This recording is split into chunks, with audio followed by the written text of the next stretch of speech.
Hi, welcome back guys. This is your friend, Cabbage Head Fanfics, back with amazing fanfiction. This is the series of What if Female Deku Had Fire and Healing Quirk. Now before starting, please give this video a like and subscribe to the channel if you want more videos like this. Now let's get into the fanfic. From the very first time Izuku saw that video of All Might's debut, where he carried over 100 people out of a disaster zone single-handedly, the child was completely obsessed with him and any other hero she heard about. She would ask her mom constantly to get her new figurines, posters, or any other merchandise she could find.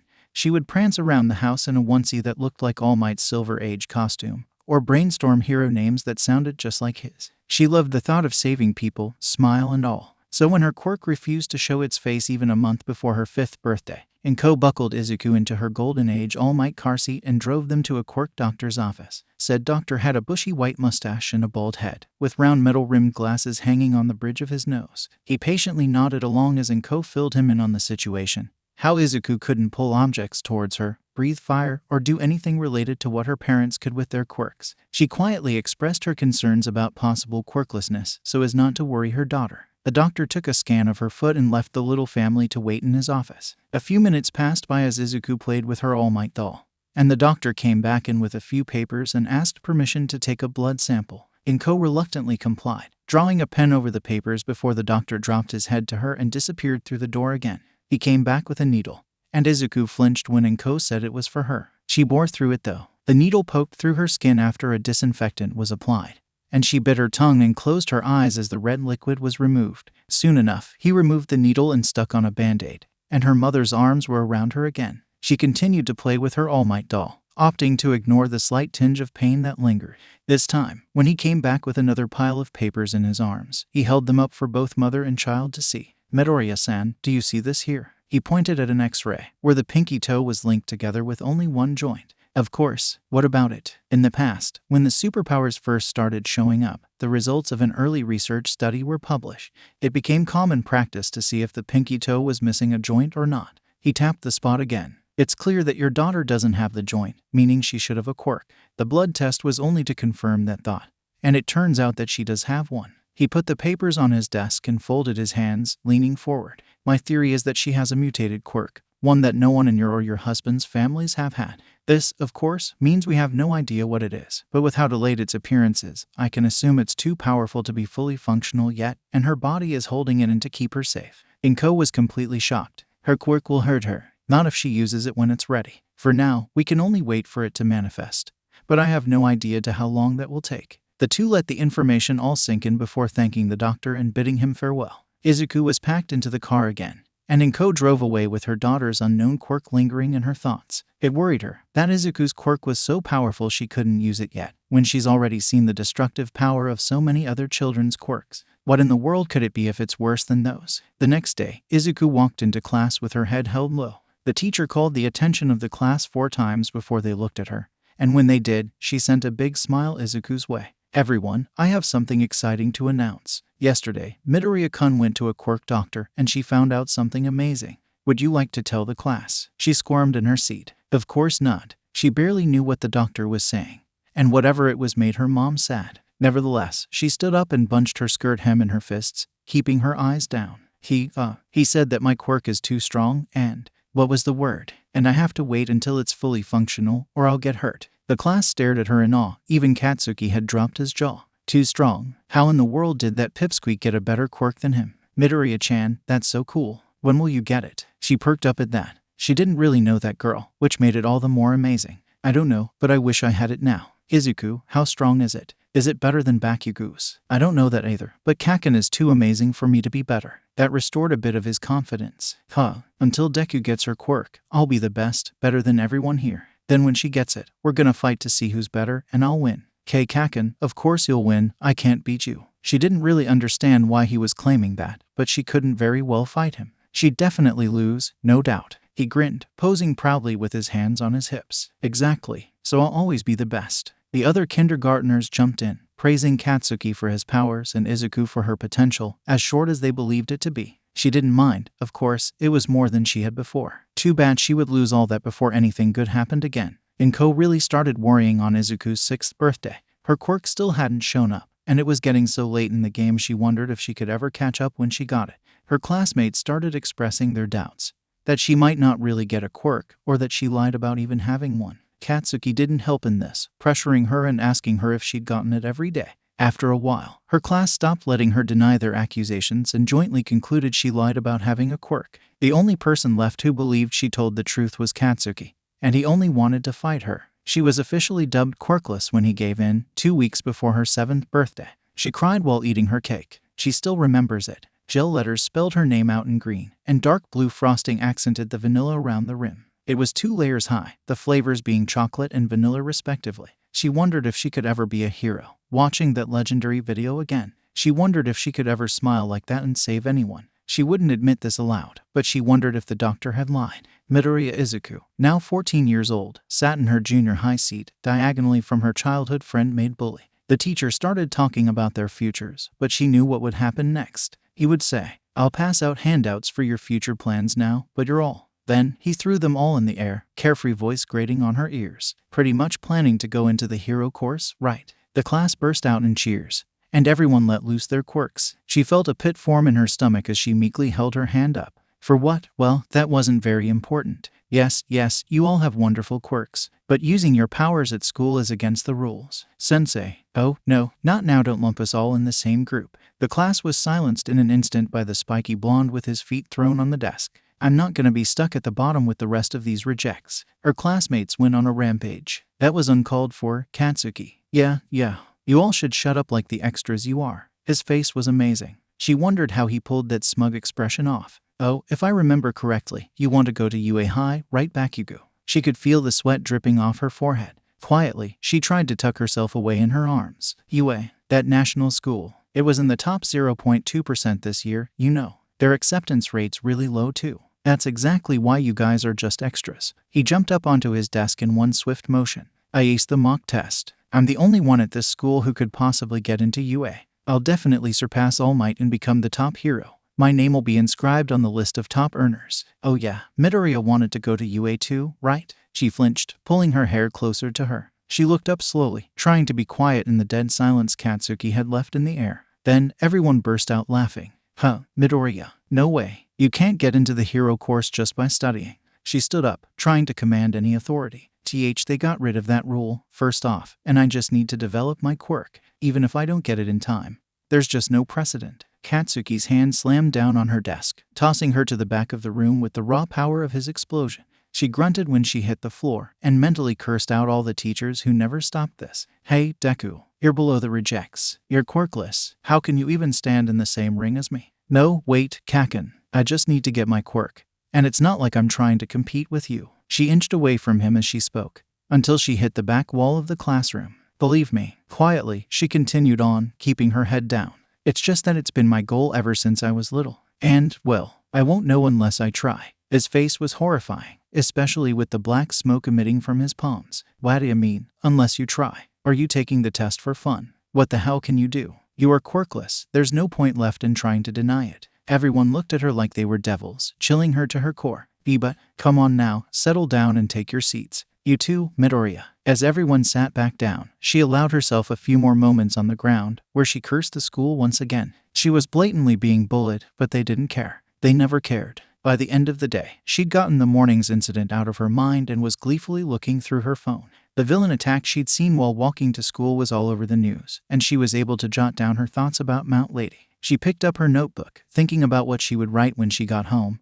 Before it was pulled out of her hands, Katsuki stood in front of her, waving her notebook around. We're not done talking yet, Deku. Katsuki, what's that? The boy with long fingers walked up to the duo with another trailing behind, and she reached her hands out as Katsuki displayed her dear notebook.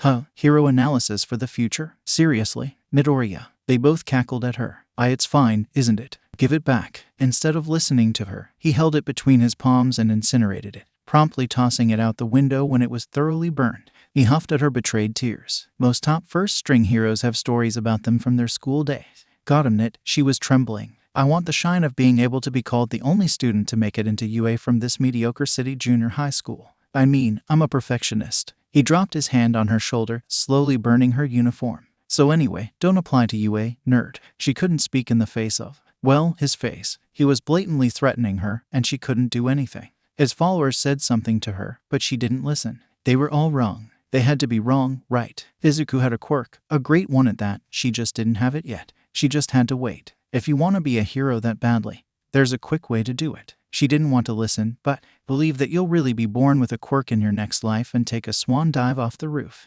That was it. He'd crossed the line. A glare formed on her face and she swiftly turned around, and 3 consecutive explosions popped in his palm. What? Instead of responding, she shook in her shoes, cursing herself for being so scared. She let them leave, and it took many minutes to pass before she picked up her bag and went searching for her notebook. She found it soaking in the koi pond, where the fish collectively tried to eat it.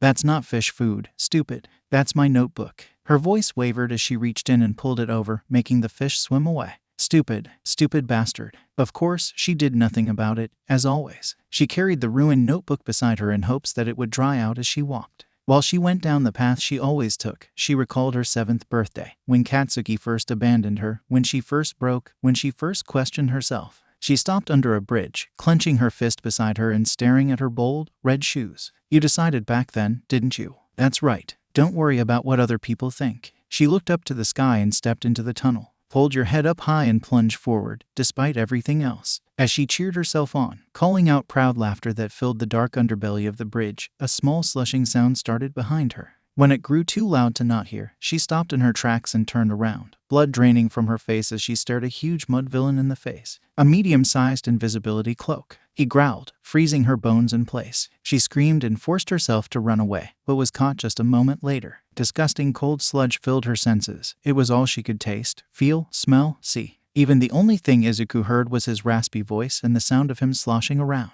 Don't worry, why shouldn't I? I'm just going to take over your body. No, don't. Calm down. Of course I won't. It'll only hurt for about 45 seconds. That's too long. You'll feel better soon. You're going to kill me. Her thoughts went rampant, but she couldn't voice a single one. Tears stung her eyes as she tried in vain to grab at the slime slipping in her throat, slowly drowning her. You can't grab me. I'm fluid. No, thanks for your help. You're my hero. She was off the ground, so she couldn't even attempt running. Soon, the strength left her body, and her hands had stopped clawing at the slime. She was dying. But no, she couldn't die yet. She hadn't gotten her quirk. Maybe she could draw it out now. No, not maybe. She had to. She had to use it now or she would definitely end up dead. So she tried. She searched deep within herself for any power she could. One that could stop him, one that could hurt him, one that could pry her out, one that could break him, anything that could get him away. Suddenly, the sludge was off her, and it shot out of her throat like a bullet. She fell to the ground and hacked her lungs out, spitting out anything remaining and dissolving heaps of green.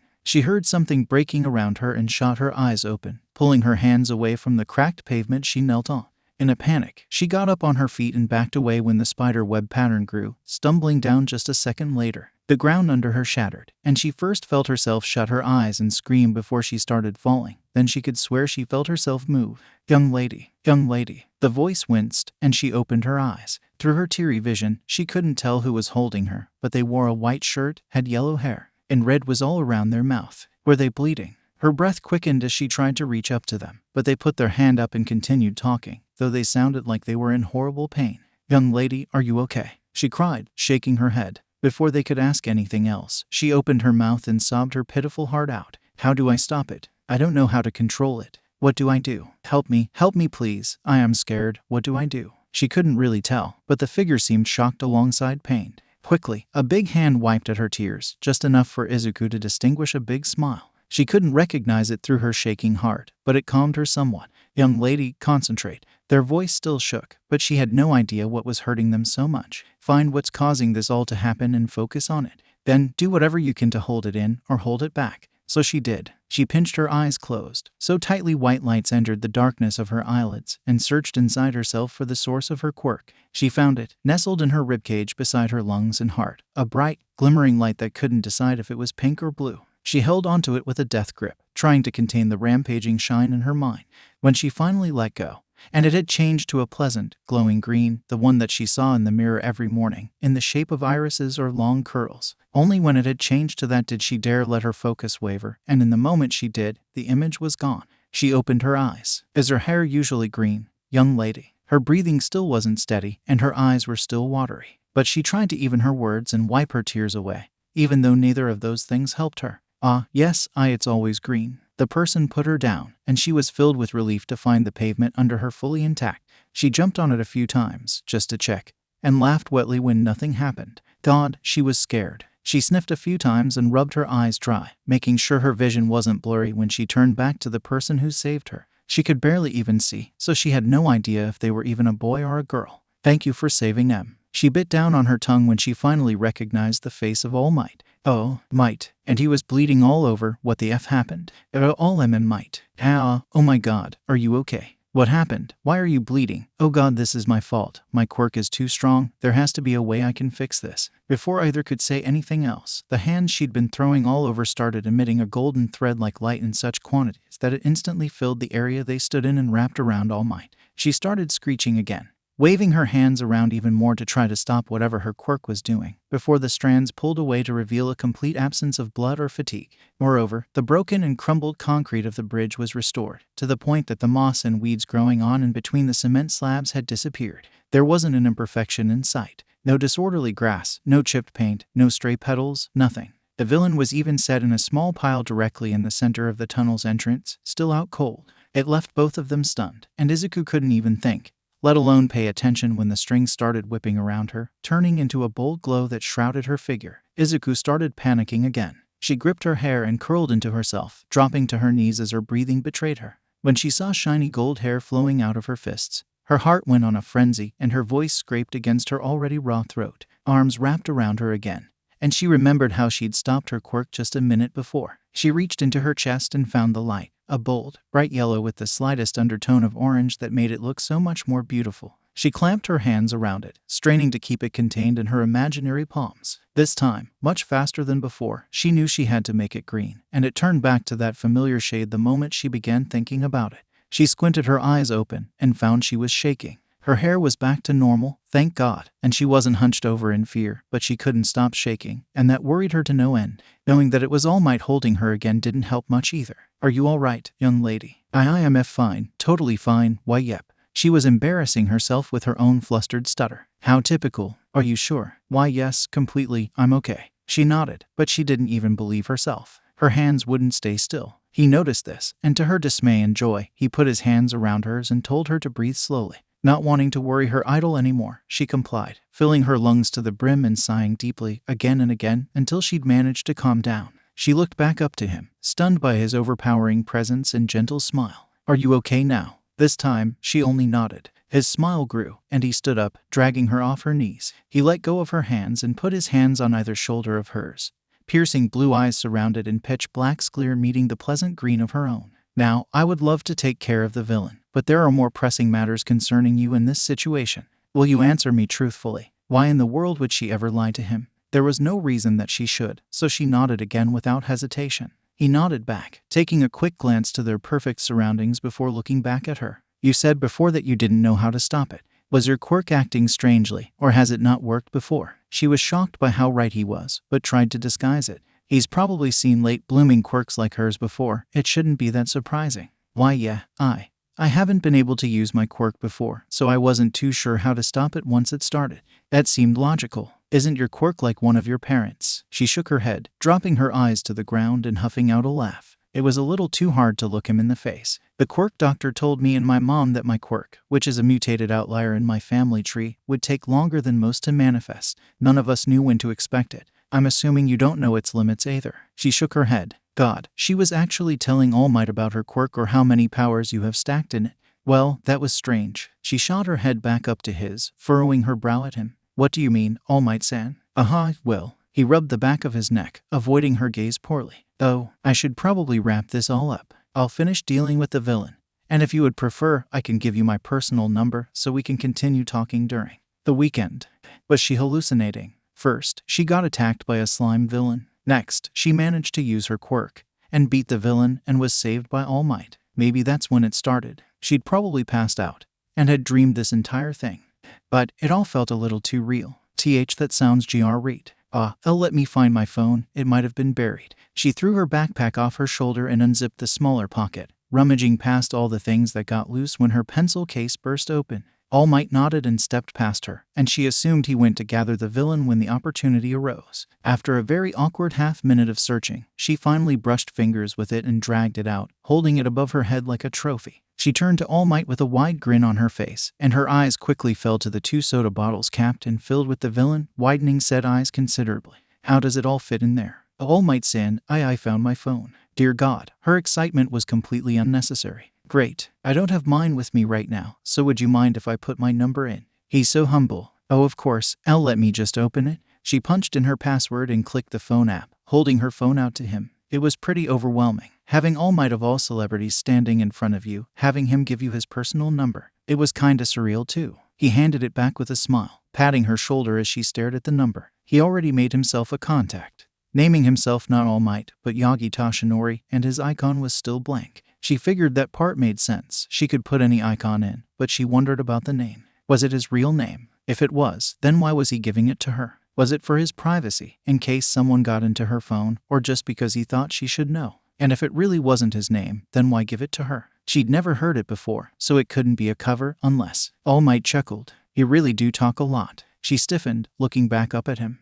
Sorry, I tend to ramble. No one really likes it. He ruffled her hair, something she never expected to happen in her dozen years of knowing about him. I like it. It just means you're comfortable with your own thoughts. Confidence is a wonderful trait for a hero. He stepped past her, said a quick goodbye, and was gone. She stood in the perfectly beautiful tunnel, a butterfly flying past her shoulder and her backpack sitting at her feet. The wind rustled her skirt as she stood there, unmoving in the face of the hidden message she always wanted to hear. Confidence is a wonderful trait for a hero. You are confident. You can be a hero. She could cry. Maybe she was. The sunlight beat down on her in gentle waves, and she reached up to find a cool line of tears dripping down her freckled cheeks. She laughed, airily and sweet, and rubbed her tears away, falling to her knees. She got home 15 minutes later and told her mom about everything that happened after she started going home. She reacted with the biggest smile she'd seen on her face, a great, warm hug, and a cake she'd ran out to get. Izuku, are you sure you don't want to tell the school? Inko stood beside Izuku as she slipped her bright red shoes on. I'm sure, Mom. I don't know how to control it yet.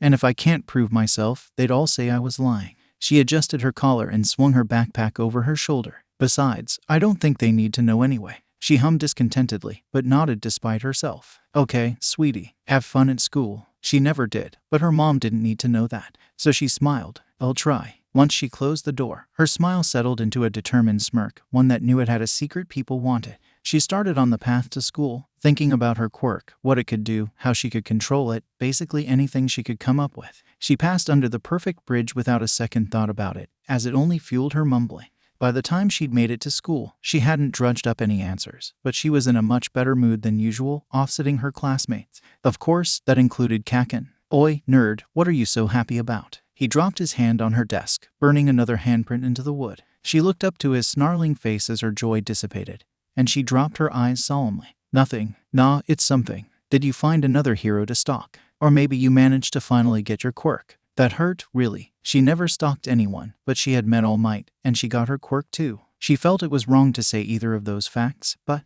nothing. She didn't know them anything, not even her words. So she kept quiet, unpacking her bag and getting ready for the upcoming class. He didn't like that. You're awfully quiet. Did we finally manage to get some sense through your thick skull? Nothing, don't say anything. I'm talking to you, you goddamn nerd. I have to call someone, I'll be back. She stood up at that point, grabbed her phone aggressively, and silently stormed out the door. Most everyone was already in the classroom, at least from her class, so it was quite the public skeptical. Izuku let out a deep, heavy sigh, and slid to the floor. Just a couple more months, and she would be gone. She could make it. She opened her contacts, a very short list of names, and clicked All Might's. If she had the time now, well, it was better to take it. She had enough time before class started. The ringing was insistent. She wondered for a moment if he put it incorrectly before his voice boomed through her ears. Hello, would this be the young girl I met the other day? Why, yes, I'm Midoriya Izuku, and I'm sorry for calling now, but I had a bit of time, so Whoa, slow down. He chuckled, and she bit down on her tongue.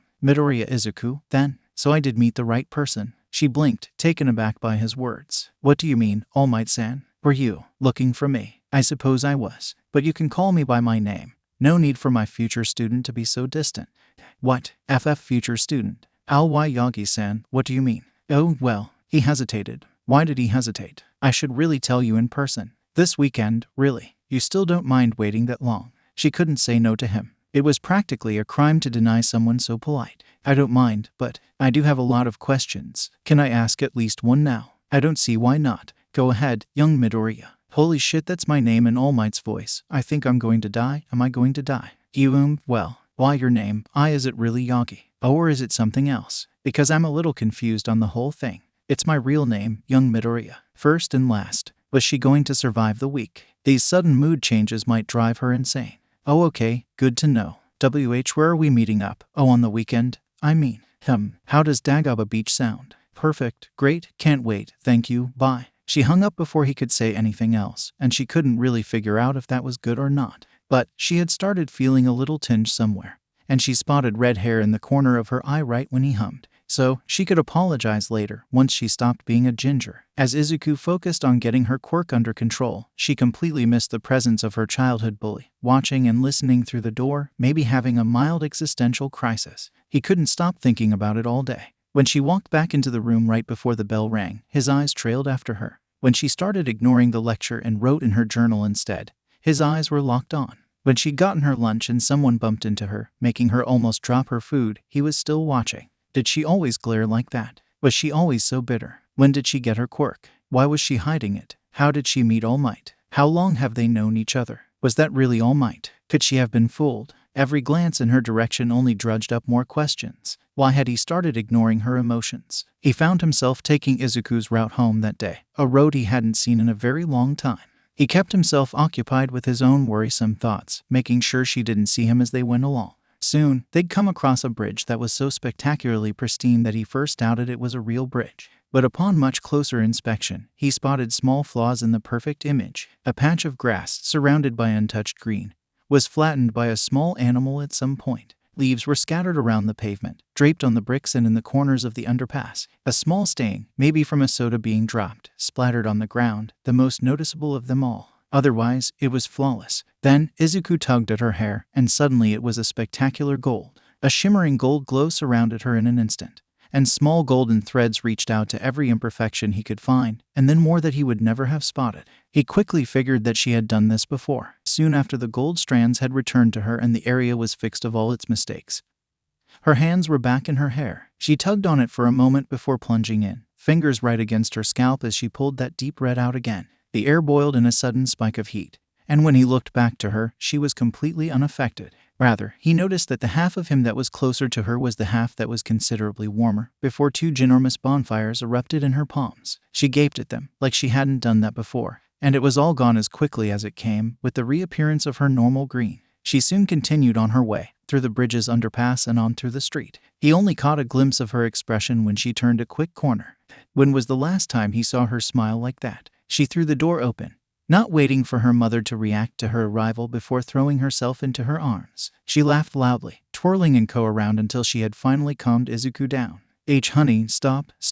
She chuckled, reaching up to try to fix her bun. Did something happen? I found another power. Another. She nodded, almost giving herself whiplash. It's red hair, and it's heat and fire. Mom, how many powers do you think I have? How many colors do I have? Is green one of them, or just the normal? Do I have purple? Different shades? Is there a difference between golden and blonde? Izuku, slow down. Aren't you going to figure this out with All Might? She gasped. Right. I called him today, and that's when I saw the red hair. Oh, and I'll see him on Saturday in the morning at Dagobah Beach. Inko blinked at her daughter, eyebrows crossing in thought. Dagobah, the beach park covered in trash. It was finally time for Izuku to stop talking. Oh yeah. I didn't ask why, because my quirk startled me, but that is kinda weird. Maybe you should call him again, ask why. Can you do that? Yeah, but he's the #1 hero. I don't want to bother him. Inko hummed, putting her hands on her hips. If you don't call him before Saturday, you'll have no idea what to expect. Izuku. I think I'm fine with it being a surprise. She slid her backpack off her shoulders, letting it drop to the ground. I mean, it can't be anything bad. It's All Might. I can trust him. Her mother smiled, not quite satisfied, but accepting. If you say so. Anything else to say about the day? She would say that nothing happened, but she noticed that one specific dynamic seemed very off. Actually, Kaken seemed kind of weird. He didn't say anything to me the entire day. Well, not really. He talked to me in the morning, but he stopped right after. Inko seemed thoughtful at that, tapping her chin with one finger. That's strange. You don't know why. I mean, I have a guess, but he might have just been in a quiet mood. She had walked out of the classroom pretty quickly, so maybe. He thought she left to cry and was satisfied for the day. That didn't quite sound right, but he couldn't possibly know that anything else changed. Right. Well, Inko sighed. There's no point in dwelling on these things. Go do your homework, and afterward you can go run around outside. She matched eyes with Izuku, knowing something without asking. Izuku huffed, crouching to her backpack to pull out her homework. I'm not that desperate to figure my quirk out. I'm willing to wait. We'll see. I'm making hamburgers for dinner, so be home by 6. I might not even leave, Mom. Despite their argument, she laughed, tucking herself away in her room before it could continue any longer. Of course, she would run around the city for a bit after she was done, but she didn't need to admit that now. You're awfully quiet today, Katsuki. Shut up, old hag, I need to think. He was a little surprised she didn't retaliate, but he couldn't waste any time thinking about it. He couldn't quite say that his head was full, because it really felt very vacant, what with how much he couldn't find the answers to.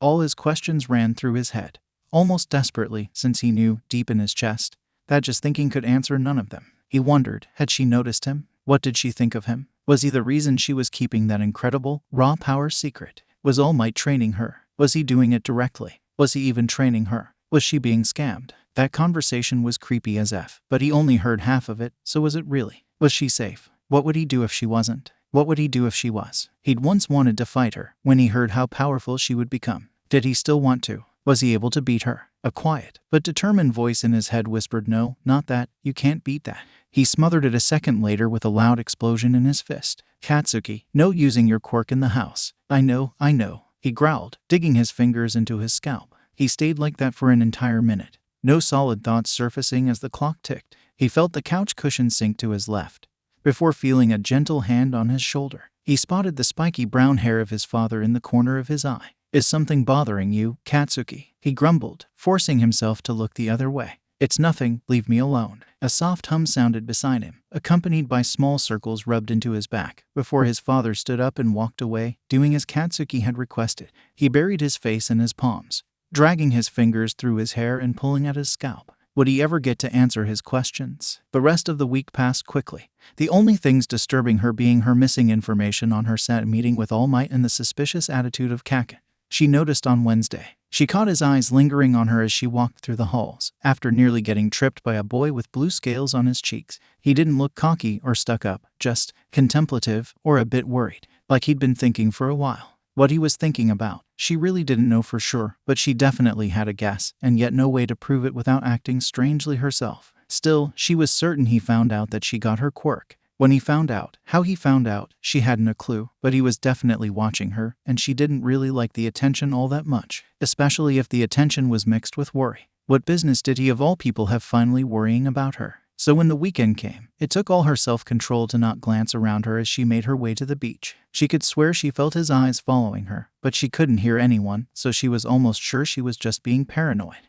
That is, until she heard a shuffling behind her, sparking her caution and making her turn without a second's delay. What she found was a young freckled woman with lilac eyes and light purple curls draping lazily over her shoulders, wearing a blue cardigan and a soft, short green dress and red sneakers. She had just turned the corner, and half of her was still hidden behind the wall where she stopped. She noticed that her hair fell farther than her dress did. Her heartbeat slowly calmed as the woman smiled at her. Where are you going so early in the morning? Oh, I'm just meeting with a mentor, a friend. Izuku smiled back. What are you doing? Just taking a walk, don't mind me. She hummed for a moment before turning away, taking a second glance her way when she trailed behind. Her smile was still and silent as her eyes wandered around the street, but caught on hers quickly enough. She laughed a bit. Really, you don't have to be so cautious. I'll be out of your hair soon enough. Izuku pursed her lips at the woman, finding her choice of words amusing due to the quantity of hair she had, but quickly decided to ignore her and hope she was gone by the time she reached Dagaba. Besides, she said she was just on a walk. She wasn't really following her. Just as she'd said, the woman disappeared around a corner just a minute later, and she breathed a sigh of relief. She wouldn't know how to react if she'd followed her all the way to the beach. She heard another shuffle behind her, but opted to ignore it that time. Katsuki couldn't sleep that Friday night. Just thinking about what might be happening that very next day left him restless, where if he even tried to close his eyes he would have an immediate urge to get up and set off an explosion. When the sun peeked out from the horizon, lighting up his room for the first time that day, he'd already put his shoes on, relying fully on his memory. He made his way over to Izuku's apartment complex, waiting outside behind the trunk of a tree for her to show up. He was rewarded a couple minutes later when he watched her step out her door and leap down the stairs. He followed her. A stalkerish move, if he was being honest, but he would sooner admit he was curious about the situation than actually say he was worried in the slightest. So if he came off as a stalker, well, he really had no defense against that. His heart rate skyrocketed when she first turned around. Katsuki ducked behind a wall before he was spotted, but he could tell she knew she was being followed. Once he heard her continue walking, he shakily let go of his breath, slowly turning the corner again. Just a few minutes later, a hand fell on his shoulder, and it took everything in him not to light it on fire. The person stumbled past him, but not before grabbing his arm and forcing his hand over his own mouth. The woman, he supposed, stepped halfway past the corner, light purple hair flooding his vision so he couldn't see her expression. He didn't dare speak, though. "Where are you going so early in the morning?" "Oh, I'm just meeting with a mentor, a friend." He could hear relief filling her voice. Was she that wary of him? "What are you doing?" The woman's grip on his wrist tightened before letting go. A warning, he knew. He stayed still. "Just taking a walk. Don't mind me." The woman waited a moment before turning to him, putting her finger against her lips. He noticed that her eyes matched her hair, and that she had an array of freckles spread on her cheeks. Her face looked rather young and incredibly familiar, but just a bit off. He couldn't explain how, though. She mouthed something to him, but she didn't give him enough time to decipher it. She rolled her eyes and leaned to his ear, frightening him before she whispered "Go to Dagaba," and pulled away to follow Izuku, who glanced back at her as the woman laughed. "Really, you don't have to be so cautious. I'll be out of your hair soon enough." Her hand waved at him behind her back. He didn't know if he could trust that woman or not, but he really had no other good choice. Damn it, he should have grabbed his phone. He pulled away from the street, running parallel from it to find where she was going. Now that he had a destination, he could actually be confident as he searched. It really didn't take long, either. He stumbled a bit when his eyes met the sight of mountains upon mountains of trash, but quickly hid himself when he spotted a hulking figure standing a few feet away. He stumbled again when the lilac woman showed up beside him, as if out of thin air. "What the F? SHH, I wanna watch. Plus, you can't get caught. This is priceless information." Katsuki stared at the woman like she was speaking in tongues, but complied despite it. He crouched lower behind the wall when she leaned forward, swatting her hair away angrily when it fell in his face. "Put your hair up, damn it. I can't see." "Oh, sorry Kaken. How inconsiderate of gravity to bother you in such a way. What a shame I can't control how things fall." He stopped, completely jarred by the woman's choice of words. She seemed to realize what she did a moment later, if her short surprise dupe was anything to go by.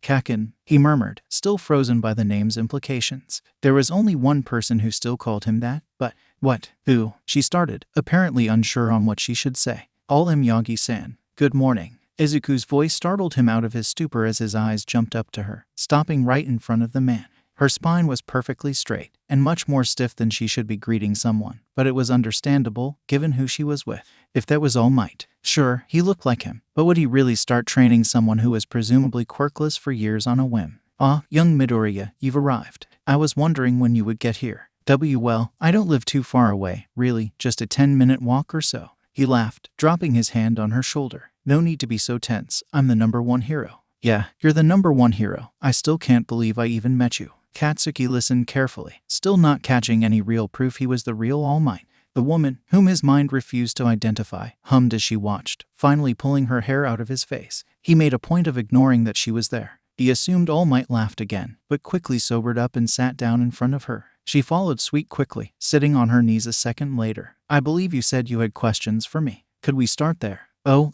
sure, yeah. My first question is, why you said that you met the right person, but that wouldn't make any sense. Because I don't know about anyone who would tell you to look for me since I'd only just gotten my quirk when we met. And it was iffy if I would even get my quirk, but maybe someone told you that I would get one. But then I would question how you were there on the day I got it, because that's some crazy luck, and, young Midoriya, I can't answer the question if you don't stop asking it."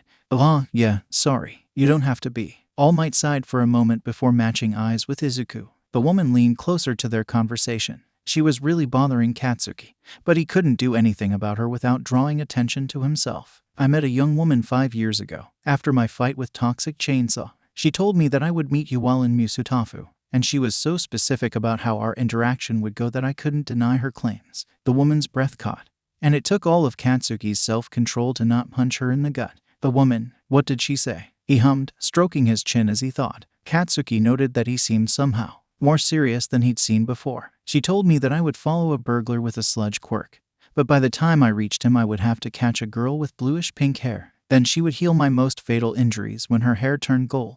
She also claimed it would be the first time that girl used her quirk. Katsuki barely noticed that he'd began holding his breath. It was vague, but he now knew how she'd gotten her quirk. All Might had probably helped her through it. Knowing that idiot of a girl, she probably freaked out when it happened and he had to deal with her panic. What the hell, she suddenly said, pulling on her hair. That's too specific. How did she know that? Did she travel through time and watch? But no quirks are able to do that, or it just hasn't been proven. I believe she said she was you, which was the part I was most skeptical about. Katsuki froze at some point, but he suddenly jerked his head up to look at the woman. Her eyes matched her long, lilac hair, and her freckles were now unmistakable in the morning light. She looked down at him and smiled weakly, swishing her finger between herself and Izuku. No way. No effing way.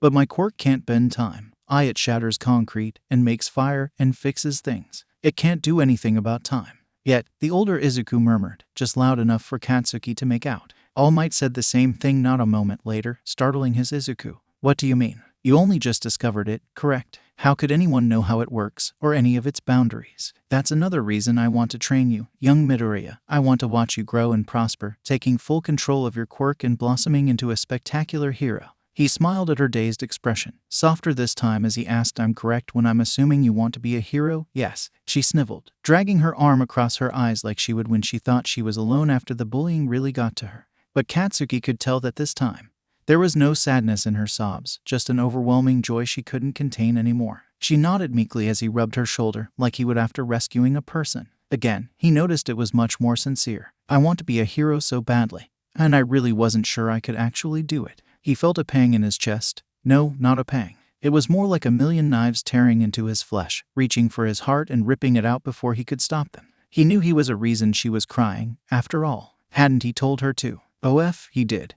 And he hadn't thought twice about it. Remembering something, Kaken. The purple Izuku muttered, her hair falling back in his face as he vaguely noticed a dark blue tuft swirling through the screen of lavender. He stayed quiet as she patted his shoulder, not daring letting himself speak. Don't worry, I already forgave you, you big baby. But she hasn't. You'll have to work for her forgiveness. He nodded gently, not really absorbing the words as All Might spoke up again. There's a third reason, of course, and it's the most confidential of the three. Can you promise to keep it a secret, young Midoriya? The older Izuku pulled her hair from his face again as he saw his Izuku sniff, narrowing her eyes at All Might. He chuckled at her skepticism, standing up and motioning for her to do the same. Now, what you're about to see is shocking, and understandably so. Please, if you can, try not to scream. It'll bother the people living in those houses. The older Izuku covered Katsuki's mouth, making him instinctively try fighting back, until a puff of mist appeared around All Might, shrouding his figure until it revealed him again, skinny and skeletal. He might have yelled if the purple Izuku didn't stop him.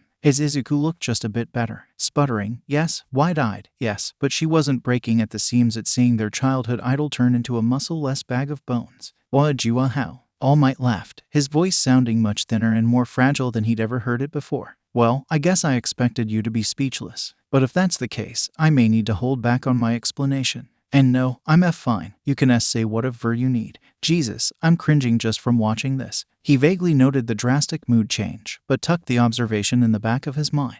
He hummed, before turning to the nearly vanquished night sky. It was only a sliver of darkness on the western horizon, a pale navy blue that was slowly being overcome by the sun's arrival. Behind him, that sun shone vibrantly over the mounds of trash piled up, illuminating his form brilliantly. Katsuki couldn't help but gape at the scene. As you may know, I have been the symbol of peace for a very long time. I have gone past my limits time and time again to save the world, but everyone has something they cannot conquer on their own. He looked her in the eyes, and Katsuki momentarily wondered when the older Izuku uncovered his mouth.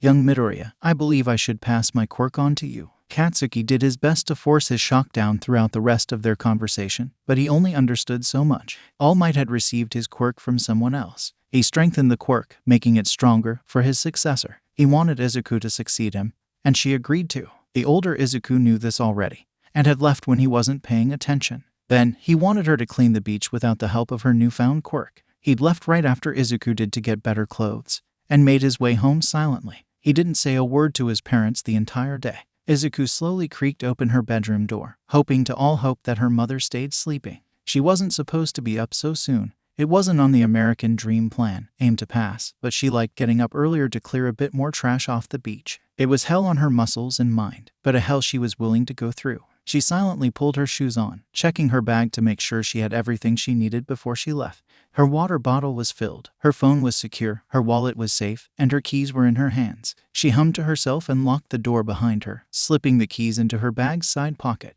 When she set her eyes back in front of her, they matched onto a strange, confusing sight. Kaken appeared from behind the wall of the neighboring apartment building, hands shoved in his pockets as he made his way down the street. He had an undershirt and sweatpants on. And if that wasn't shocking enough, he seemed rather calm. It left her for a loop. "Kaken," she called before she could stop herself, flinching when their eyes met in the middle. His eyes narrowed into a glare immediately, making her second guess going down the steps. "Deku, what are you doing out so early?" She carefully descended the stairs despite herself. He huffed when she reached the bottom, dropping his gaze from Izuku and stepping past her. "I could ask the same of you." She watched him go, dumbfounded, before he turned around. "Aren't you going somewhere too?" Oh, yeah, I just didn't want to bother you, that's all." He clicked his tongue at Izuku. "We're far past that point." She blinked at him, wincing internally at his steady gaze. Well, I just don't want to bother you more, so you can go ahead. Then you don't bother me anymore, so quit whining and go wherever you're going before I beat you there." She stayed quiet for a long moment, where the only sound either of them heard was the rustle of the leaves in the early morning breeze. A butterfly flew over his shoulder, light purple and navy blue. Kaken's eyes followed it for a moment before they met hers again, narrowed in an emotion she couldn't identify. "But, you don't know where I'm going." He didn't. He couldn't know she was going to the beach. How would he? Kaken paused, stuffing his hands in his pockets. "And if I do?" Her breath caught in her throat. He didn't know. He was just messing with her, right? I think I'll go ahead, if you don't mind." She walked past him, skin prickling at his stare and presence still lingering around her. She kept her arms straight as she walked, glancing behind her at one point to find him rounding a different corner, but she could swear she heard him say something before he left. She didn't think she wanted to ask what it was though, so she rushed ahead, unable to keep her eyes from dropping behind her to check if he was there. Surprisingly, or maybe not, she made it to the beach alone. She grabbed a microwave and started a pile of trash in the pickup truck, trying to stop thinking about it all. "Come on, Katsuki, what happened to you?" He narrowed his eyes at lackey number 1. Who had taken it upon himself to start talking about Izuku's change and attitude right beside his own. He didn't think he'd changed all that much. Sure, he kept to himself a little bit more, but he was always like that. He didn't think anyone at that school was worth his time or attention, so he didn't give more than he needed to. Izuku was the one who really changed. For some reason, she woke up at 5 every day and started cleaning the trashy beach the second she got there. She'd been doing that for months, even if he only caught her in the act a handful of times, and he was surprised it hadn't caught up to her yet. Alongside that, ever since All Might started training her, she'd gotten more confident too, but it was so subtle he was sure no one else figured it out yet. Lackey number 1 was talking more about her recent lack of reaction to the bullying he and the rest of their year dished out, which they all noticed Katsuki had began opting out. "I haven't effing changed other than growing up. It's pointless to pick at someone for something they can't control." He knew they wouldn't buy that quickly though. "Really, just a few months ago, you burned her notebook and threw it out the window. You always did the worst of it, and now you're backing out." He sent his harsh gaze directly to the blue-haired girl who said that, who of course suddenly thought the ceiling looked funny. "But seriously, Katsuki, did something happen?" I don't need your effing pity, light bulb." He stuffed his hands in his pockets, peeking out the classroom door to see if she was coming. She wasn't. "You're all idiots if you think you can still mess with her is all. I won't say I told you so, because you'll know the moment she snaps that you'll be lucky to survive." The majority of the class fell silent as the air around them thickened with an indescribable tension. All he could tell is that a few definitely didn't believe him.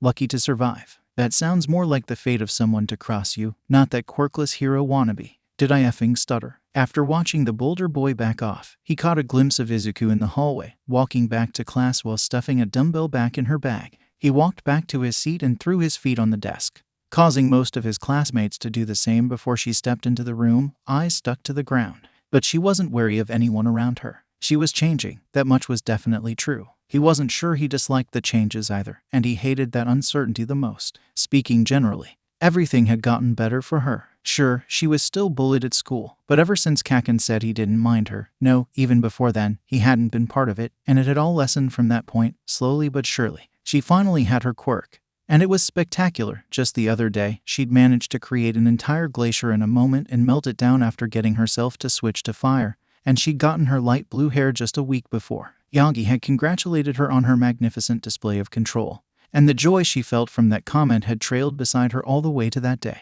She thought that the class silence was suspicious, but Kakin didn't seem bothered by it, what with his hands behind his head and his feet kicked up, so she took it as a sudden and awkward spell of quiet, taking her seat with her eyes low. She would practice her quirk in school as well, but everyone still thought she was quirkless, and changing her hair color in the middle of study hall would surely out her. So, no practicing. Instead, she opted to sitting and waiting for the period to eventually end, since she'd already finished all her work. She pulled out a grip strength trainer from her bag as conversation started again, but paused when she heard what some people were about. He was joking, right? Will he go after us if we do anything? He didn't specify. Maybe he thinks she can take us on. But that's ridiculous, right? I mean, he might know something we don't. No, we shouldn't let this get to us. He's gotta be joking. There's no way she can do anything. Other conversations carried on about new games or restaurants they'd visited recently, but Izuku tuned into that one quickly enough to be thoroughly confused. What were they talking about? Did someone threaten them? And who was she that they were underestimating?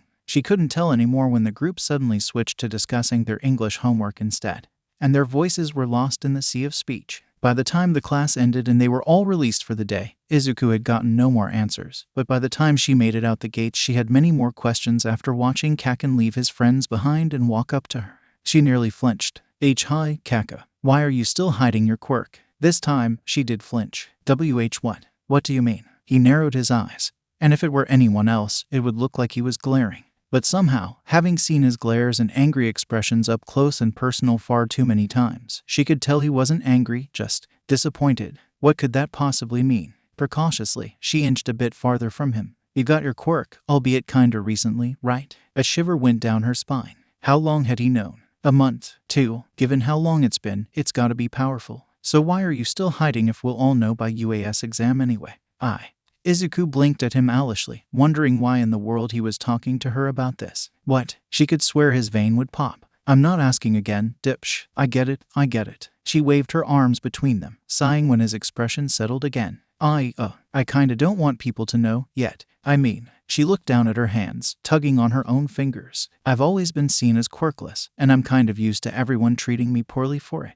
I don't know how I would feel if they just suddenly stopped. It'd be jarring, to say the least. I don't think I would want to prove myself either. Kakin was quiet for a while, and she couldn't tell if that was good or not. She heard his footsteps beside her own, so he was definitely still there, but his silence put her off. All right, he finally said, causing her to raise her eyes to him. He took a side glance to her before speeding up, holding his arm out when she reacted and tried matching his pace. I'm going home, don't follow me. Oh, okay. Before he'd gotten far enough away, Izuku called out, why did you walk with me? He turned back to her, stopping for a moment as she did the same. I wanted to ask you that, and I did. And, why did you say I don't bother you? Is it? She fought the urge to look at the ground again. Is it because I have a quirk now? He didn't respond for a long while. He started turning away again, and she accepted his silence as a confirmation until he said, isn't curiosity a good enough reason? Izuku watched him leave without answering, too stunned to form any words. Young Midoriya, you seem distracted. Izuku slipped on the loose sand under her shoes and nearly dropped the TV propped on her shoulders. She looked over to Yagi, who had reached out to catch her and was helping her steady herself again. I mean, I kind of am. Just at school. What is it? If it's bothering you, I could try helping with it. Oh, no. It's not a big deal. She waved a hand between them, regretting the action when the TV weighed down on her arm. It's just that. Well, she sighed, dragging her eyes in front of herself again and continuing her run. Ever since you decided to make me your successor and since I got my quirk, my childhood friend has been acting strangely. Today even, he told me that he knew I had my quirk, and asked why I was keeping it a secret. What did you tell him? Izuku sighed again, rolling her shoulders under the scrap metal and wiring. I said I don't want to stand out no, that's not what I said. Well anyway, the part that's bothering me isn't that. She looked up to the sky, watching as the clouds rolled past them. I was thinking, when did he figure it out? I haven't used my quirk around anyone but you and my mom, excluding the old man from last month, so I can't figure it out. Mom hasn't told anyone, I think, but if she did she would have told Mitsuki-san, and she would tell Kakin and Masaru-san, and we would all celebrate it whether Kakin wanted to or not. But that didn't happen, so... Do you suspect that young Kakin could have found it out on his own, though? Have you accidentally used your quirk in public and not realize he saw you? She hummed, crossing her brows in thought. No, I don't think I have. She stopped abruptly, though they'd already reached the trash truck, so she dropped the TV off her back and turned on her heels swiftly to meet Yaga's shocked gaze.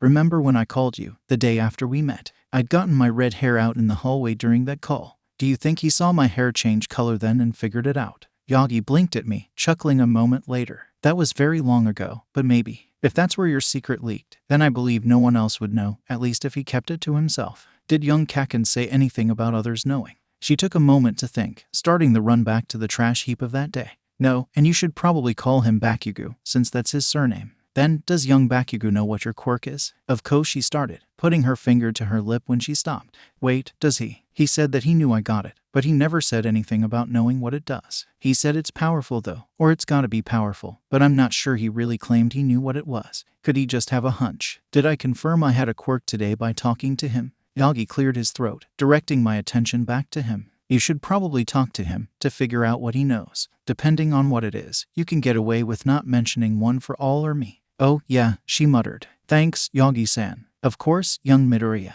You can always come to me if you need help. He dropped his hand on her shoulder, smiling gently with his skeletal face. She smiled back, carrying on with the run, picking up a tire when they reached the garbage again. Izuku usually spent her lunch period either sitting alone in a corner or sitting alone on the roof. Since it was raining on that particular day, the roof wasn't a viable option, so she begrudgingly took the corner instead. To her complete and utter surprise, the tables around her did not stay vacant. Two girls and a very feminine-looking boy sat just a bit behind her, chatting each other up and ignoring that she was anywhere nearby, but not avoiding her, which was a sort of first. She was giddy at the very idea of people not avoiding her. Sure, she still knew she was being fully isolated, separated from the rest of the kids in her year by an invisible barrier she didn't know the name of. But the slight physical closeness was leagues better than distance she had grown accustomed to. She was so thrilled, she couldn't even hear what they were talking about, and she frankly didn't care. Izuku couldn't fight the smile off her face as she ate, joy radiating off her in great waves. At one point she felt the familiar tingle of her gold hair trying to surface, but she managed to shove it down with a little more effort than she expected she'd need. The boy walked past her and made eye contact with her, which she broke quickly, afraid she would ruin the moment of peace. He came back a minute later with 3 sodas, one opened already, and the orange-eyed girl ran up to hug him. When she crashed into him, the open soda tumbled her way, spilling on and ruining her uniform. Oops, sorry, the girl drawled, holding her fingers on her lips lazily. She then laughed to herself, arms hanging around the boy's shoulders as her orange eyes glowed. He was smiling too. Wait a second, no I'm not. Tough luck, honey. All joy and good feeling drained from her being. She thought, that's why they sat near me. She couldn't say she was surprised, but she wouldn't admit it hurt either.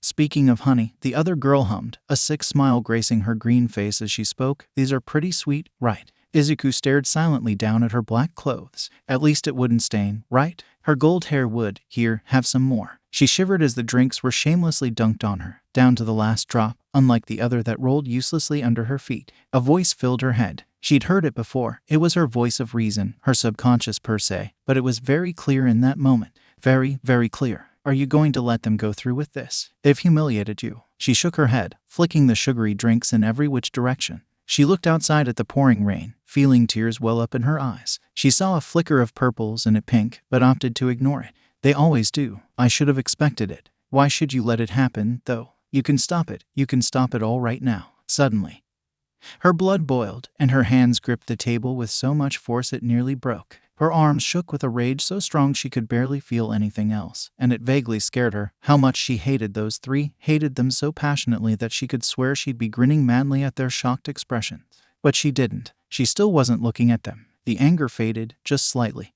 but it was enough to counterattack. She turned her gaze towards them, eyes radiating a color she didn't yet know, before they turned a cold, fierce blue, overshadowed with disgust. The 3 backed away from her as the color drained from their faces, and the green-faced girl started crying. She probably deserves to. Most of her mind told her. The other part felt horrible for making someone cry, but it was so quiet and far away that she ignored it for now. She shifted her foot just slightly, sending ice skating along their bodies, just thick enough to scare them and just thin enough for them to break out of with little trouble. Ice spiked up from the floor, chilling the air quickly with just their presence, but she didn't feel it. She wasn't ever cold with her light blue hair. She stood up, footsteps slow and meaningful until she was right in front of them, close enough to feel their white breaths dancing across her cheek. Frost was forming on theirs, and the green-faced girl's tears had frozen on her dulling skin. Izuku's eyes held the seeds of malice, but she was burning them. Her lips rose in a snarl. But as more time passed, her arms shaking turned into a tremble, and the dry anger she felt cooled and shone lighter in her eyes. She looked at the scene in front of her, 3 kids her age shaking in fear and encased in ice, and she felt a switch turn off, making her drop her gaze and stare at her own hands as the air warmed around them all. Why? The feminine boy's jaw shook. What? Why? Her lip quivered as she felt the tears returning, warmth spreading behind her eyes. Just, why do you find it so fun to belittle and terrorize people you see beneath you? How can you smile while you make someone suffer? What goes through your head to want someone to hurt? The tears spilled over, and she pressed her hands against their icy cocoons, watching the steam rise and water fall between her fingers. Her lip quiver matched that of the rest of her body as regret filled her being, eyes unmoving as she undid the very thing she caused. As soon as they were free, the 3 backed away from her, finding salvation among the rest of the students who had escaped to the far wall of the cafeteria. She noticed a couple who had stayed in their seats, but might have shifted farther despite that, and she wasn't sure if she was shocked to find Kakin still sitting a couple tables away, sweating just slightly. She held eye contact with him long enough to understand what he was thinking. Took you long enough. She looked away, turning her hair gold to fix the leftover mess, a couple puddles on the tile beside the spilled soda under her seat. Izuku made sure to rein in the golden strings when that was done, letting them fix her uniform before she forced them to stop with the return of her usual green hair. She glanced back to her classmates, nearly all looking back in fear, and her eyes hurt, they burned. Her throat ached at the sight in front of her. This was just a different kind of isolation. She shouldn't have shown them her quirk. I am sorry, I'll go to the principal's office. Izuku turned on her heel and ran out to the hall, not minding the nagging in the back of her mind to respect the rules and walk. She furiously wiped at her eyes the entire time, almost tripping twice before bursting through the secretary's door. She jumped, stumbling and nearly spilling her drink before catching my eyes. Hi honey, do you? She stopped as her eyes widened, getting out of her chair to grab Izuku by the shoulders. What happened, dear? Why are you crying? A sense of peace spread through her body. Her name was Manaru, right? Manaru Azumi. She didn't remember learning the secretary's name, but she could vaguely recall what her quirk was as well. It was called security, or safe house, or something, but she made someone feel protected by initiating skin contact.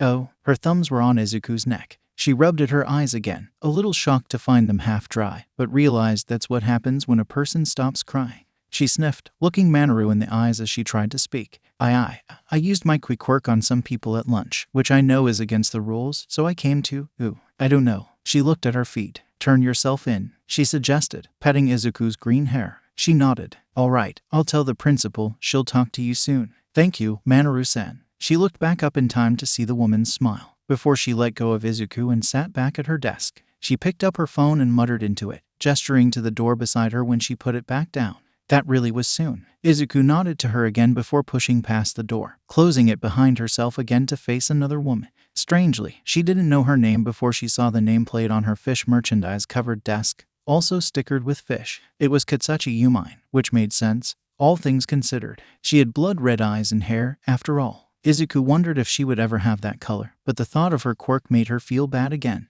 Midoriya Izuku, she muttered, eyebrows furrowing in something. Manaru-chan said you came to say you used your quirk on other students. She gulped down the guilt. Yes, 2 girls and a boy. They poured their soda on me, so I got angry and... She shook her head, fiddling with her fingers. I'm sorry, I regret it, I really do. They poured their drinks on you. Your clothes are dry. I used it again to clean up my mess. I kinda reeked the corner for a bit. I cleaned myself up too. And them. Katsuki hummed, rusting a paper. Izuku almost flinched at the sound. You fixed what you did with your quirk. Izuku nodded. She sighed. Well, you still used your quirk on somebody, right? So technically you should be punished.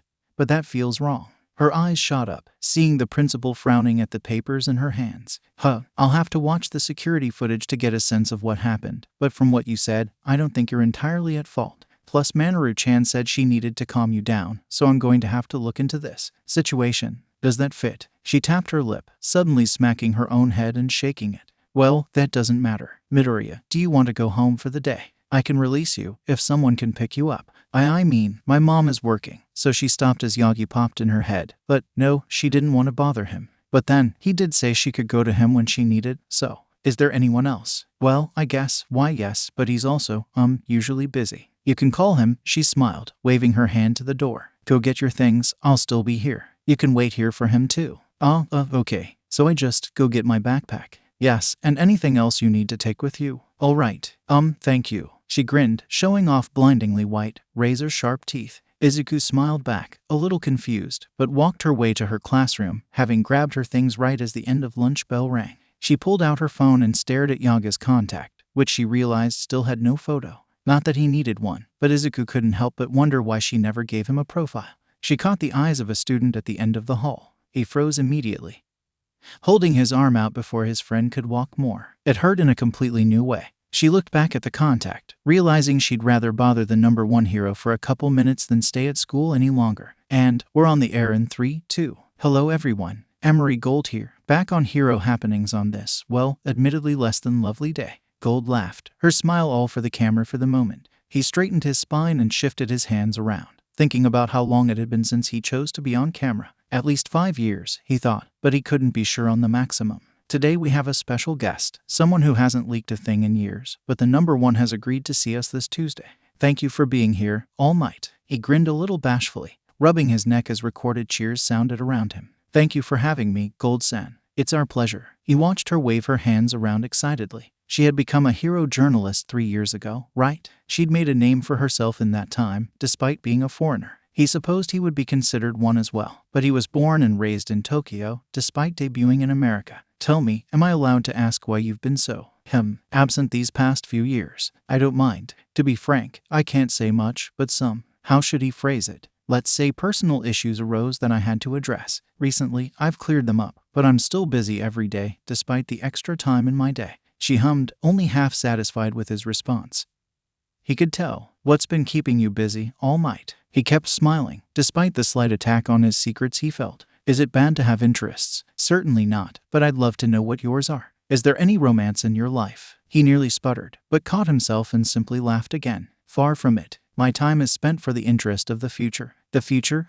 Could you elaborate on that? He opened his mouth to respond, most likely with a joke to divert the conversation, but his phone rang in his pocket, drawing all attention to the ringing instead. Gold blinked at him, obviously wondering why he brought his phone into an interview, but nodded to him. Would you mind putting it on speaker? That was dangerous. There are very few people who had his personal phone number, the one he doesn't let go of, and only 2 would call him in the middle of the day, not including Night Eye who hasn't called him in months. Either Nedzu had an emergency he needed him for, or Gran Torino was in trouble, which both were very unlikely, and would need him to leave immediately. He didn't pay much attention to his reputation since he never needed to, but he was sure someone would try brewing up a scandal about him disappearing from an interview right after it began. He smiled back at her, pulling his phone out to answer despite his sudden nerves. He nearly had a heart attack when he saw Midoriya's name. He silently took a breath and answered, acutely aware of the cameras still pointed at him, and immediately spoke before she had the chance to. Young Midoriya, you're on speaker. Please mind your word choice. That sounded like he didn't want her to cuss, right? Speaker. Why All Might-san, why am I on speaker? I'm in an interview right now. After the first string of surprised gibberish, she started apologizing.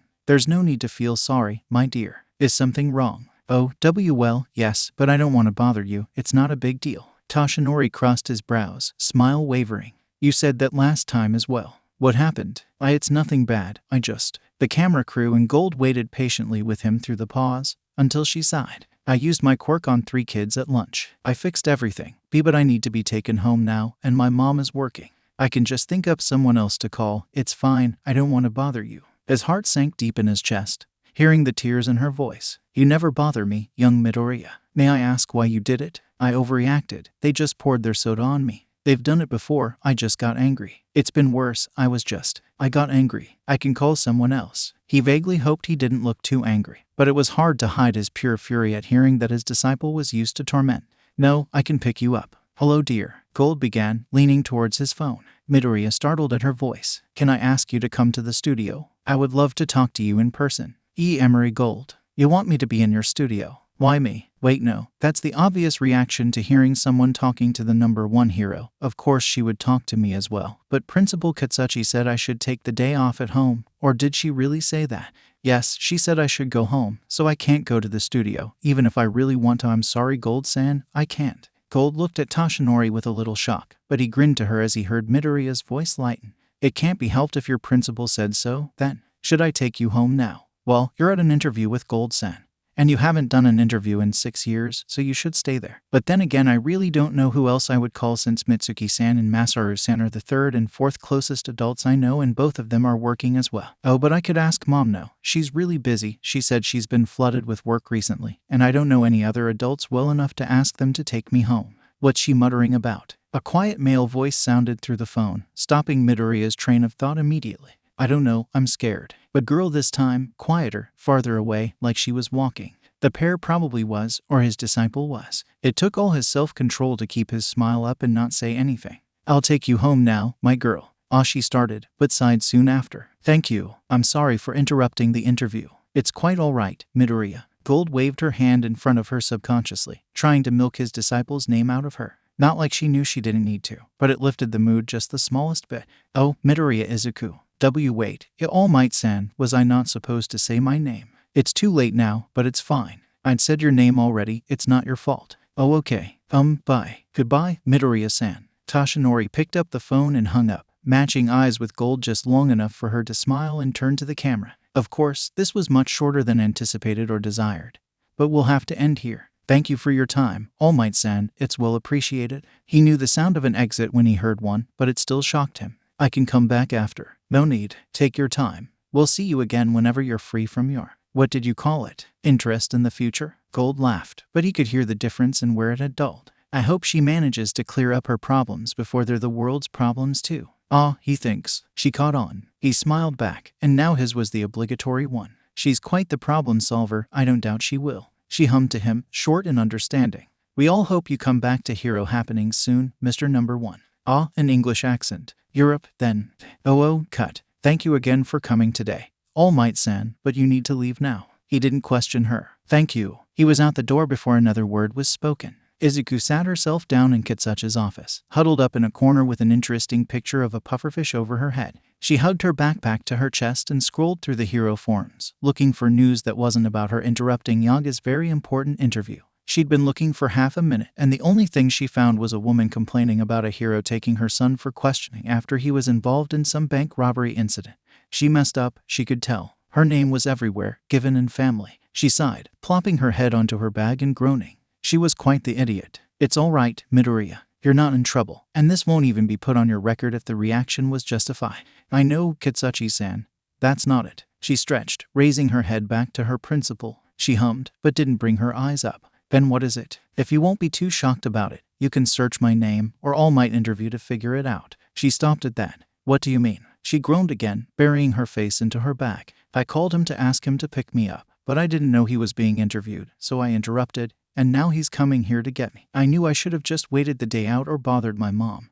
Then this wouldn't have happened. I'm such an idiot. I've ruined my life twice in less than an hour. I shouldn't have. Midoriya, calm down. Her hands landed on Izuku's shoulders, firm and commanding, but kind. She brought herself back to reality and unclenched her fingers, relishing in the feeling of her released grip. She straightened her spine and sat back up, uncurling from her defensive ball of fear. Sorry, It's okay, Midoriya. You're going to be okay. Now, calmer now. What happened? She looked shaken too, but Izuku wasn't sure she wanted to mention that. She guessed it didn't matter anyway. Everyone would know soon anyhow. She could just say it now. I called Yagi-sa All Might-san, asking him to pick me up since my mom is busy working, but I interrupted his interview. Katsuchi looked like she barely understood that, but shook it out of her head. All right, and then? He said he would pick me up, and I hung up. He'll be here soon, I think. She nodded, a little absently, and went back to her desk, hands teepeed in front of her nose. She pulled her hair out of her face after a moment and breathed deep, clicking a button on her phone.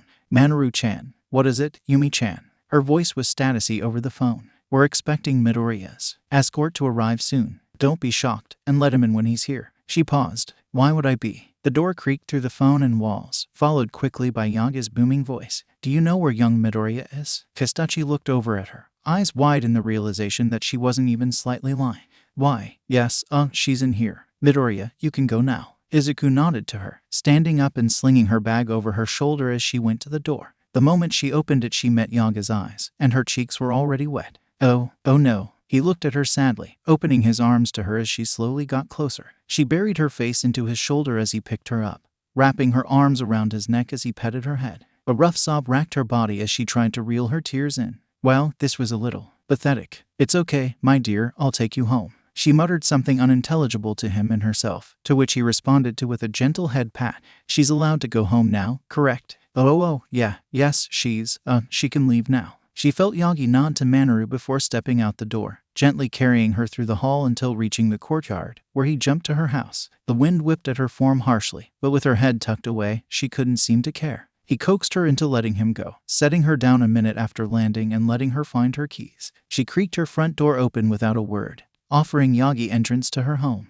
"Thank you, young Midoriya." She followed after him, watching him through teary eyes as he deflated back into his civilian form. He was much healthier than the first time she'd seen him like this. "I messed up, Yagi-san. I used my quirk against other students. I messed up." Izuku shook her head to herself, wiping at her eyes. "I know I shouldn't have. I know I was out of line." She sniffed. "I just got really angry really suddenly, and I'd already." "It's all right, my girl. From what you told me, it doesn't sound like you were unprovoked. I would say your reaction was to be expected." She blinked at him as he rubbed her shoulder comfortingly, trying to make sense of his words. "But I still attacked them. They only poured drinks on me. I can fix that with gold hair, but I freaked out and froze their feet. Everyone looked at me like I was a monster, because I assaulted them. Everyone but Kakin looked terrified by me, Anne. I assure you, my dear, they have nothing to fear. They were shocked, that's all." She shook her head, wiping her eyes before looking in his. "You heard those two on the call. She said she was scared of me. I scared her. I don't want to scare people. I want to make people smile, feel safe, think everything will end up fine because she's here. But they were scared." She hiccuped, pressing the heel of her palms into her eyes, not minding her wet cheeks anymore. Yagi took her shoulders and led her to the couch, setting her down where her mother usually sits. He sat quietly, waiting for her sobs to subside before taking her attention again. Again, they were only shocked. "This was the first time you showed them your quirk, correct?" When she nodded, he smiled gently. "You said young Bakugo didn't react poorly either. And he knew, I assure you, my dear, they have nothing to fear," he repeated. Yagi ran his fingers through her hair gently, surely listening as her hiccups and heavy breaths slowed down.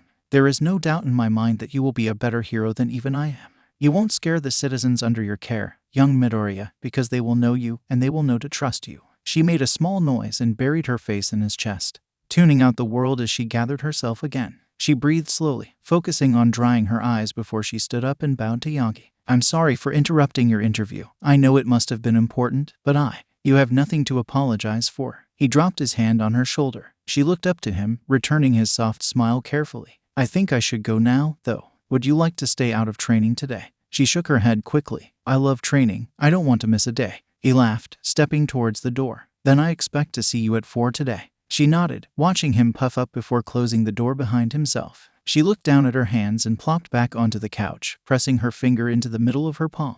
A shiver went up her spine, thinking about the lunch period. Yes, she felt angry and threatened, but she didn't need to take it out on them the way she did. She remembered how it felt to let the ice spread from her and encase them. She could feel that. She could feel her ice form around them and spread along their skin, locking their limbs in place, holding them still, not letting them run with the fear in their veins. Maybe the rest of the school's reaction was from surprise, but those three definitely feared her now. She felt like a monster. "Izuku, honey?" She startled from where she stood in the kitchen, looking up from her task to meet her mother's eyes. She sent her a weary smile, holding up her flour-covered hand to wave to her. "Hi, Mom. How was work?" She looked hurt, setting down her purse and ignoring Izuku's question. What are you doing?" She looked back down to the counter, inspecting her project. I got one of your cookbooks because I was bored and started making cinnamon bread. I don't know if it's very good, because you know I don't make things often, but I hope it tastes good." A silence drew between them, as thick as the things Izuku left unsaid and knew had to be told. Inko didn't address it. "Well, I think it looks great so far." She snickered, but there wasn't much humor in it. "You're the chef." "Yes, but I'm no baker. Move over, I'll help." She rolled up her sleeves and washed her hands, even though she'd done that at least 5 separate times that day alone. She hit her hip against Izuku's, earning another small laugh, and powdered her hands before reading the open page. "You're kneading the bread. Am I doing it correctly?" Inko shook her head, dropping her fists on the dough and raking her knuckles over it while Izuku stepped away to work on the next step, preparing the cinnamon mixture quietly. They didn't talk for a very long time, checking up on how the other was doing and continuing on their tasks being their most interaction. When Inko took the bread pan and slid it into the oven and Izuku set the timer, the silence was finally broken, along with the pseudo peace. "My manager told me about All Might's interview." "Damn it. Yeah, I guess it was interesting." A pause stretched between them. Izuku couldn't make eye contact. "You used your quirk against your classmates." "There it is." Yeah, I did. I guess you would know, since I said my name, and it would be pretty weird if you didn't know your own daughter's name." And I explained the situation over the phone. "Izuku, it's fine." She looked up from the counter and saw her mother reaching up to pet her hair, pulling away when she realized that would only get flour and dough in her hair. "I just wished you called me instead." Izuku blinked. But you said it's been busy recently, and lunchtime is the busiest. I didn't want to bother either of you. Honey, if you need me, you don't have to worry about what I'm doing. Instead of petting her hair, she settled her hand on Izuku's cheek, rubbing her thumb over her rounded cheeks. Her fingers were still sticky. I'll try to help you no matter what, I promise. Izuku's chest tightened. She could feel tears welling in the corners of her eyes. Mom, I scared them. Why, All Might-san said it was because they were surprised. But Mom, I scared those three. They're scared of me now. And Inko cooed to her daughter, letting her fall to the crook of her neck as she silently cried. The smell of the baking bread wafted around them slowly, stronger with every passing second. Izuku was held in her mother's embrace. Are you going to train today, or are you staying home? Izuku shook her head to her mother. I'm gonna go train. I don't want to miss a day for anything. I'm almost done clearing the beach. Inko hummed, obviously not content with the response, but accepting. You can leave whenever you want, honey. I'll keep the bread warm for when you get back. She unlatched herself from the hug and nodded back, wiping the tears off her cheeks. She was sure she looked like a mess. I'm gonna get ready, she mumbled as she went to her room, stripping off her messy, flowery clothes and slipping on a more athletic outfit, whether it looked good anymore or not. She was sure that particular, tiny stain was from a torn-in-half car, and the tear beside it was the same. She'd been too tired that day to fix it, and realized it wasn't worth fixing every time. She shook the thoughts out of her head as she checked her face, seeing the redness of her eyes already fading. She rubbed them again just to be sure, then grabbed her keys and dropped them in her shorts pocket, stepping back into the kitchen to grab a water bottle, even though she might not really need it. Her fatigue was always cured with a switch to gold hair, but Yagi wanted her to depend a little less on her quirk, so water and sweating it was. Bye Mom, I'm going to the beach. Do you have your phone? Oh, it was still on her dresser. I will in a moment, she called, already running back to get it. With it tucked in her pocket with her keys, she responded again. Okay, bye now. Bye, sweetie. She shut the door, leaving it unlocked since her mother was inside, then second-guessing herself and going back with her keys to properly leave the apartment. She held the railing as she made it to the street, not bothering to look around herself. She turned the corner and walked to the beach. I will in a moment. She rushed back inside, leaving the door ajar for no longer than 10 seconds before calling back. Okay, bye now. Izuku shut the door then, circling back to lock it after a moment and turning the corner of her street. Remind me again why you two shitholes are still following me. Well, said lackey number 1, tapping his long fingers together, then rubbing the back of his neck. Remember before, when you said we would be lucky to survive when she snapped? He narrowed his eyes. Of course he remembered. It was one of the only times he remembered defending her after turning 7. Before then, he'd stayed on her side waiting for her quirk to appear, but then, why wouldn't I? You guys didn't listen to me and now look. Pretty boy hasn't said anything since lunch and green face kept breaking down sobbing. Lackey number 2 gulped down hard. We just want to know how you knew she. Katsuki stomped forward when Izuku was too far ahead to notice them, twitching his eye when the other two followed again. Tell her you saw this. No, tell anyone you saw this, and I'll have your hides. They both made small affirmative noises. So Katsuki opted to ignore their footsteps behind him until they reached the beach. Before they could stupidly walk into the open, he held his arm out and stooped lower, making his way to the first trash mound, then checking to see if they understood. Apparently they didn't. They both looked up in awe at the mountainous piles of garbage, but he didn't understand what was so amazing about them. They'd shrunk so much since the time she started, he didn't even think they were big anymore. He snapped his fingers at them, seeing as he couldn't set an explosion, and looked them dead in the eye. They understood that, at least. Izuku was just a little bit ahead, stretching her shoulders behind her head as she glanced around the piles. Her eyes settled on the tallest pile, and he watched as she didn't hesitate to pick up the doorless safe sitting near the top of the mound.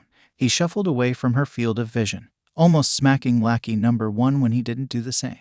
What is she doing? Clearing the beach. She's been doing this for months, ever since her quirk appeared. When did it appear? At least they had the decency to whisper. About 6-7 months ago. Now shut up. One of their phones pinged, and Katsuki stilled as Izuku perked, already wary. He sent one of his most malicious glares to the pair of idiots who had the audacity to check lackey #1s message. Katsuki physically struggled to keep his fists unlit. Who's there? He did not flinch. The two were too busy watching whatever was on the phone, and he shooed them farther between the trash so she wouldn't find them. I said, who's there? He sighed. Whether to settle his nerves or pretend he was exasperated, he wasn't sure. It might have been both. He stepped out from behind the garbage and matched eyes with her, surprised to find her hair a much lighter green than usual. She used it in the cafeteria too, but only briefly. Relax, Deku, it's just me. He couldn't tell if she calmed down or got more riled up. What are you doing here? He looked at the safe in her arms. Taking a walk. What the hell are you doing? I'm moving the trash. Please don't help me. I wouldn't. You've been working on it for a while. I assumed you didn't want help. She blinked owlishly at him, confused as to why he would even think about that. Surely. It pissed him off, but less than before, in a different way. What? Well, thank you for not helping. Her fingers rubbed at the dirty metal of the safe, and he vaguely heard a gasp from behind him as she dug her foot in the sand. Also, thank you for not running away in the cafeteria. He laughed half-heartedly, raising his eyebrow at her. Speaking of which, what's that color mean? She blinked again, crossing her eyebrows in thought. What do you mean? What color? You know, He gestured vaguely at her, settling his accusatory finger on the crown of her head. Light green, lighter than your natural hair. Her eyes blew wide before she dropped the safe and dug her hands in her hair. Even though they were already grimy, she pulled it into her vision and stared at it for a long time. When it finally turned back to normal, she yelped very loudly. Let the record show, her yelp did not speed up his heart rate. He was not worried. She leaned down to her crushed foot, shoving the thick metal box off before tenderly rubbing at the mangled shoe. She flinched, and he noticed a spreading, darker red seeping through the normal brightness of her sneakers. His heart was not beating out of his chest. What happened? He asked all too quickly as her hands went back into her hair before she hesitated, looking around, then looking at Katsuki. F it, his heart was hammering. Why did she look so guilty? She hissed after putting the slightest amount of weight on her foot, tears pricking her eyes. He stepped closer instinctively, but stayed right outside of arm's reach. Kaken, can you move me away from the beach? I don't want to fix it with my quirk. He wanted to ask what the hell. You crybaby. What happened? Why is your shoe darkening? What did you do, you effing idiot? But he couldn't imagine getting an answer to any of those at the moment. Instead, he swooped down without a word and carried her down the street until she tugged his sleeve. He dropped her on the concrete, looking at the sidewalk behind them and shivering at the sight of small blood drops. The air shimmered and he turned around. The golden strands that came with her golden hair surrounded the misshapen appendage in a thick blanket of light, stretching behind him to surely clean up the trail of blood anyone would worry about. She sighed, dropping her head on the pavement as the spectacle ceased and her hair returned to normal. Sweat already clung to her forehead, most definitely from trying to keep the pain from affecting her, and her chest heaved even though she'd barely been outside for long.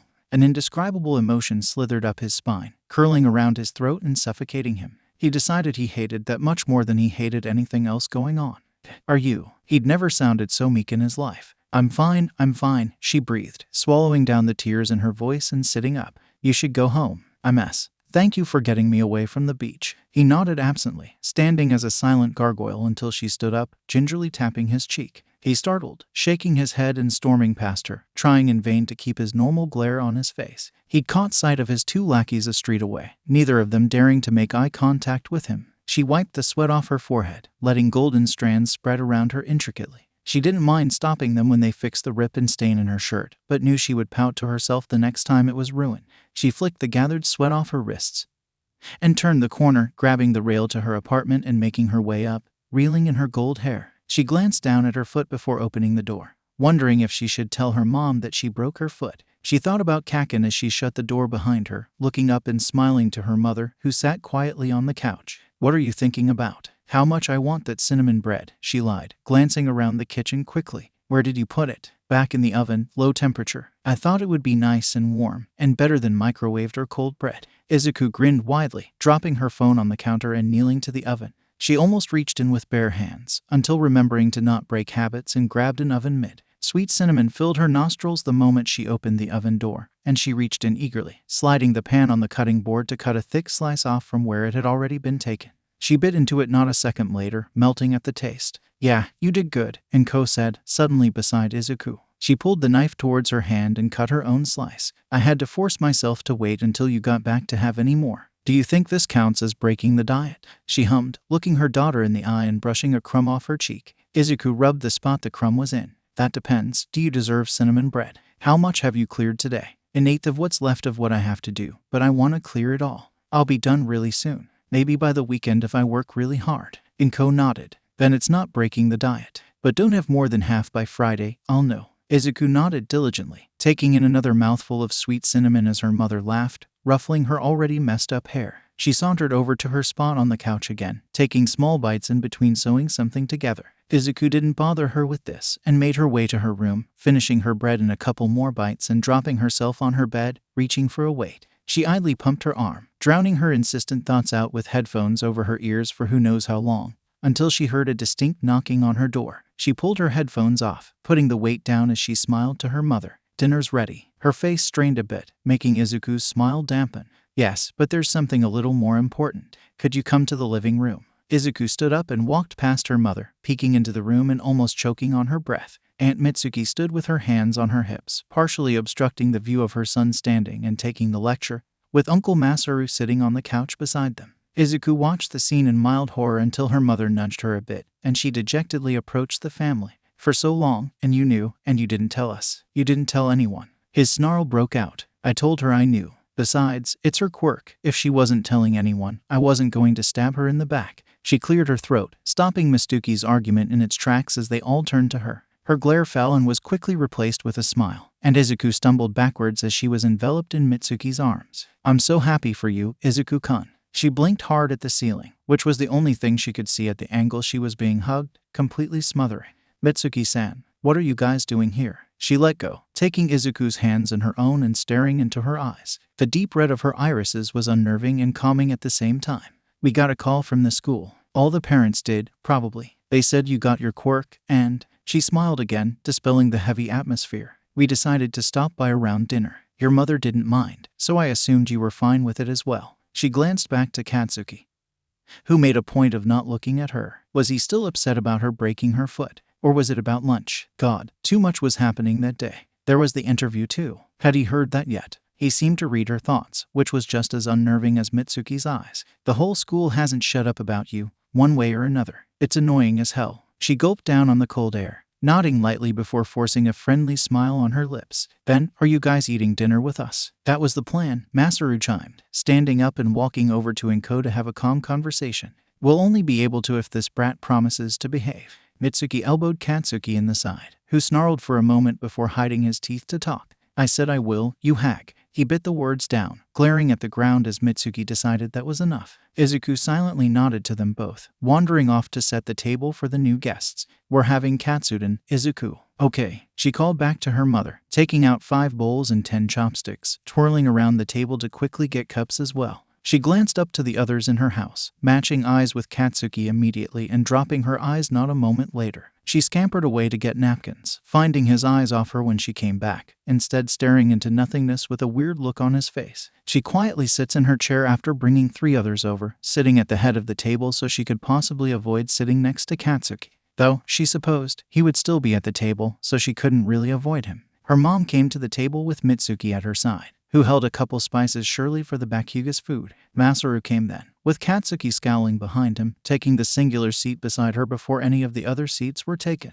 Masaru took the seat opposite of Katsuki's and beside Mitsuki's, and Inko took the other head of the table. Izuku tapped her foot awkwardly on the floor under her. "Itadakamasu," Inko cheered, immediately launching into conversation with Masaru, who reached for the pepper after the first bite. Katsuki took the hot sauce without trying the food, giving Izuku a look when he noticed her staring. She quickly took a bite of her own to ignore him, somewhat glad that it actually worked. "Izuku-kun, what is your quirk?" She looked up to Mitsuki, who blinked at her with pork between her chopsticks, so she set her own down. "I haven't named it. I don't know what to call it." She stuffed the food in her puffed cheeks, then pointed her chopsticks at Izuku. "But you know what it does, don't you?" The school didn't say much. She pulled at her fingers, then stretched her arms and sighed. "I can change the color of my hair. Depending on what color it is, I can do different things." She tapped her finger against the edge of her bowl. "Like, if my hair is light blue, I can make and control ice, and if it's red, I can do the same with fire. Gold, I can fix things. Light green, I can't feel pain."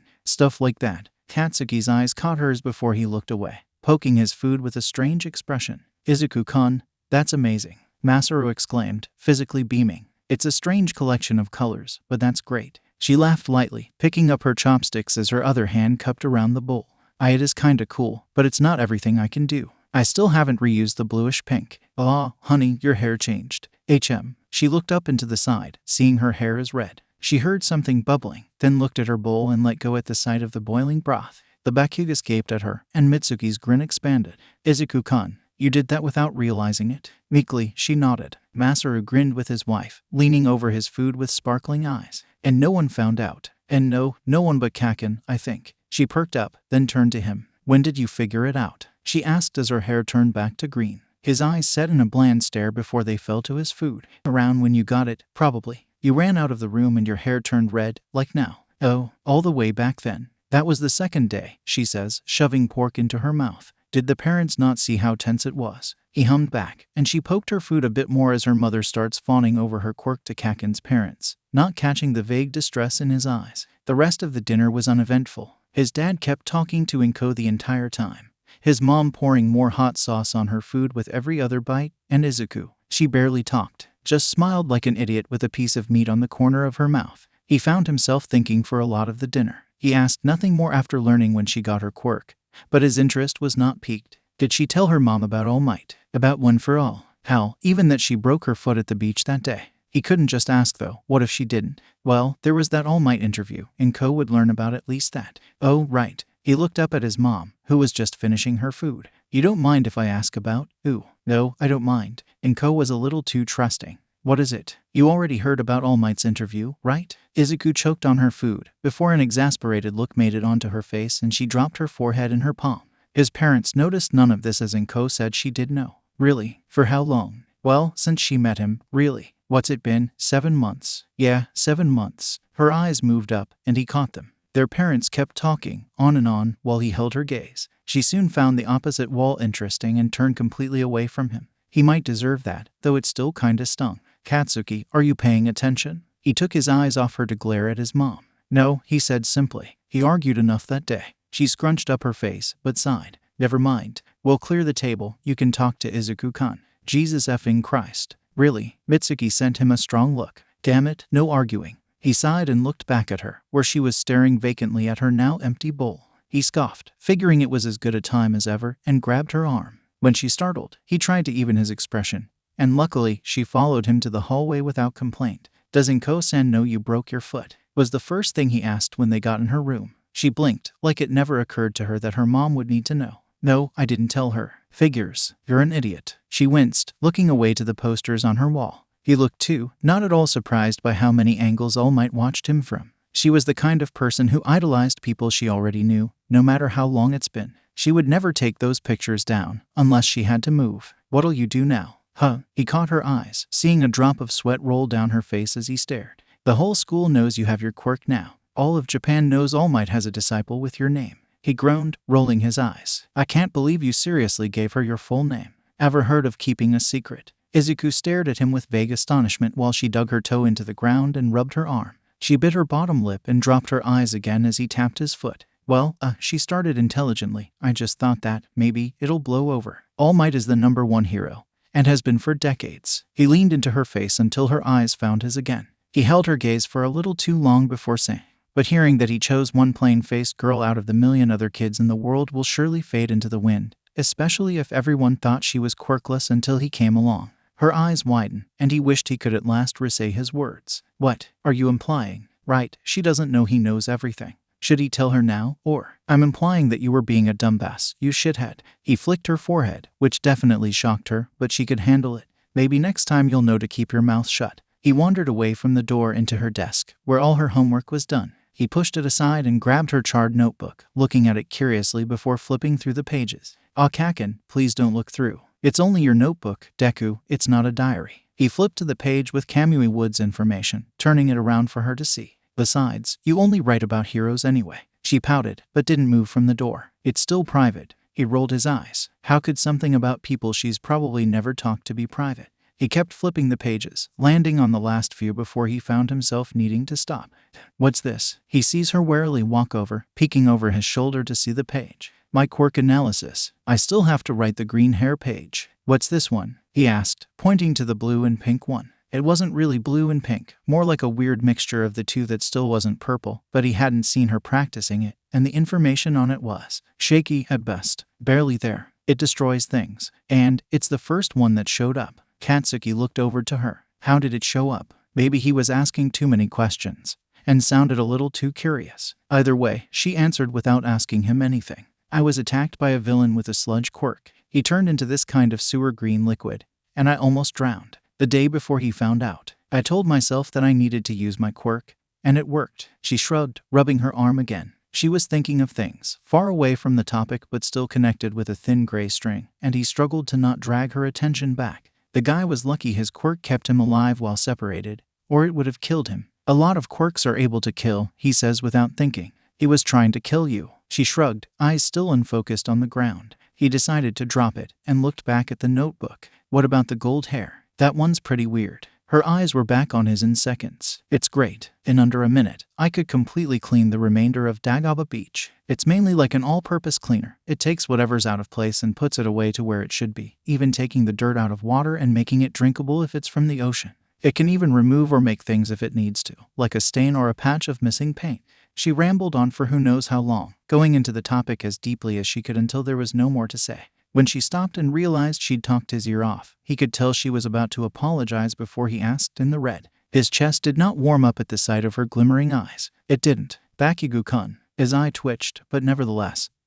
He turned in his seat. What? It was the green-faced girl, the one who couldn't stop crying after she pushed Izuku over the edge. It was a break period, so she was technically free to do what she wanted. But if she was actually allowed to leave her class was another question altogether. She pulled at her sweater, God knows why she had one on, and looked at the ground. You knew, didn't you? That she could have ripped your heads off. Yeah, she winced. So did most of the class. He scoffed. I warned you, didn't I? You're lucky she only used ice. She could have burnt you to a crisp and revived you a second after. This time they shivered, but the green-faced girl physically paled. She knew every word was true, not at all exaggerated. She wouldn't though, right? We were just joking. And that she went silent, arms shaking so minutely no one else probably saw, except googly eyes. He looked worried now. Would you even be in here if she was still here? Greenface shook her head. Then what's the point in being here now? You won't get anything out of it. She opened her mouth to talk, but nothing came out. She looked at the only empty seat in the room, where Izuku would have been sitting if her absence wasn't excused for the next week. Inko got the call after dinner the night before, being told that her daughter was asked to take it easy and stay at home, but that would hurt more than help. She still did it though, otherwise the dumb green-faced girl wouldn't be here. She's All Might's student. Everyone went quiet. Yep, is all he said in response. Did you know that too? Hard not to. That nerd sees him every day. The class stared at him like he suddenly grew two heads and one of them breathed fire. Every day. If you want to know about any of this, why don't you ask her? He might say something he shouldn't. He might expose her more than she already is. A chill went through the room, as he could see with the huddling of everyone's arms. He turns back in his chair, idling the free period away on his phone like he wanted to. The green-faced girl left when he found another article on All Might's interview. But what drew his attention was the differing perspective it took. Most of the articles all sounded the same. The number one hero has taken a protege. All Might's student, or daughter, has the number one hero chosen the next. They were all talking about Izuku, who she might be, what she was to All Might, anything about her, but they were all taking it as something great, amazing, a chance to see what will happen to the world. The title on this was Midoriya Izuku, the downfall of All Might, and he didn't care for that. He jabbed the link with his thumb, angrily reading through the opinionated text until he felt his heart stop at the words yes. It's more than likely that she will become the next number one, but that would mean All Might expects to retire in the near future. The article kept going. It talked about how long it had been since he'd had an interview, how he dropped everything to get to her, and then went on to analyze how they talked to each other. He saw with his own eyes that the author believed they shared secrets together that no one else could know about. It didn't stop there. The author researched her. The bastard dug into her personal life and pulled it out into the open. It said she was assumed quirkless for 14 years, and was still marked as such. She was called a liar, a manipulator, a girl who would do anything to avoid consequences. The only reason he didn't spout curses to whoever let this be published were the lines after. But we can't blame her. In the call, it was clear that she was being bullied, and for so long she thought it was wrong to act out. The apple doesn't fall far from the tree, and her tree would definitely be whoever began outcasting her. It was him. He felt the knives in his chest again. It happened a lot recently, when he thought about how he treated her, how she flinches at him closing his fist, how she almost stops breathing when she thinks someone's following her. When he accidentally looks up to the school roof and feels a shiver roll down his spine and pretends it never happened. It was him. Instead of snarling at the screen, blowing up his phone, throwing it out the window, or even ripping up a graded paper, he did nothing. He turned his phone off and tucked it in his pocket, staring blankly ahead as he tried to work back the knot in his throat. You'll have to work for her forgiveness. I know. He thinks to the memory of her future self. I know, I'm trying. I really am, but I don't know how to do it. Let her know you care now. Fat lot of help that would do. She would be terrified. The future Izuku's voice faded from his mind, disappearing to wherever it usually went. He sighed, dropping his head as he struggled against the tightness in his chest. She'd be terrified. He was sure she hated him. If not, she just tolerated him. Terror wasn't all she would feel. She'd be so confused under that terror she would walk into a wall and fall down her apartment stairs. He couldn't think about her and falling. It set his nerves on edge, and it hurt. He grit his teeth and shut his eyes, trying to block out his thoughts. It didn't work.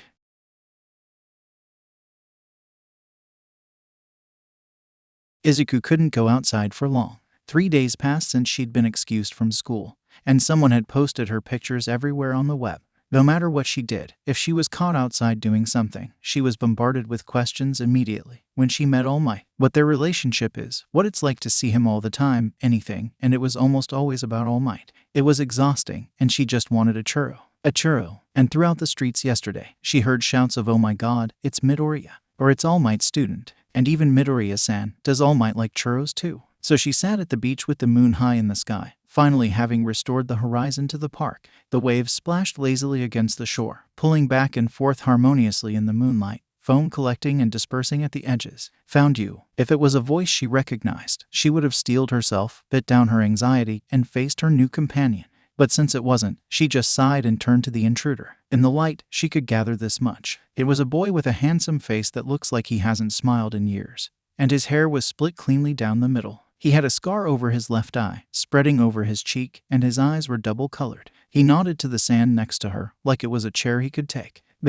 He was weird, she decided then. No one's asked her what she thought so far, not in a while, so she nodded back to him and let him sit. "Who are you?" she asked right after, meeting his eyes when they rose again. He looked sad, like that was the last question he wanted to answer. He did anyway. "My name is Todoroki Shoto. You're Midoriya Izuku, aren't you?" She recognized that name. She blinked at him incredulously, leaning over herself a bit to look at him better. "You're a Todoroki." She could see him sag with those words. "It's not a good thing." Izuku's eyebrows crossed as she pursed her lips. How could being the son of the number 2 hero be a bad thing?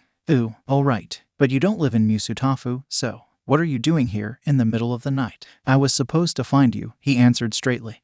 "Can I ask why?" "My father wants me to court you and woo you into marriage." Maybe he's a little too straightforward. She shuffled away from him quickly, getting to her feet and kicking the sand up, squeaking the entire time. Once she got her balance back, she stared at him wide-eyed as he rubbed at his eyes. Marriage. But I'm 15. I can't marry anyone. And I just met you. I can't marry you, Todoroki-san. I'm sorry." "No, I don't want to get married either," he mumbled, rubbing sand off his cheeks. She blinked openly at him.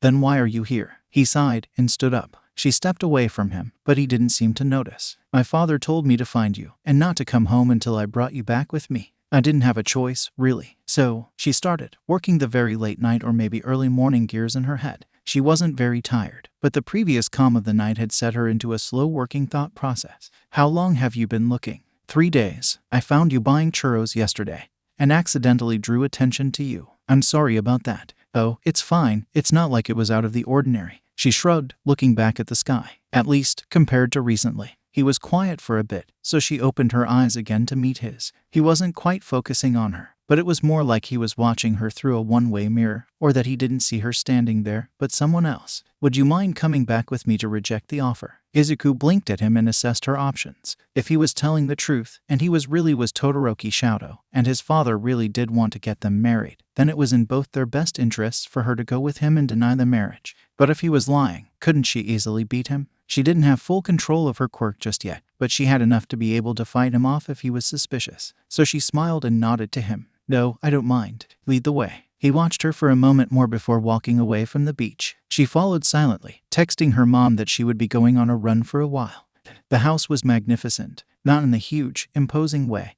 And yes, it was still imposing, but the traditional Japanese style held an air of significance she wasn't sure she'd felt before. It sent chills down her spine to walk through the gates and follow Todoroki inside. The moon had sunk a little more to the horizon, and it was getting a little brighter, but in the way that definitely didn't mean it was morning yet. "I'm home," he called through the dark hallways, followed up with, "I brought Midoriya." A quiet thud and a soft groan echoed through the house before a door opened at the end of the hall, and out stepped a young woman with red streaks dancing through her messy white hair. She rubbed her head groggily and stared down at Izuku and Todoroki, holding a small lamp that lit her side of the hall. She stared at Izuku before rushing over. "Shoto, why did you bring back All Might's student?" she whispered, glancing around as if anticipating a jump scare in a haunted house. Todoroki opened his mouth to respond, but Izuku beat him to it.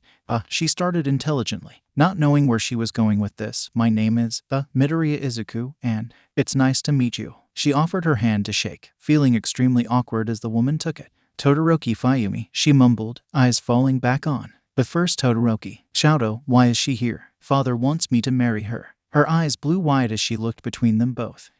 Are you? She squeaked out. No. Izuku winced at her volume. No, we aren't going to get married.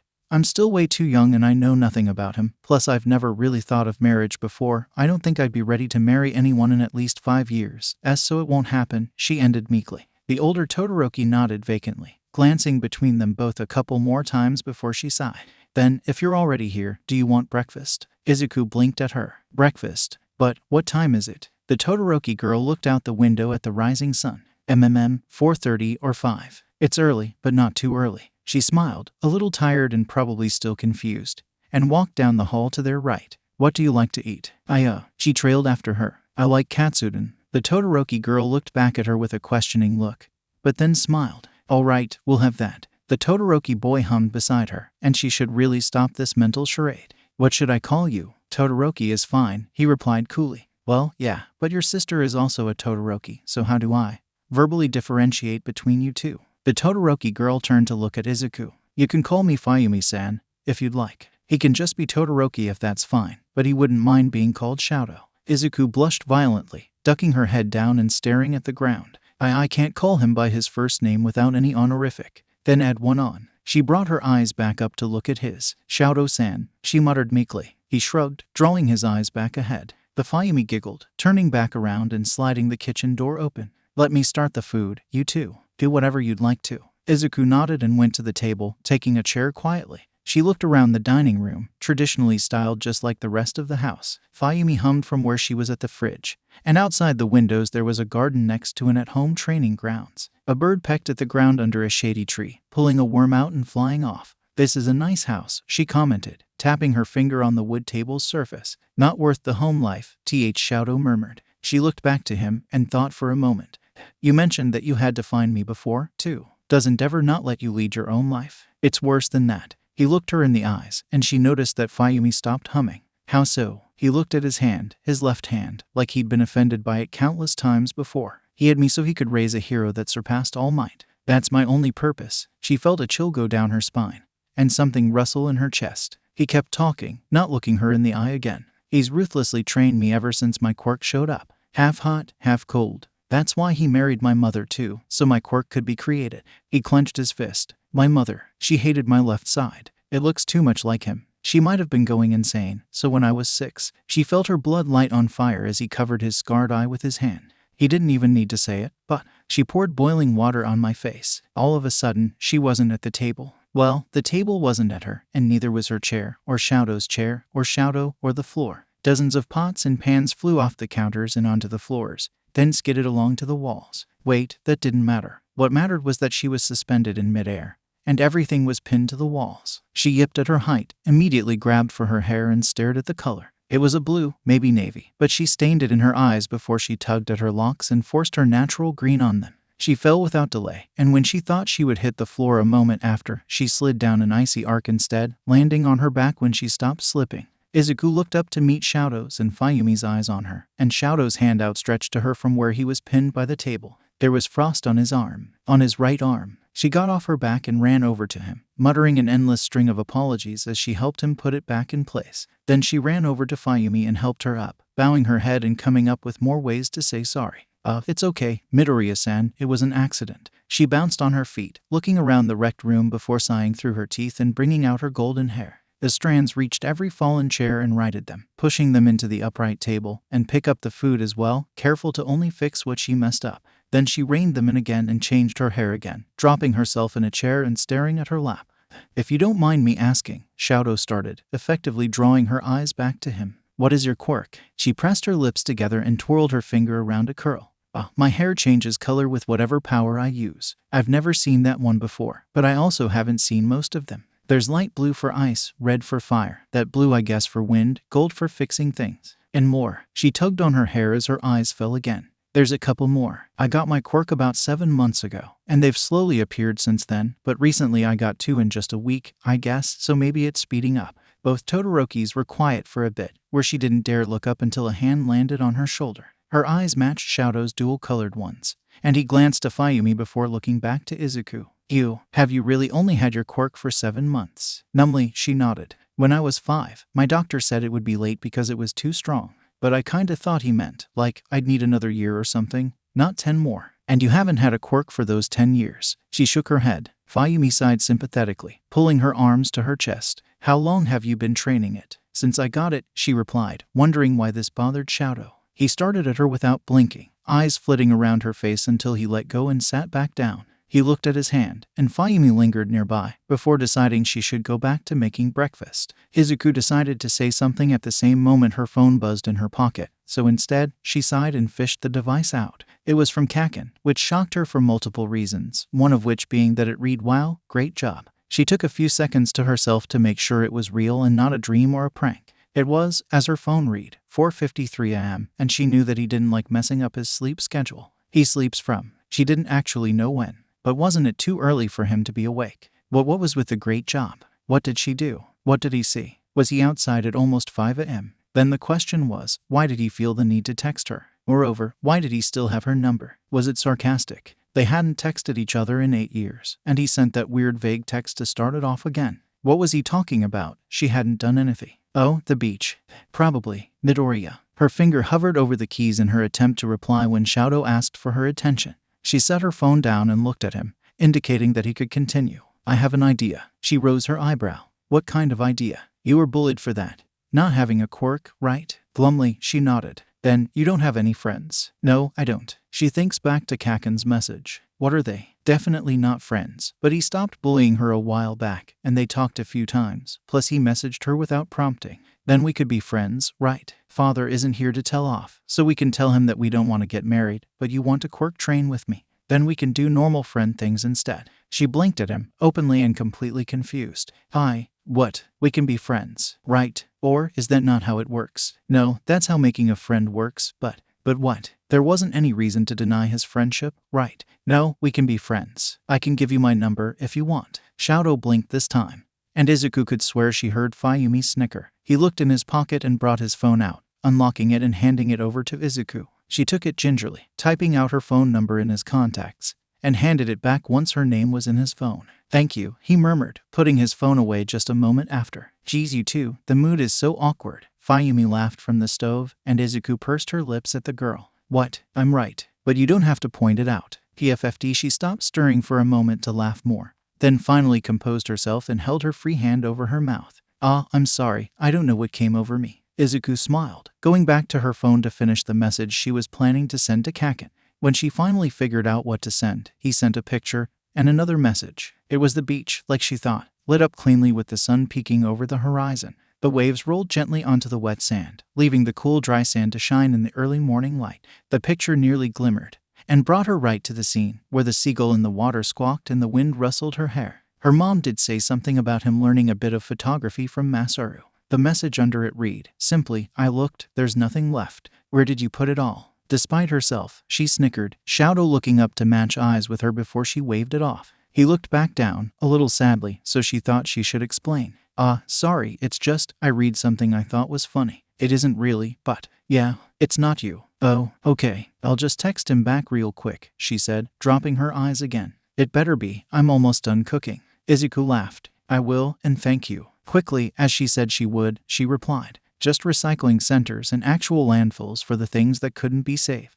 Just recycling centers and actual landfills for the things that couldn't be saved is what she sent in reply. He still sat on the beach, letting the sunrays roll over him and slowly warm the sand under him. It was really a beautiful sight, and he wondered when she actually finished restoring it. He looked up to the sky, thinking about her on the beach, training every day. He didn't see her there often, or he just didn't find her every time, but he remembered when she made the glaciers. She built them up in 2 minutes the first few times, and slowly shortened the time to a minute, then to half a minute, then even shorter. In the end, she got the whole process of making and melting it into 10 seconds, maybe less. Then it was dusk, and she had to go home, but when All Might left, he saw her circle back to practice more. That night, the shine of the firelight on her skin sent a shiver down his spine. Despite the fact that it was also cold, he probably saw that as something terrifying, or maybe the opposite. He wasn't sure he was envious either, though. The image stained the undersides of his eyelids, so he closed them to see it better. The pitch-black sky against the stark light of her flames, the brightness of her shining skin and the glimmer in her deep, red eyes that always matched her hair, of which that hair looked just as bold as the fire roaring around her, twisting and twirling and dancing with her. He reopened his eyes, squinting at the pink and orange sky that overtook the stars above him. Katsuki grunted, leaning back in the sand to watch the scene before him. He wondered, does she have a pink or an orange? What about a darker blue or a black? Does she have white hair too? He shut his eyes for a moment, trying to picture her with eyes that were nothing but a pupil, with hair just as light swarming around her head.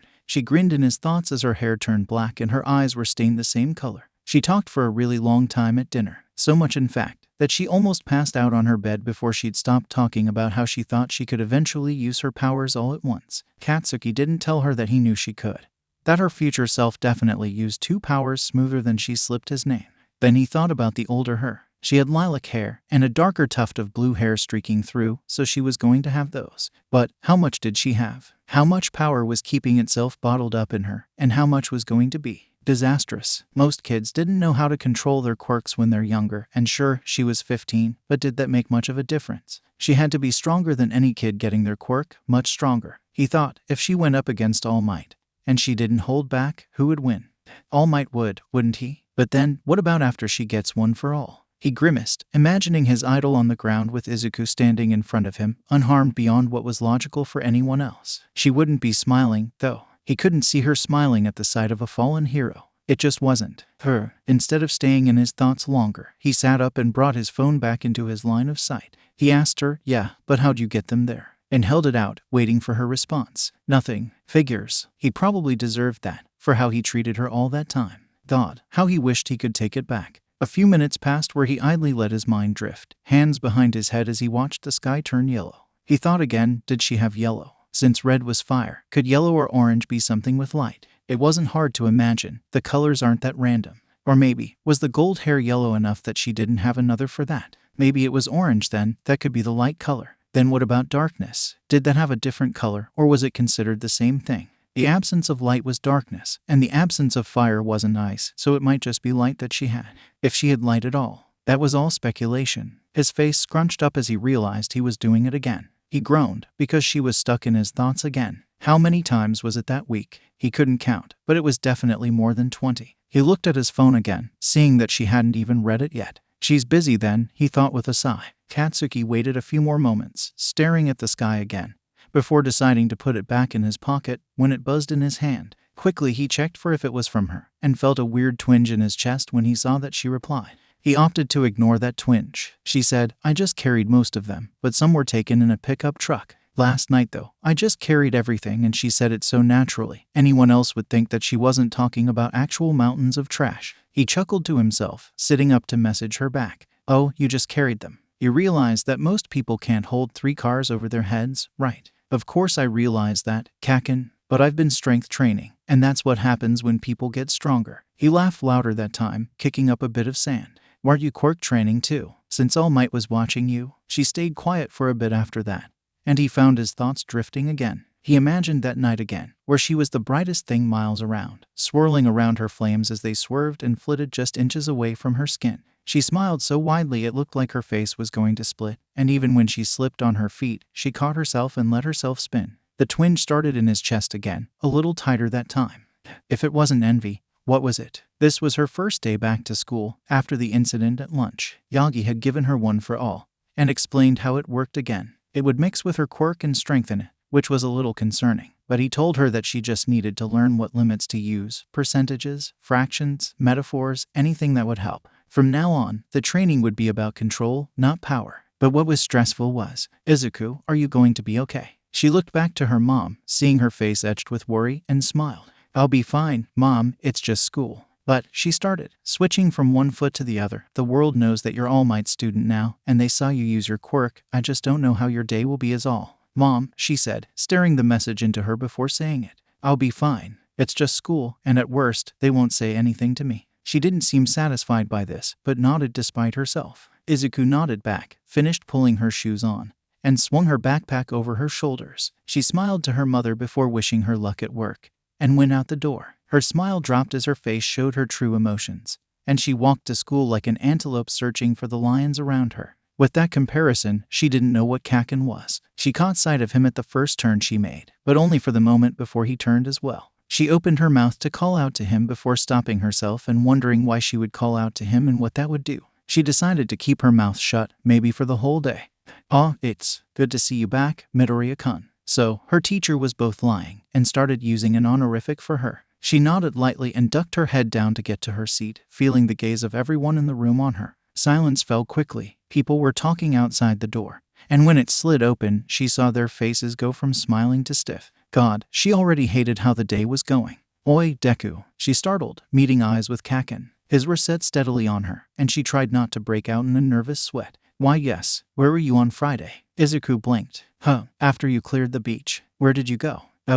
She rubbed the back of her neck, almost tasting the pressure of eyes on her. Shadow-kun went out to find me, so I went to his house. Who? He sounded skeptical, at best. Todoroki Shadow. But his sister is also Todoroki, so I have to use their given na. Do you mean? Someone in the back squeaked, as an endeavor Todoroki. She made eye contact with the boy who said that, and meekly she nodded. But I didn't meet him. Why'd you go? She thought about how Endeavor wanted Shadow to marry her, and Shadow's scar, then how he got it, and decided it wasn't her place to share. It's personal, she muttered, twirling her hair around her finger. She checked to make sure it was still dark green, then dropped her head in her hands. I want to go home, she almost whispered. Tough luck, you gotta go to school. Izuku peeked her eyes through her hair. You act like I don't know that. The classroom was quiet again, and Kaken huffed, turning in his chair. Slowly, conversations started back up, about what they all did over the weekend, where they went, and who they saw. Izuku untensed her shoulders, wondering when she'd curled into herself, and sighed lightly. Eyes were still on her, of course, but not being talked to was all she wanted that day. He couldn't say he was disappointed, or let down, but he did expect a little more to happen. He'd known the whole time, but the fact that no one brought up Izuku's connection to All Might when they all knew everyone else heard was strange. No one was talking about it, at least not loud enough for him to hear, and they especially didn't ask Izuku anything. She went up to the roof to eat again, leaving the lunchroom empty of her. The rest of the grade was there, glancing around more than a few times to see if she sat in the corner again. Then all hell was let loose. Everyone's thoughts were let into the open. Complaints of the mercy of the principal, arguments about Izuku's absence, distress over how they treated her the past few years, and most importantly, everyone's views on her identity of All Might's personal student, and there were many, many views on that topic. The cafeteria turned into a cacophony of voices, yelling at each other from across tables, screaming profanities and oppositions every which way. It was all Katsuki could do to keep from setting off an explosion and blowing some eardrums to get them all to shut up. She can't really be his student. He wouldn't just pick someone up off the street and start training her. Unless you're just ignoring the fact that it's perfectly clear it's true, then I have nothing to say to you. God, can't you all accept that she's lying? How would she even pull that off? All Might doesn't lie. He wouldn't be drawn into this. Shut up. I don't want to hear it. The only two others that didn't participate in the Scream Fest were Lackey number 1 and Lackey number 2. Who watched him with careful eyes. He stared right back at them. What? He snarled, louder than he usually would need to. Number 2 glanced at number 1, who spoke for number 2. We wanted to know your opinion on this, since you already knew about it all. He rose an eyebrow at the pair, shoving his food in his mouth. Why should I tell you what I think? Lackey number 2 kept glancing at Lackey number 1, before he finally said, you have a better view of this all, and you kinda know more than everyone else too, don't you? Katsuki huffed, then stared them in the eyes as he leaned on his hand. She is All Might's student. Anyone saying that she isn't is an idiot and should go back to first grade. Not only did she speak to him casually enough that she called him to pick her up from school, but she knows his real name, and nearly called him that in the call. They blinked at him like he was speaking in tongues. It irritated him. She knows his name. Do you know his name, Katsuki? Of course I know his name. She doesn't call him All Might anyway. Lackey number 1 leaned in closer, and Lackey number 2 followed suit. What is it? Like hell I'd tell you. It's their secret. Please. No. Lackey number 1 sighed, tapping his fingers together in that habit of his. Then what about the beach? I looked the other day, and all that trash is gone. Like I said, she cleaned it. And what about what happened at the beach? What? When she broke her foot, Lackey number 2 murmured, leaning in a bit more. She dropped something on her foot, and it broke, but you were so worried you. I wasn't that worried. Anyone would react that way if someone broke their foot. You didn't want to leave. Number 1 rose his eyebrow at that, catching on to something, but God knows what that was. She broke her foot, idiot. Of course I didn't want to leave. You're getting really defensive. Is that a shock? What are you trying to say? Number 2 winced, but then squared his jaw and crossed his arms. Do you know her birthday? It's July 15th. Why? When did she get her quirk? 7 months ago. What all can she do? Ice, fire, fixing shit, destroying shit, and not feeling pain, but she'll get more. Why are you? What's her favorite food? Katsuden, wha? Why do you know all this? We used to be friends. Why wouldn't I know this? What about the quirk stuff? She only got it 7 months ago. What about that? She likes talking about it. Of course I know. She hasn't told anyone else. Suddenly, he realized that everyone else stopped talking. He opened his mouth to say something, but he couldn't think of anything to reply with. You must have asked her. Why did you ask? My parents wanted me to talk to her. He felt sweat forming on the back of his neck. You still didn't need to ask. You could have ignored her. He rose his dumb eyebrow, and everyone looked at Katsuki. He knew what they were thinking now. It wasn't true. It couldn't be. Not him. Katsuki, lackey number 1 started. Why do you know all this? What? Can I not know things without having some reason to know them? Why were you so worried when she broke her foot? Because she broke her foot. A girl a few tables away piped up. I broke my finger before. You didn't do anything about it. If she broke her finger, what would you do? Make sure she was okay. Katsuki, do you like her? He froze at the audacity of that question. Why the hell would I like her? You know what? He stood from his seat, shoving his tray away from him. I don't have to listen to any of you. You can all F off, go to hell. He shoved his hands in his pockets and stomped through the crowded tables, ignoring any and all voices saying his name. They were all wrong. All of them. Like hell he'd have a effing crush on her. He just thought about her a lot. Who wouldn't? She'd gotten interesting. She was All Might's disciple and finally got her quirk. She cleared the entirety of Dagaba Beach in 7 months, could make infernos at the snap of a finger, could fix her own broken bones in a moment, knew more about every bit of her quirk than any other person knows about all of their quirk, and was still humble after all that, with her small smile and the way she spins her pen across her knuckles when she can't think, the way she gently hummed when she thought no one heard her, how happy she looked when she had someone to talk to. No, he did not have a crush on her. He couldn't. Not him. Where do you go to school? Nisutafu Junior High. Why? I want to hang out, like friends do. Oh, sure. I can meet you by the gate. You don't have to go inside. All right. All right. Shadow stood outside Misutafu Junior High, waiting for Izuku to show up for who knows how long. He leaned against the gate with his eyes on his phone and a hat over his hair, feeling a gentle wind roll over him. It hit 3 o'clock, and he heard another bell ring. He didn't pay it any mind. It rang a couple times already and nothing happened. But another minute or so passed, and a couple kids in uniforms walked past him, taking a quick glance before continuing on. He looked back to them, but more kids showed up, and he felt almost overwhelmed by the sheer amount of people running out of the building. A red-eyed boy with spiky blonde hair caught his eyes for a moment before scowling and waiting on the other side of the gate.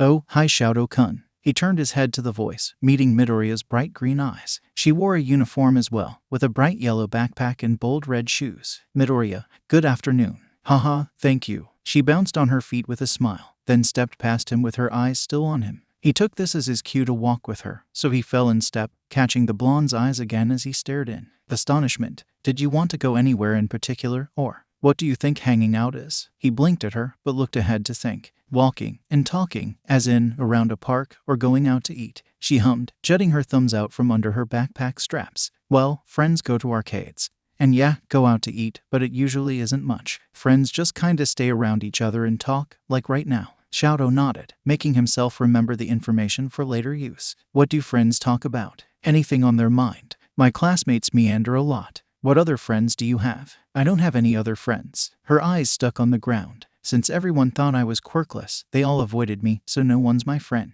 The closest I have to a friend, other than you, would be Kaken, I guess. Who's Kaken? They were about to turn a corner, but she seemed to change her mind, then turned back ahead and kept walking. He just followed. Well, he has spiky blonde hair, red eyes. Oh, the boy at the gates, he thought, before she continued. He's a little hard to handle, but I guess I got used to it. He used to bully me, like everyone else, but I think he tried to get everyone to stop too. He's gone to my house with his parents to have dinner and listened to me talk about my quirk, but she shrugged, now taking a right. I don't know. I don't know what he thinks of me, or what he thinks in general. I guess I might not ever know.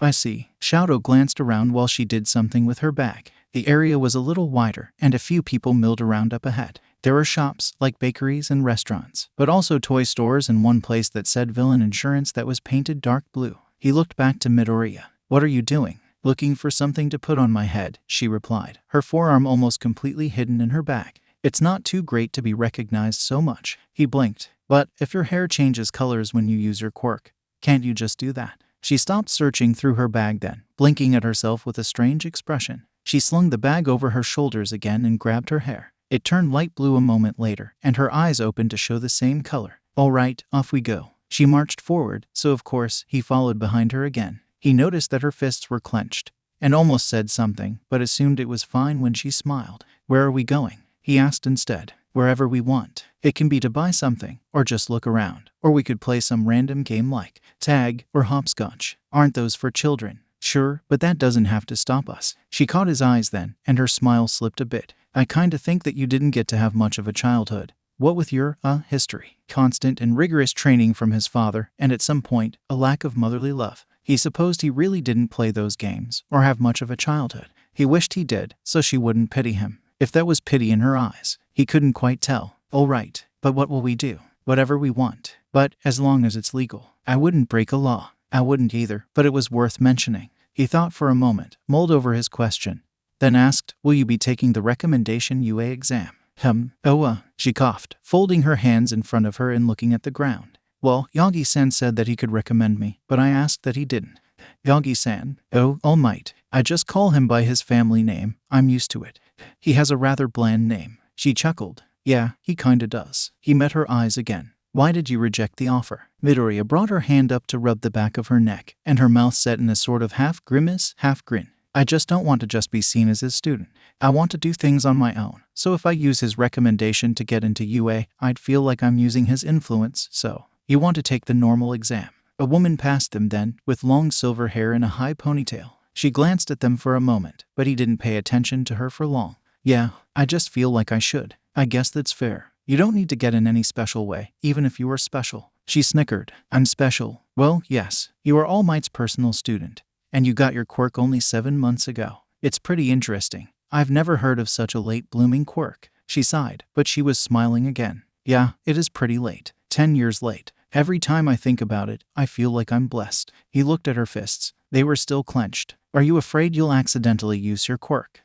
Your fists? You've been holding them pretty tight. Oh, yeah, it's just that. Well, it feels like my quirk is getting stronger, and really quickly, so I'm a little scared it'll just burst out of me. Shadow blinked, feeling concern slither in his chest. You can turn off your quirk if it's bothering you. No, I'd rather not be recognized. He pulled a face, until his eyes caught on a clothing store, and an idea popped in his head. Can I buy something for you?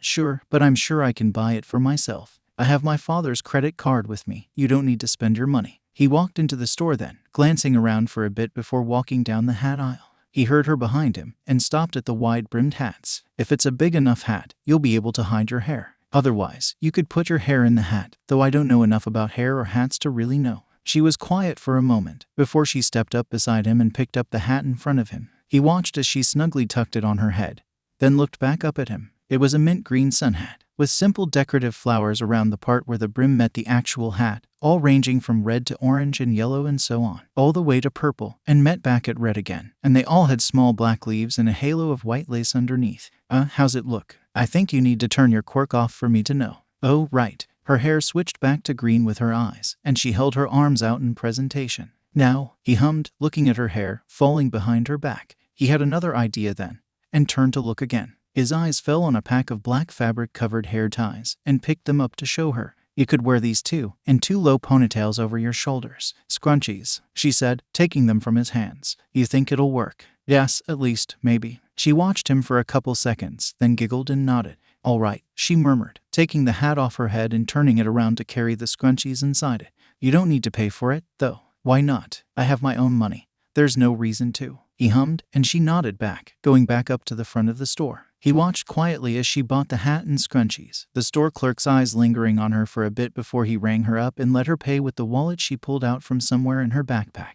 Midoriya turned back to him with another smile, stepping up to him as she tore the cardboard holding the scrunchies together. Could you hold these for a second? She held the hat out, still upside down, and 4 of the 6 scrunchies. He nodded, letting her drop them in his arms, and she rolled the scrunchies on her wrists before separating her hair. He wondered how often she pulled her hair back as she tied the scrunchies right under her ears, tossing her ponytails over the tops of her shoulders. Thank you, she said, taking the scrunchies and rolling 2 onto each wrist, then pulling the hat back on her head. You look nice, he said, because she did. She was a pretty girl in general, so it was worth mentioning. Oh, really? Thanks, she laughed, hooking her thumbs under her backpack straps again. Any time. He walked a little in front of her to hold the door open, then let her pass him before leaving the store. What do you usually do after going to school? Well, I guess I usually go home, then change into clothes I can get first and head to the beach. But since I finished cleaning Dagaba, I'd just go to Dagaba to meet Yagi-san for quirk training. But I'm not today because it's my first day back since my short suspension. Oh, but it wasn't put on my permanent record.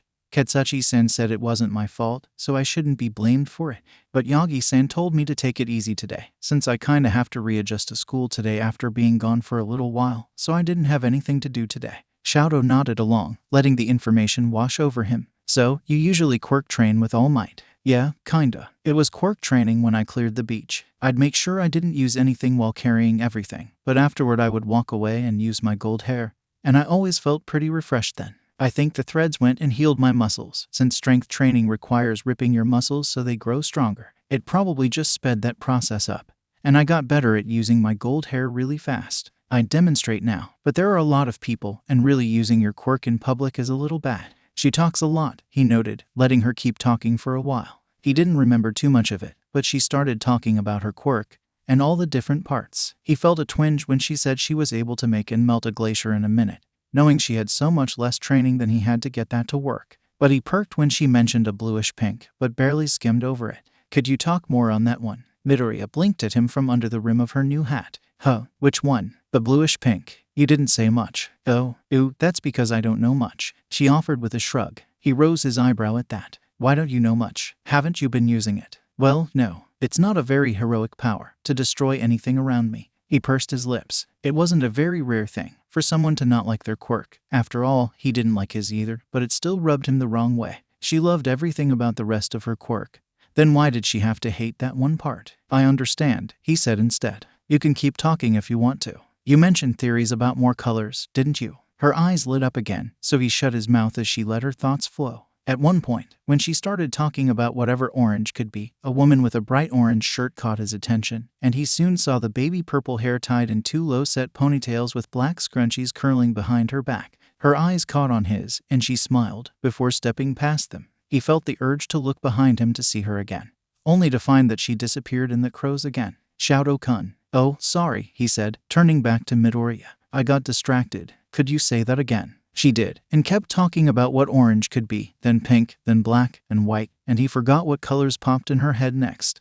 Didn't that woman have mint green jeans on? He wasn't sure how, but at some point, Izuku had gotten one for all. It was probably around 3 months ago, when she cleared the beach and met Shoto, who she then spent half an hour after school with every Monday and Thursday. Then, shockingly, she was only caught by a news reporter once, and managed to get away without saying anything. He'd bet anything they'd try to catch her at the gates that day. Katsuki, what are you doing? Making breakfast, you hack. It's almost 5 in the morning. Well, I'll keep it warm for you. Go back to sleep. His mom put her hands on her hips with her drowsy eyes, stepping up to the stovetop and glaring at the food. This'll be done soon. What do you even plan on doing for 3 hours? I don't know. I woke up half an hour ago. I might train. She poked the lettuce, scrunching her eyebrows up. That'd be loud. You'd wake up the neighbors. Fine, I won't train. Now get off my back and go to sleep. Mitsuki pursed her lips at him, but did turn back to her room. Katsuki looked back at the food, stirring the rice gently. Would the press try to hound everyone? Would they just look for Izuku? Was she thinking about the same thing? She had to be. At least some time later, it was something to worry about. Would she wear the hat she got with Todoroki? Or the hair ties? Would she keep her quirk on to hide her hair color? Only the light green one could completely work without too much consequence. But it was too close to her actual hair color, she could get noticed. No, he shouldn't focus so much on her. She could worry about herself. After finishing and eating breakfast, Katsuki put away the food for his parents and sat on the couch with a notebook, twirling a pencil over his knuckles. He'd finally gotten to the point where it was just as easy to do as Izuku made it look. He wrote down a few of his thoughts once they were organized enough, and when there was nothing else to say, he sighed and shut the cover. Katsuki leaned back into the back of the couch, turning on his phone and hoping for a distraction. Of course, he found himself on the news app.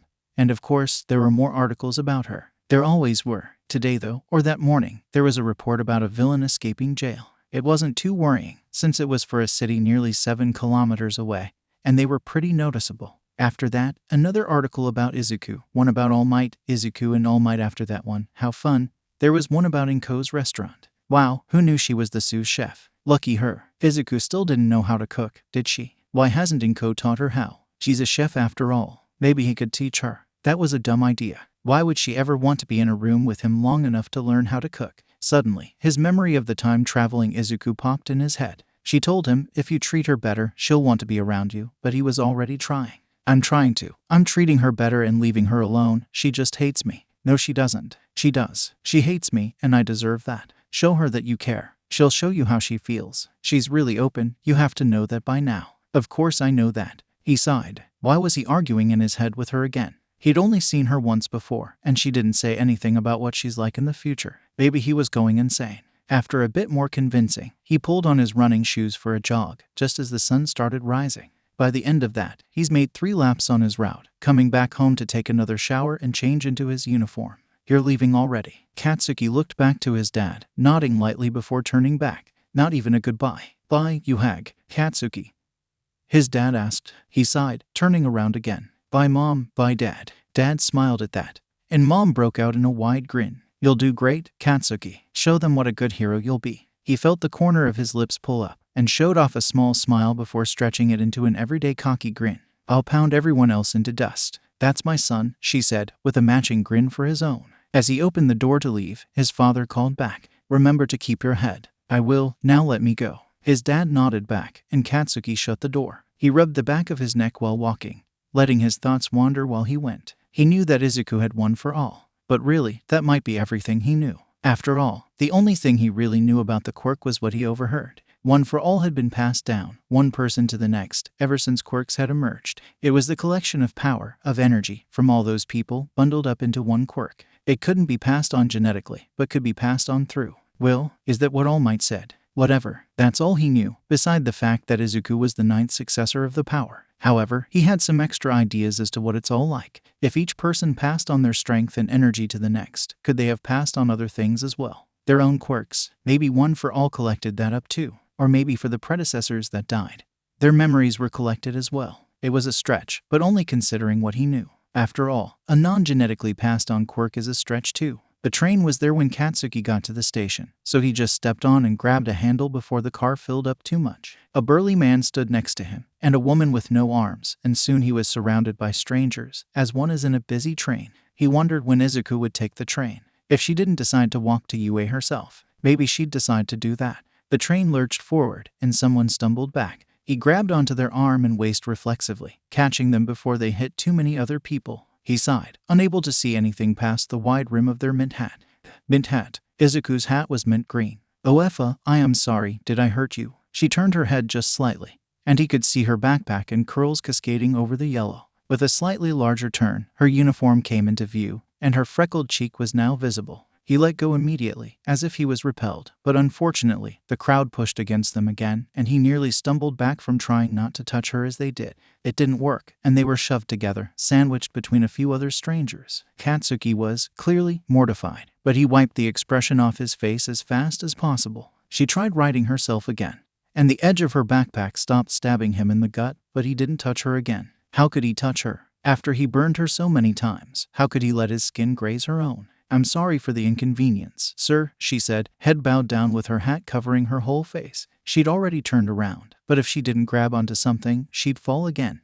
Who are you calling, sir? Deku. Curse that effing stutter. Her head flew up as quickly as her eyes met his. Grab onto something, you'll trip again. Kaken. Oh God, I'm sorry. You already said that, idiot, don't say it again. He reached back up and shook the handle he held onto. Grab onto something. She looked up and around for a moment, then awkwardly looked at him again. He rose his eyebrow as she said, they're all taken. Of course they're all taken, he muttered to himself. The car's full. All right, fine, you'll just have to make sure you don't trip again.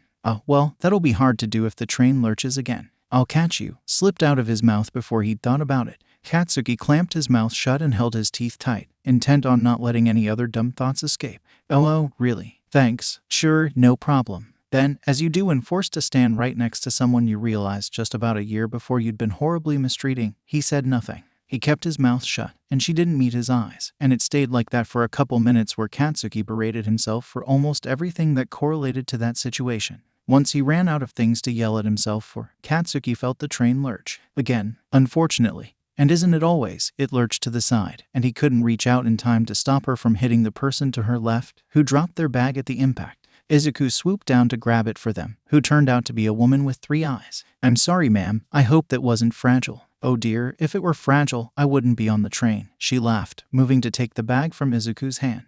Her eyes caught on Izuku's though, and flashed with instant recognition, which Katsuki didn't like. Oh my god, you're a student, like me, and she's helping you, he tried, but the woman didn't listen. Midoriya Izuku, All Might's student. Well, people were turning to look now. Izuku handed over the bag, but the woman didn't leave her be, like most people there. Where are you going? To UA, right. Who's he? Is he going with you? You're getting in on recommendation, right? Lucky girl. It was annoying, and it was clearly bothering Izuku, what with how she suddenly held herself, how she used to with him. He shoved that thought down, set his eyes into a glare, and grabbed onto Izuku again. She yelped, but he shoved the feeling that erupted from that down too, then swiftly encompassed his arm around her and her backpack, gently tucking her head in the corner of his neck even while the rim of her hat jabbed him in the face. He set his eyes on everyone around them, daring them to say another word. How about you all shut your effing mouths and let us get to UA? Huh. Take a hint and realize she doesn't want all this attention. Quickly, the train car went quiet, and everyone turned away slowly and stared at their phones, or at the ground, or out the windows. After a bit, Katsuki pried his arm off Izuku, who carefully took a step back, head held low. He kept his eyes off her, even when he heard her mutter a short thank you, just loud enough for him to hear. No problem, was all he said in return. Once the train stopped, Katsuki nudged past the people around them to get to the doors, and he could just tell that Izuku was close behind him. He stepped off onto the platform and to his side, watching as Izuku walked out right behind him. She started walking then, and he walked beside her, trying to think past the strange fog in his head. What was the problem? It was showcased in the train car, and they were going to UA. The reporters, right? How could he keep her safe from them? He couldn't just hide her in his arms again, or scare them off with a glare, plus they had to move. Shit. Well, it might work, but he might die first. Deku, do you think you can get past the reporters easily? She paused for a moment, even stopped walking for a split second, before falling in line with him again. I'm not sure. If you think it might help, I can drag you behind me. Huh, Fuwook, I can get in front of you, so they don't pay attention to you. And I'd drag you by the hand. Not hold your hand, I wouldn't let myself. Oh, unsure. I mean, since you suggested it, I wouldn't turn it down, but what would you do to distract them? Act loud and irritated, like I usually am?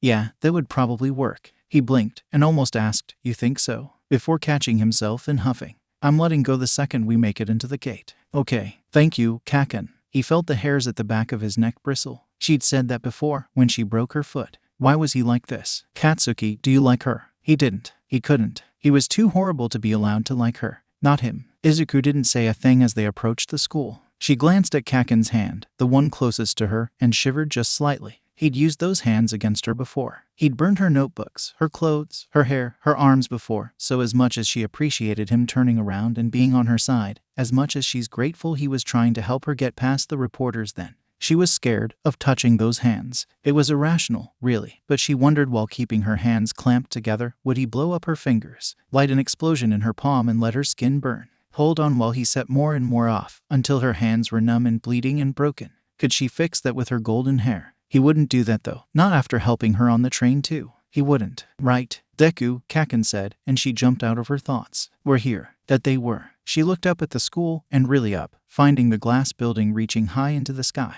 The wall around it had an open gate. And though kids were milling around the reporters, a few were still being stopped, anyone with green or curly hair. She gulped, looking at Kaken's hand again. Was she willing to see if the plan worked? Yep, we're here. He turned back to look at her, and she noted a tinge of awkwardness in his expression. She couldn't fully read him though. He was still very confusing for her to think about. Why did he want to help her? Was it still curiosity? If it was, how was he still curious? If it wasn't, what else could it be? Why was he offering help? Why was she an exception to his stoic, uncaring attitude? Was she the only exception? Hell, Deku, stop staring at me.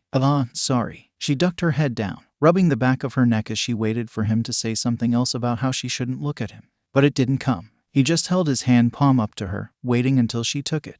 Did she want to take it? She ran through the pros and cons again, unmoving from her spot, until he called her name again. She finally looked up, expecting to find irritation, but not finding anything like it. We're going to be late. We have to get through the gates. No malice, no anger, no threats. She could at least trust that, right? Carefully, she reached her hand out and closed her fingers around his palm, flinching at the way he nearly pulled back. But neither of them ended up letting go. Her arm went straight and stiff, stretched away from her body, but her hand stayed stuck in his palm. His palm, Kaken's palm. She'd be fine. Totally. He made a small humming sound, like a vague acknowledgement that they'd taken each other's hands, and took a step forward. In turn, she got pulled along, forcing herself forward and tucking herself between and behind his shoulder blades when they got closer to the reporters. Her ears burned for a recognition of her name, almost as much as the skin on her palm did from the contact. Subconsciously, she waited for an explosion, a burn, any spike of pain, especially in her hand. She waited for blood, fire, smoke, yet nothing happened. She flinched as he yelled, "Get out of my way, you extras." She took a risky, small glance to the reporters, her heart thumping in her throat as she almost made eye contact with someone before their attention was taken by Kaken yelling again. He grumbled about how pointless it was to try to get an interview before her exam, how they were wasting their time, and somehow, that made them stop paying attention to him. They turned away, looking for her again, but in the wrong direction. They'd made it past, all the way through the gate, where she immediately let go of him and took a huge step to the side. She felt a few eyes on her, his included, and she struggled to not check her hand for injury. Then, the unthinkable happened. "I'm sorry if that made you uncomfortable." It was unmistakably his voice, but the words were so foreign and unexpected, the tone just as much so, that she looked right at him with eyes the size of plates. She blinked a few times, until his gaze fell off her own awkwardly, and she realized she probably had to say something.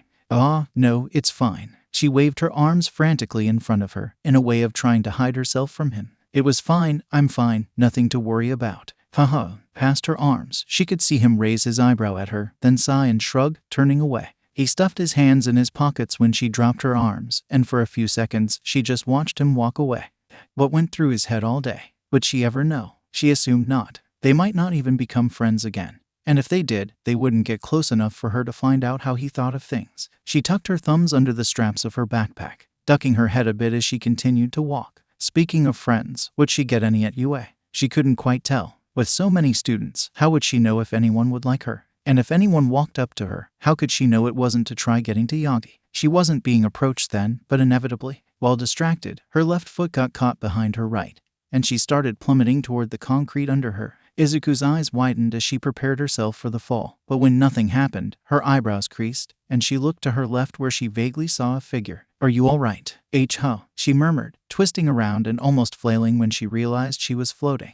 Was this another color? Did she subconsciously use her quirk again? The person reached out and rightened Izuku, putting her on her feet and leaning over to pick up her hat. Izuku realized the person was a girl, who had a brunette bob with two long tufts of hair on either side of her face. When she stood back up, she noticed two pink ovals at the corners of her eyes, said eyes quickly widening. She'd just recognized her. Thank you." She blinked a few times before holding out the hat, and then took a few moments to figure out what she was doing. "Oh, yeah. It'd be bad luck if you fell, yeah." Izuku nodded, taking her hat back and slipping it snugly over her head. She pressed her lips together, looking away for a second and then sighing. Aren't you nervous?"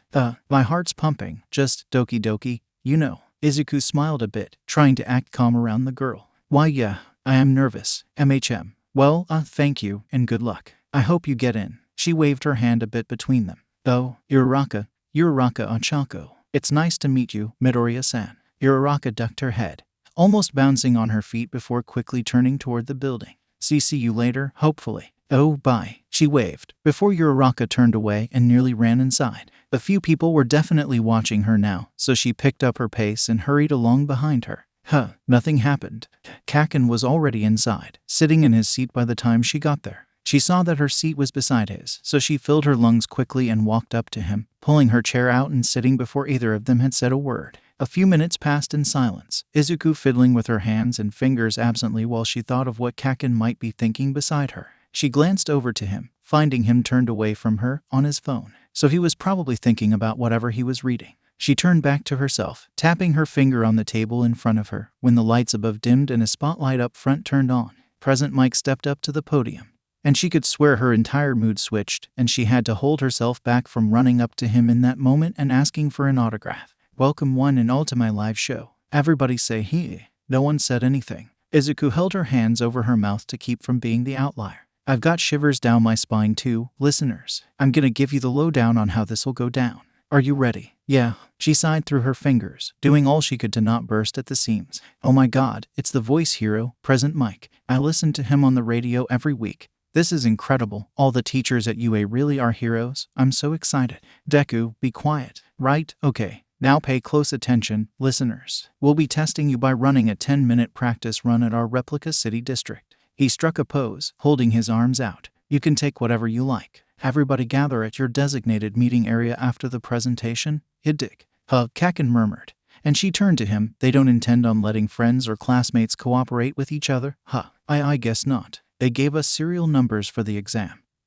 But it seems the actual meeting area is somewhere else. He leaned a bit closer to her to read her number in the dark, then scoffed. Yeah, Area B, I'm in Area A. Izuku hummed, letting her eyes linger on him for a moment when he didn't immediately pull away. We'll be sprinkling a large number of villains in the battlefield, and they'll appear in 3 different varieties, with point values scaled according to difficulty. The screen showed an animation of Present Mike running through some streets, beating robots and getting points like it was a video game. Using each of your individual quirks, dispatch as many villains as you can. Your goal, listeners, is to rack up a high score. He pointed a finger at the audience again. And don't think about directly attacking any of the other competitors or any of that nasty anti-hero stuff, because that's against the rules. Cappage. Excuse me, may I ask a question? A boy from a couple rows ahead called. Izuku perked up at his voice, trying to see him from where she was. The light turned on over him, and he stood up. On the handout, there are clearly 4 types of villains listed. Such an error would be the height of embarrassment for a top-tier National Academy of UAS caliber. The reason we are seated here today is because we seek guidance on the path of becoming model heroes. He turned around then, and pointed right at Izuku.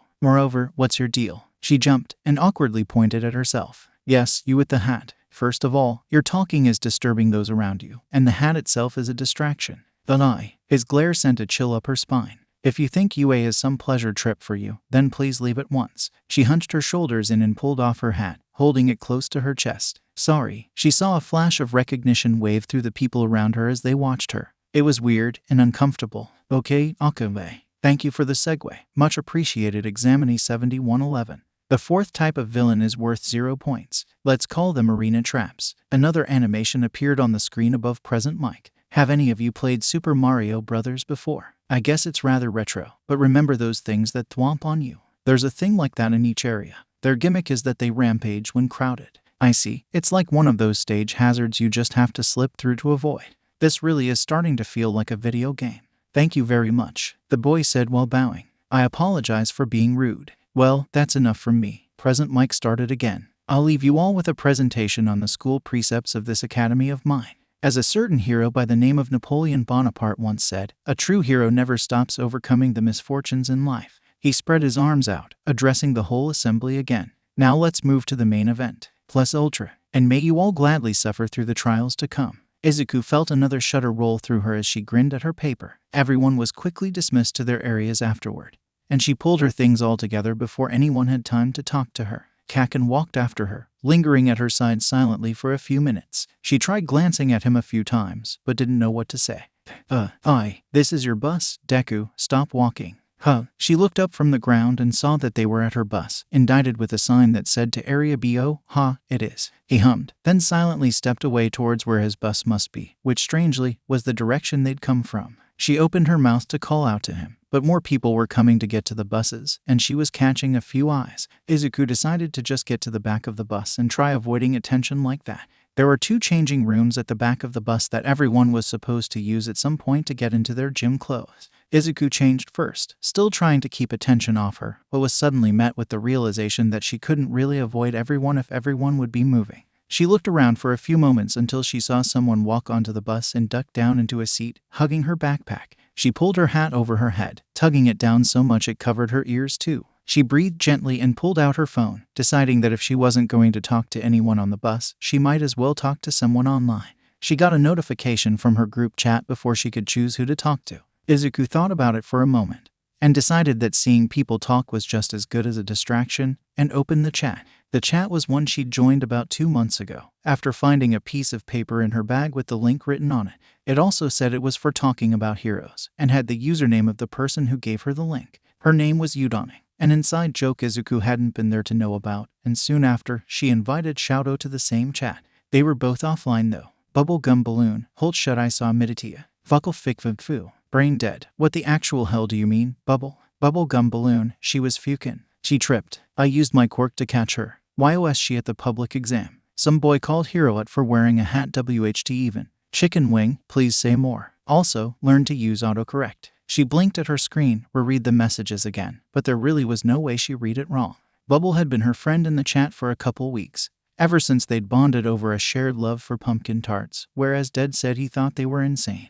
But if Bubble was saying she saw her at the exam and caught her, bubble gum balloon, my quirk lets me make things float. I used it on someone I saw tripping, and their hay fell, and I saw that he person was Midoriya and Ionic. I also do not have autocorrect. I'm trying my best. And I see you lurking. Izu joined the convo. She blinked at the message last sent, peeked around for a moment to see what was happening around her, and looked back down at her phone. Definitely not Midoriya Izuku. I confess, I was lurking. But you saw her, really? Bubble gum balloon. Yes, she said she was nervous. Why the heck would she be nervous? Shizaki. Perhaps she wished to prove herself. Her motives may not be to become an outspoken and loved hero quickly, but rather she may wish to become a hero who works for the people rather than her image. If so, I must say I admire her more now. What a sweet girl. Bubble gum balloon. Shio, how do you make everything make sense? Definitely not Midoriya Izuku, because she's Shio and Shio is God. Shizaki, I appreciate your compliment, Izu, and fully understand your perspective. Hi, welcome to Chili's. Sorry to change the subject, but Bubble, you're going to you.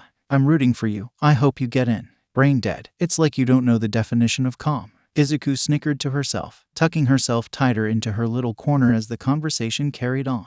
Bubble eventually stopped talking about her and started about the robots they'd fight, and Brain went oddly silent for a bit. Izuku saw the brunette girl, Uraraka, or Bubble, or whatever, but she saw her move to the back of the bus to change while still texting, carrying a little smile on her lips. Bubble sent another message when Uraraka pushed enter on her flip phone, and Izuku now understood very well why she didn't have autocorrect. Yeah, that made sense. She was still a little shocked she'd met her online friend so quickly, and by such chance. But it was no time for idly thinking. There was the entrance exam, and she needed to be ready for whatever happened.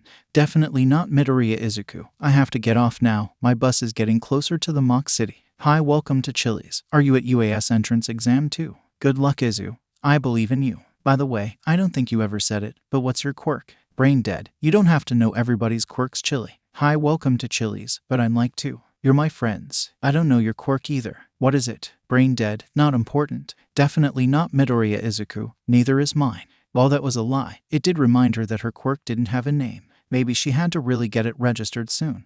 Izuku was last off the bus and stayed at the edge of the crowd for a little while they waited. She kept herself busy first by gawking at the size of the fake city, then carefully slipping her hat over her head and using the shade to hide that she was practicing her quirk, switching between light blue, red, navy, cobalt, light green, gold, trying to use another color but not finding anything new accessible, getting a second for each color before switching. A bit of ice formed on her shoe, so she switched to red next and melted it away, then switched to gold to get rid of the water very carefully, then went back to running through the colors, unbothered. Someone walked up to her suddenly, and she stumbled and almost tripped backwards before looking up to meet their eyes. She stumbled back another half step when she realized who it was, the boy who called her out during the presentation. He opened his mouth to say something, before his eyes widened for a second and his jaw hung voicelessly. She folded in on herself slightly, waiting for the boy to gather his bearings and either say something or leave. Finally, he decided to say something. If I'm not mistaken, you are Midoriya Izuku, correct? All Might's disciple. She winced, just barely, and dropped the eye contact, starting to rub her arm. Yep, that's me. Why are you here, instead of at the recommendation exam? Well, I kind of want to prove myself. She shrugged, puffing her cheeks up. I probably don't need to, I know, but I want to take the general exam to try proving that I'm more than All Might's chosen one, or whatever everyone's thinking. Disciple, student, successor, anything. She hunched her shoulders more inward, almost whispering, I'm getting a little tired of not being my own person. I apologize. Izuku brought her eyes back up to the boy. Huh, he looked guilty, like he'd just unintentionally disrespected her great-grandmother's life's work, and dropped his own gaze, pointing a stiff hand at her. His whole hand, flat and stoic, and oozing respect for her, and in a strange way, it was flattering, somehow. I had made assumptions on you without thinking about your situation, and only going off of what the media has said about you. I should have been smarter in my approach. Even before, I assumed you had been disrespecting this prestigious school by wearing such large headwear. But it seems you only wanted to avoid being noticed in more than a passing glance. Izuku blinked at him, vaguely nodding at his words. Yeah, I. She scrunched her eyebrows and shook her head, turning her hair to her normal green before holding her hand out. Wait, you already knew that? The boy straightened his spine and took her hand, shaking it awkwardly. I am Ida Tenya, from Sumi Academy. It is a pleasure to make your acquaintance, Midori. And start. Izuku looked up, startled, to where she thought she heard the voice come from, but didn't see anything. It registered as Present Mike's voice, but, oh, a little higher up. He stood at the top of a large pillar, tower, maybe, way in the distance. He was just a speck. What's the matter? There's no such thing as a countdown in a real battle. Run, run, oh, she had to run. Consider the baton tossed. Ada leapt forward with her and the rest of the examinees, all shoving around each other to get into the mock city. Izuku managed to dislodge herself from between 3 others and run into an alley, nearly losing her hat in the process. Maybe she shouldn't have brought it. No, it'd be fine. She just had to pull it tighter on her head. Yeah, without warning, a 3-pointer burst out of the wall and stared right at her. But before it could attack, Izuku sent a wave of ice that stabbed through it in an instant. She stopped it before it got much farther, but that just proved that she had to be paying attention. So, if she messed up her hat, oh well, she brought that on herself. Izuku dove deeper into the city, dropping villains like flies. A thin sheen of sweat started forming on her skin, from running and switching her colors so fast. She didn't want to use just ice, or just fire, or just wind against the villains. She wanted to show that she could do a lot. And the best way to do that was to show every power, except gold and blue-pink. If she used gold, whether to get rid of the sweat or make herself less tired, she could fix the robots, and that could lose her some points, and she wouldn't use blue-pink. End of story. Another 2 burst out from behind a building, aiming their guns at her, but they were gone before they could fire, lost in the blistering heat of her own fire. Strangely, her red hair made her feel cool, while the light blue hair made her warmer. She didn't really understand why, but those last 2 villains were both 2-pointers, so that was 4 more points. She's hit down 14 1-pointers, 7 2-pointers, and 8 3-pointers, and that gave her 56 points. Right, 24 plus 18 plus 14. Yeah, 56. The stress of the exam was getting to her. She was forgetting how to do simple math. Izuku stepped into the open, meeting the scene that lay there before her. Robot limbs, bodies, and rubble lay everywhere, scattered along the pavement haphazardly. Examinees ran amok among each other, running up to what few villains remained and decimating them in seconds. Hiroraka, the brunette from before, tapped a few robots and made them float, breathing heavily as she made them crash to the ground again. Phew, 28 points.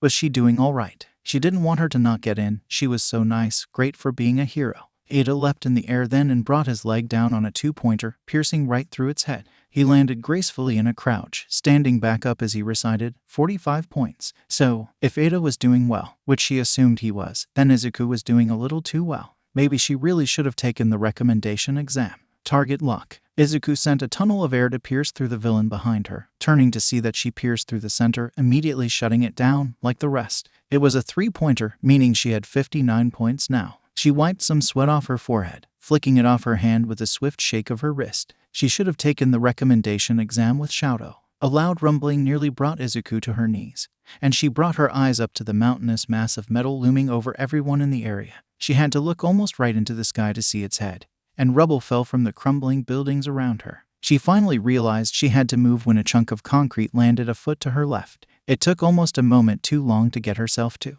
Izuku turned on her heel and ran with everyone else, leaping over broken metal and concrete and clinging to her hat. Another chunk of a building tumbled down towards her, right before the 0-pointer's fist pummeled into the ground behind her. She stumbled over her feet, almost falling, but she caught herself before she did. Above all the yelling and snapping and cracking, a voice behind her caught her attention, and she turned to hopefully deny her suspicions. They weren't denied, however, and she saw someone stuck in the rubble around them, legs pinned down and face scrunched up in exhaustion and agony. Worse yet, it was Uraraka under the rubble. In the few seconds after that, her thoughts blurred together. One moment, she was on the ground, staring at the trapped form of someone who was either a friend or just someone in need of help. And the next, she'd kicked off that ground and had her arm pulled back, eyes trained on the large, red eyes of the 0-pointer, her wind holding her up. Before she had time to think it through, she'd thrown her fist forward, not even touching the metal before it blew away.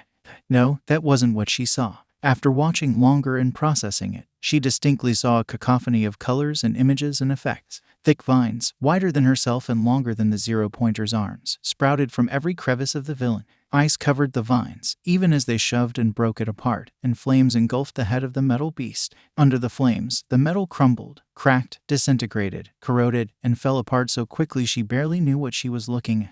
More of the metal, before the crumbling and flames and ice and vines consumed it, curled and shifted demonically, and she could swear that for a moment, water gushed out of the crevices that the vines grew from. What made it that much harder to tell, though, was so many unimaginable things hitting her all at once. Emotions she couldn't dream of processing then flooded her, and a numbness she couldn't explain flashed back and forth with a feeling of immense pressure and tingling along her entire body. She could swear she could see farther, hear farther, could pinpoint the taste of that morning's breakfast in her mouth, and smell the sweat on her skin. Blinding lights flashed in front of her, blurring together with the void like splotches of darkness that shouldn't exist in daylight. One of the only things happening to her that seemed normal were the threats of gold whipping around her, most definitely from her golden hair. It never reached for the 0-pointer though. It was gone before it could be fixed anyway. And right before she couldn't see anything but strange ash, she caught a brown tuft of hair out of the corner of her eye, and saw 2 sleek, white feathers fly away from her in the harsh wind holding her up. Then everything stopped mid-air. No more pain, or lack thereof, no lights or voids, no golden threads, and especially no wind holding her up.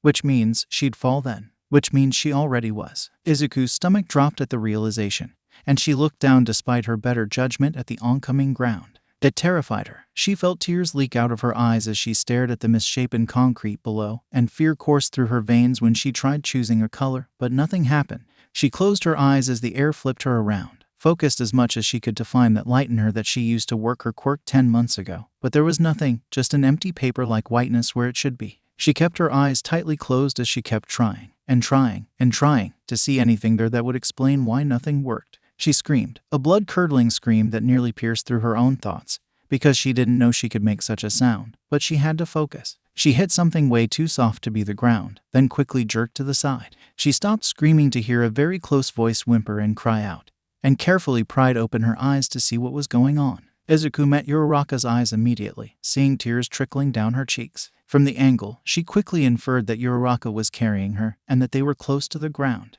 Before she could look down again, however, Mike's voice rang through the air with a siren, announcing that the exam had ended. Or Uraraka winced, fingers clenching on Izuku's arm and leg, obviously from pain. Are you okay? Izuku blinked at Uraraka, trying to form the words she meant to say, but unable to make her voice work. It seemed she didn't need to though, as the stillness around them was cut by the voice of an old woman. Here, enjoy some gummy bears. There you go, have some gummies. Huh, she murmured, turning in Uraraka's arms to look around. She indeed saw an old woman, wearing a long white coat and carrying a giant syringe as a cane. Izuku's eyes widened in recognition, but a French-looking boy spoke before she could. That mademoiselle there is the backbone of UA. As she walked up to her and Uraraka, he said, without her, they couldn't hold such a risky exam. She's the youthful hero, recovery girl. She chuckled lightly as she made it to them, and Uraraka let go of her, so she rolled into a squat. Now, what seems to be happening here? Izuku murmured, not really sure what to say because, well, she didn't really know either. She was falling, Uraraka started, a wince in her voice, and I tried to use my quirk to lift a 3-pointer's head up after I got up. But it didn't work. I was going to use it to get closer to make her float, but since my quirk didn't work, her eyes fell to the ground as she thumbed her palm, looking solemn and contemplative. Her mouth fell into a thin line. You dove out to save her, didn't you? Uraraka's eyes shot back up to recovery girls, and she meekly nodded. Izuku felt a gentle flame light in her chest, which she recognized as gratitude, or a sense of being flattered, and humbleness. I skidded on the concrete a bit too. Oh come now, I know it's worse than that. There are 2 lines of blood behind you. Izuku's skin bristled at that, and she met Uraraka's eyes again. What? Why would you get so hurt for me? I'll fix it, just a sec. Her hair didn't turn golden when she wanted it to. Oh, right. My quirk isn't working either.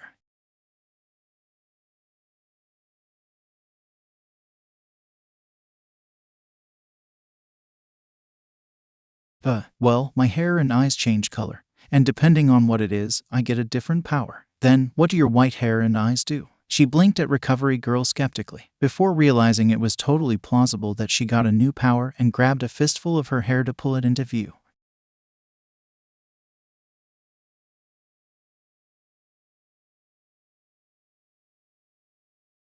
But she didn't know what it did, at all. Izuku cleared her throat, bringing her eyes back up to recovery girl. I've never had white hair before. You haven't? Izuku nodded, trying to focus on getting her usual green back. Nothing changed. Well, in any case, you need to stand up, dear. She pointed the syringe at Uraraka, who startled at the attention. I don't want any dirt to get you infected, so you have to get off your legs. Oh, yeah, oh okay. Uraraka scrambled to her feet, and Izuku took careful notice of the state her legs were in. Past the torn and ruined pants, they were nearly shredded, dripping with blood tainted by broken concrete and dirt, her knees looking especially gory. An especially large gash on her left shin oozed blood, and Izuku shivered as she watched it trail down and sink into her socks, boldly staining the white fabric. Izuku moved to stand then, but a swift wave of something washed through her, making her convulse and jerk back, landing on her butt. She blinked up owlishly, pushing herself off the ground to stand with Uraraka. She looked back down at her legs, regretted it, and glanced away.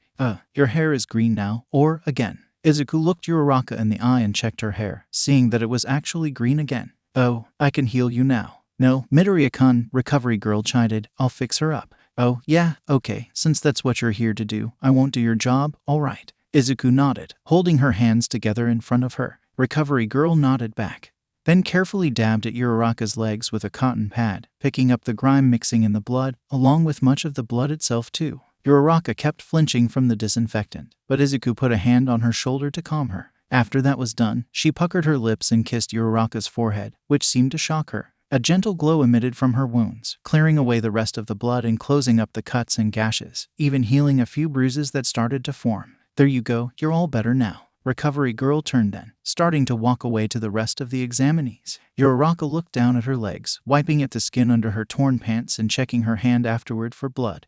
But there was none. Izuku danced awkwardly on her feet, not knowing if she should say something, or leave, or what. She started before she was ready. Uraraka looked back up to her, and Izuku felt nervous energy flow through her. She ducked her head down embarrassingly. Thank you for catching me, Uraraka-san. You're welcome. I just jumped in. I wasn't really thinking about it. Izuku looked back up, seeing Uraraka bowing her head too, and felt a laugh bubble up in her chest. She let it out in a snort, letting it grow into light-hearted snickers and giggles that made her shoulders bounce. Uraraka started laughing with her, just lightly, until they were both hunched over their own stomachs with happy tears on their cheeks. Oh, your hat. Izuku blinked the tears out of her eyes and looked up, seeing her hat blowing in the gentle wind. She touched the top of her head pointlessly, realizing that it must have fallen off when she jumped up and started chasing its mint green rim. So, what do you want me to call you? Izuku smiled kindly, handing Uraraka's flip phone back to her after Izuku caught her leaving the school. Whatever you're comfortable with. I've never had enough actual friends to get a nice nickname, but I think I have 2 friends now. She laughed at herself, rubbing the back of her neck. The nickname I have now is kinda. She hummed, twirling her hair for a second. Really? Uraraka blinked, leaning in slightly to catch Izuku's eyes, and asked, what is it? It's Deku, like blockhead or idiot. Oh, she muttered, leaning back. Izuku shrugged, putting up another smile. It's all right, I'm not bullied anymore, and only Kaken calls me that now. But you can call me whatever you want. Uraraka hummed, tapping her lip and looking at her phone, before a light sparkled in her eye and she tapped something out, grinning widely. When she brought her eyes back up, she cheered, what about Izakun? It's a nickname based off your given name, and maybe you can convince Kaken to use that too. A wave of uncertainty flashed through her as Izuku looked at her in mild shock. Unless given names are too forward. Oh no, I love it. Izuku waved her hands between them quickly, slowing them when she had an idea of her own. Can I call you by your given name then? Achikun, or Akin, whichever you're fine with. A glimmer of something shined in her eyes, before she smiled widely and nodded fast enough Izuku thought she'd give herself whiplash. Yeah, totally. Whatever you want, I like them both. Izuku smiled back, holding her phone tightly in her hands. Then, I'll make your contact name Akin, and I really hope I see you again. Maybe in class. Akin nodded giddily, stepping back slightly. Yeah, I might even get in your class. Izuku hummed to her, tucking her phone in her pocket and adjusting her hat. I bet you will. You're a pretty great person. I doubt UA is that good if they reject you. Stop with the sap, Deku, let's go. Izuku turned around to see the owner of the voice, then suddenly felt her arm getting grabbed, having to stumble over her feet to catch her balance. Call Kaken. The test is over, why bother loitering around? He let go of her arm, and Izuku glanced back as she fell into step with him. She waved back to Akin, before turning her attention back to her. Possible ally, or classmate, or something. She still wasn't actually sure what he was to her. All right, but you don't have to drag me. Kaken clicked his tongue, shoving his hands in his pockets as he kept walking. Izuku looked ahead to the entrance, seeing that the reporters still stood there, if not sagged there dejectedly. Izuku pulled at the rim of her hat, pursing her lips as she thought. Would he hide her from the cameras again? Or was that a one-time deal? Did he actually care if they flooded her with questions or not? Get behind me, Deku. Unless you want them to catch you. They might look effing depressed. But if they see you it'll switch around like it's the best day of their life. Well, that answered that question. Alright, I'll stay behind you. She took a glance at his hand then, noticing him holding it close to her, but not reaching for anything. It was an offer, she realized, for her to hold it if she wanted to. If she was being honest, she didn't know if she wanted to or not, but in the event that the press tried anything, he'd be able to drag her out of it. So, warily, she took his hand again, curling her fingers around his knuckles and feeling a strange chill run up her spine when he squeezed back. She stepped closer and turned to hide between his shoulders again, seeing them pass through the gate in her peripheral and hearing him grumble something about the nosy reporters. Get out of the way already. It's obvious she went to the recommended exam.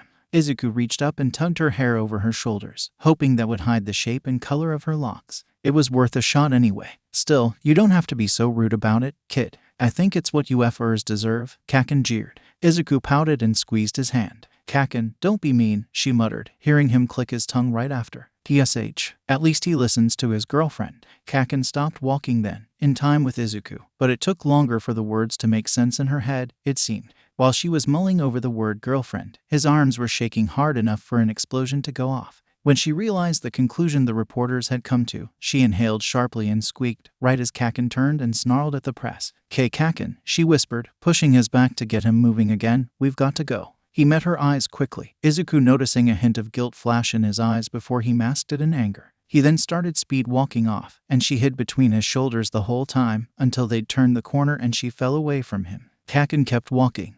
Kashi pursed her lips and sped up, planning to quickly get up to his side. But he gripped the straps of his bag tighter and started jogging in wide strides. She'd have to jog with him if she wanted to keep up. But it was obvious he wanted to be left alone. So Izuku fell behind, watching his retreating back as he rounded another corner, towards the train. She decided to walk the whole way home, and avoid the train. She pulled her phone out in hopes to idle the time away.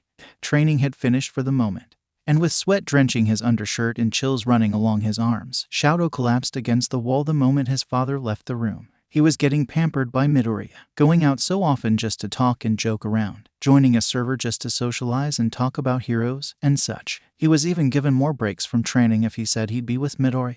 She was an angel of sorts that he'd unknowingly searched for and now was turning his life on its side. He'd opened the messaging app just then too. He thought idly that he'd made another friend in Brain Dead, who he'd found to be quite sociable when approached the right way, which seemed to be the way he'd begun approaching people socially, trying to crack a self-deprecative joke, as Midoriya put it, and carrying on to ask what the person thought of something, or what they were doing. Midoriya helped him come up with that order. She told him there were other ways he could socialize, but it was better to learn them on his own. Brain Dead wasn't currently online.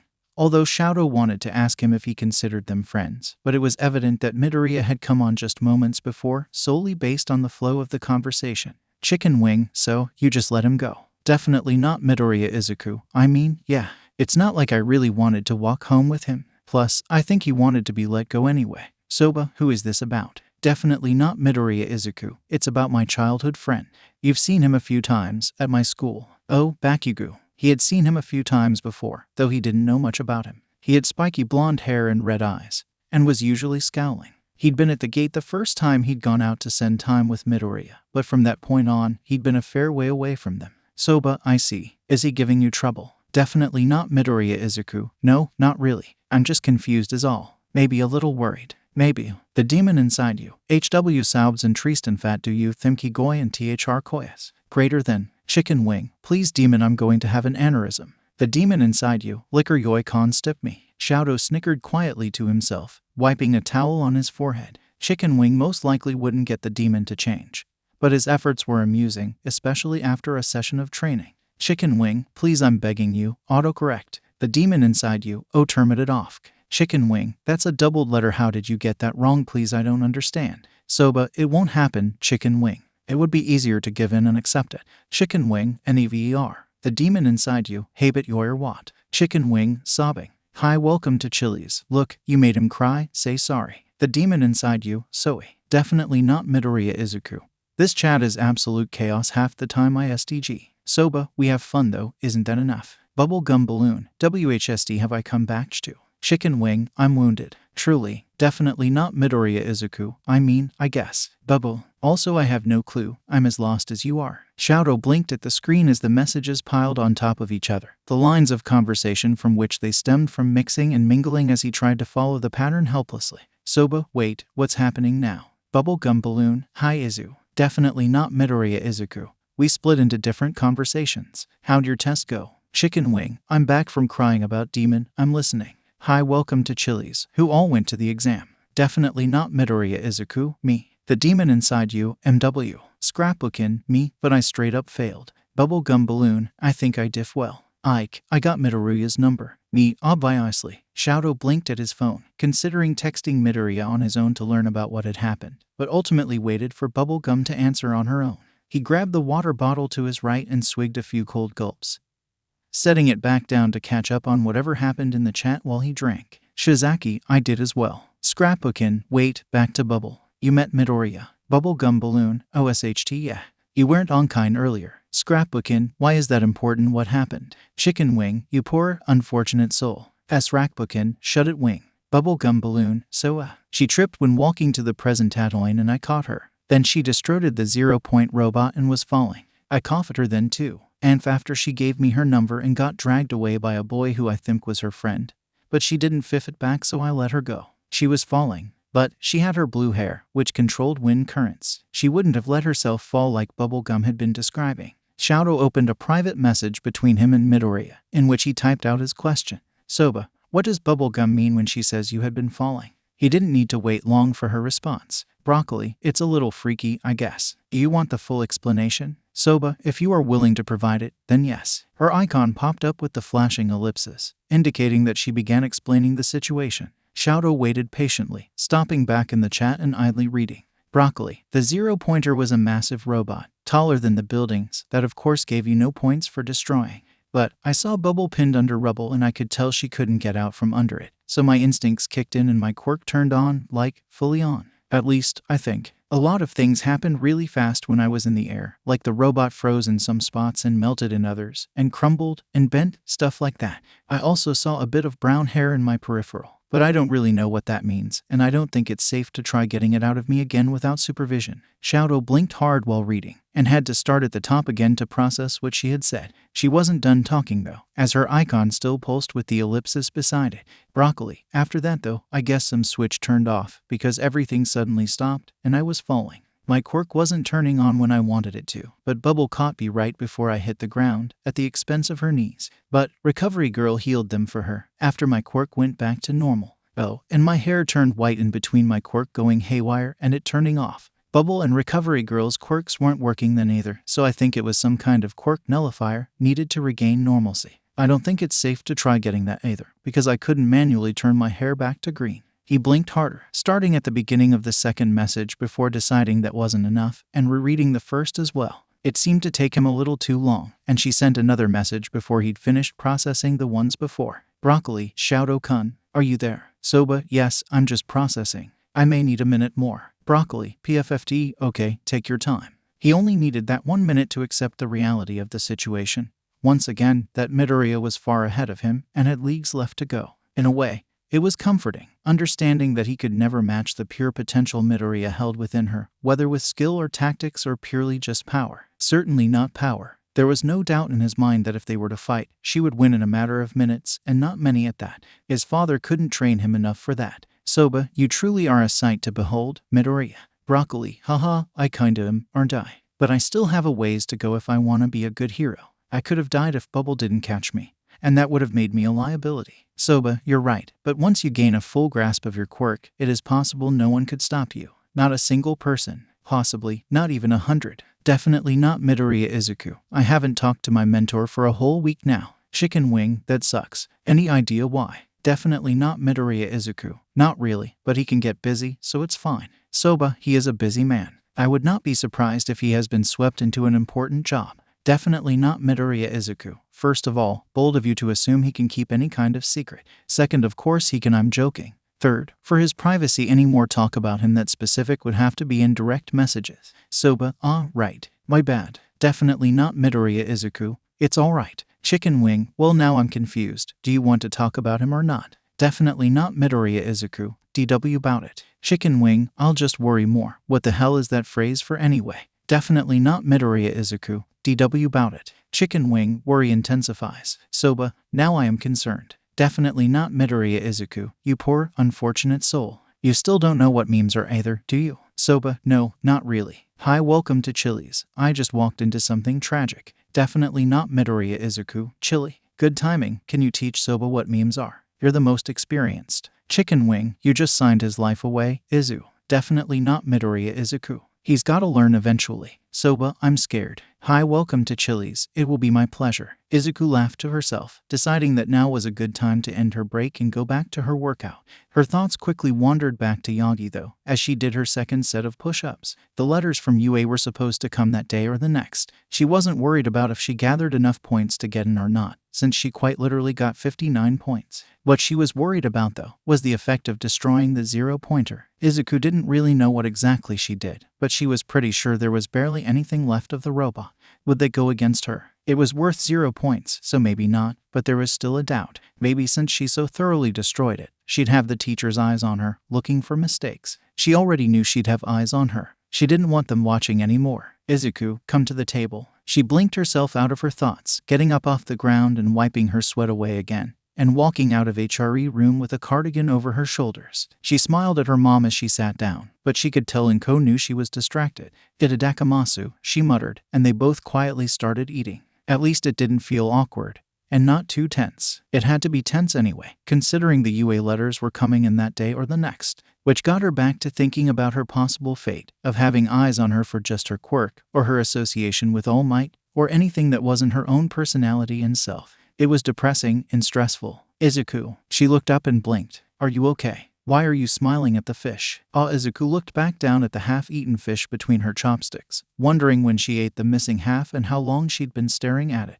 Oh, I'm fine. Nothing to worry about. Without missing a beat, she started shoveling the remainder of her food into her mouth, catching a small glance of her mother's worried face. Let me clear the table, Mom, Izuku said, already standing up and taking her dishes to the sink. Inko tried to protest, but Izuku insisted, and waited for her to finish to wash those dishes as well. It was a good distraction, for the time being, but didn't help when her mom came back into the apartment, almost shaking. Mom, what happened? She looked down at her hands, so Izuku's eyes followed, and stilled. It was the letter from UA.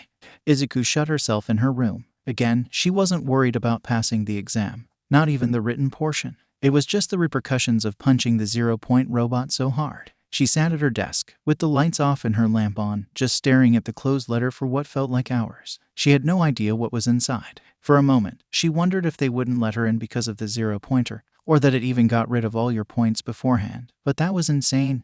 They wouldn't do that. Yet, anxiety always had a way of making the impossible seem perfectly plausible. Eventually, she got tired of staring and waiting, and grabbed both sides of the envelope and pulled, ripping it open down the middle and dropping a metal disc onto the face of the desk. She shifted back when light emitted from it, forming a projection in the air. Without a moment's notice, she was looking right in Yaga's eye. This is a projection.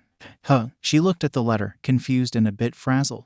But, this is from UA. What? It's been a while, my girl, Yagi said, stepping back and bowing down. There's much to deliberate on. My apologies. She blinked a few times at the projection, scratching her head as she tried to make sense of the situation. She got the projector from inside her letter from UA, and from the projector, Yagi was talking and referring to her. The UA symbol was even behind him. I'm in town for 2 reasons, to train you and to teach at UA. A hand came out from the side, drawing Yaga's attention away. What's that? Anything I need to say can be said later. All right. Izuku straightened her spine, waiting for whatever he would tell her. She knew she had a lot of points, of course she knew that. But, you scored well on the written exam, and earned 59 points on the practical. Naturally, this means you passed, but that isn't all. Of course it wasn't. She did too much. She was going to have some sort of punishment, or restriction, or... Yagi spread his arms out, one hand holding a remote pointing to a screen behind him. We'll have you watch this footage from other examinees to understand what this is all about. The camera zoomed in as Yagi started the video, and Izuku found herself paying close attention to what she was being shown, trying to decipher it. The first clip was of a pink-haired girl floating above a robot to try avoiding it, but it grabbed onto her leg and pulled her back down. While she struggled, an invisible girl carrying a mallet jumped and swung out, severing the robot's arm and freeing the girl. The next clip showed her a boy tripping over rubble and crashing, before he let out a sharp cry of pain. He rolled over and sat up, tenderly holding his supposedly twisted ankle and ignoring the new scratch on his cheek. Another boy, with a raven's head, stopped in his tracks and went over to the boy, a bird-like shadow swooping ahead and lifting the boy up. The raven-headed boy carried the other to safety, before returning to fighting for points. More clips like those were shown, maybe 6 or 7 in total, until Akin appeared, just as she was when Izuku leapt up and destroyed the zero-pointer. Izuku was in the frame for a few moments, where Akin pried herself free and watched. She saw that in that moment, her hair was brown, and she'd sprouted wings, white as paper. But when Izuku's hair turned white and she began falling, Akin's eyes blew wide, and she reached down to touch a piece of rubble. She looked shocked when nothing happened, and flashed a short look of panic before she ran forward, arms stretched out to catch Izuku. She fell to her knees when she did, skidding on the concrete painfully, but not letting go. Then the screen Yagi showed her went black, and the camera zoomed back out to his grinning face. He turned back to the camera, setting his hands on his hips. "Do you understand now, young Midoriya? We in the faculty were watching not only to count all the villain points you gathered." He said villain points, like there was another kind of point you could gather. And based on the clips, the only conclusion was that. But to decide how many rescue points you earned. Rescue points. Then, did that mean that she got them too? No way, that was too many points. She already had 59. Adding any more would be way too much. A hero course that rejects those who do the right thing is no hero course at all. Think it's all for the cameras. In this job, you risk your life to put your money where your mouth is. Short clips of people holding up numbered panels played as All Might made a dramatic pause. Izuku waited nervously, ears burning, wondering what could have been her total points. Midoriya Izuku, 65 rescue points. And in turn, 50 rescue points to Uraraka Ochako, the girl who caught you so selflessly. 65. Then, that meant her total points were 65 plus 59. Young Midoriya, you earned 124 points in the practical exam. Her chest lightened, like a light shone on her that freed her of guilt and fear. Not only did she do so stunningly well, but there wasn't a single mention of any reparations or penalties for destroying the zero-pointer. Just a few moments after, he welcomed her to UA, and the screen faded away. She looked in the envelope for anything, only finding her class and schedule, and an official acceptance into UA from the principal. The zero-pointer wasn't mentioned once. There was no penalty, not to mention that she got into UA, Japan's greatest hero school. She could just soar. Izuku smiled as widely as she could, holding all the papers tightly and running out of her room to show her mom what she achieved. Definitely not Midoriya Izuku. HHH. Scrapbookin, Izu. Definitely not Midoriya Izuku. I got into UA. I could just scream. Hi, welcome to Chili's. That's great, Izu. Soba, you always knew that you would. What's the fuss for? Definitely not Midoriya Izuku. Soba, let me be happy. Anxiety made me doubt myself, and I literally wouldn't have dreamt of this happening a year ago. Hi, welcome to Chili's. Really? I always thought I could get in. Don't most kids think they can? Brain dead. Some kids just hope. Chili, not everyone has your confidence. Scrapbookin, ouch. And to think I thought I could make it in. Definitely not Midoriya Izuku. You didn't make it. Scrapbookin, no, but you'd better tell me all you can about it then. I applied for more than one school, so I expected as much. Brain dead. I guess I should count myself lucky I made it to general. Hi, welcome to Chili's. No, you're just up to their standards. That's not luck. That's talent. Brain dead. How dare you make me feel better? But I still flunked the hero practical. My quirk is no good against robots. And Soba, where did you go? Are you lurking? Soba, I didn't think my opinion or thought was necessary in the conversation. Though, what is your quirk? I can't think of how it wouldn't help. Brain dead. Finny, I'll DM you, only 'cause you're cool. Bubblegum balloon, Wisaus. I smell less romance here. Definitely not Midoriya Izuku. Come on, Bubble, they're just two bros, chilling in a hot tub. Soba, we're 5 feet apart. Definitely not Midoriya Izuku.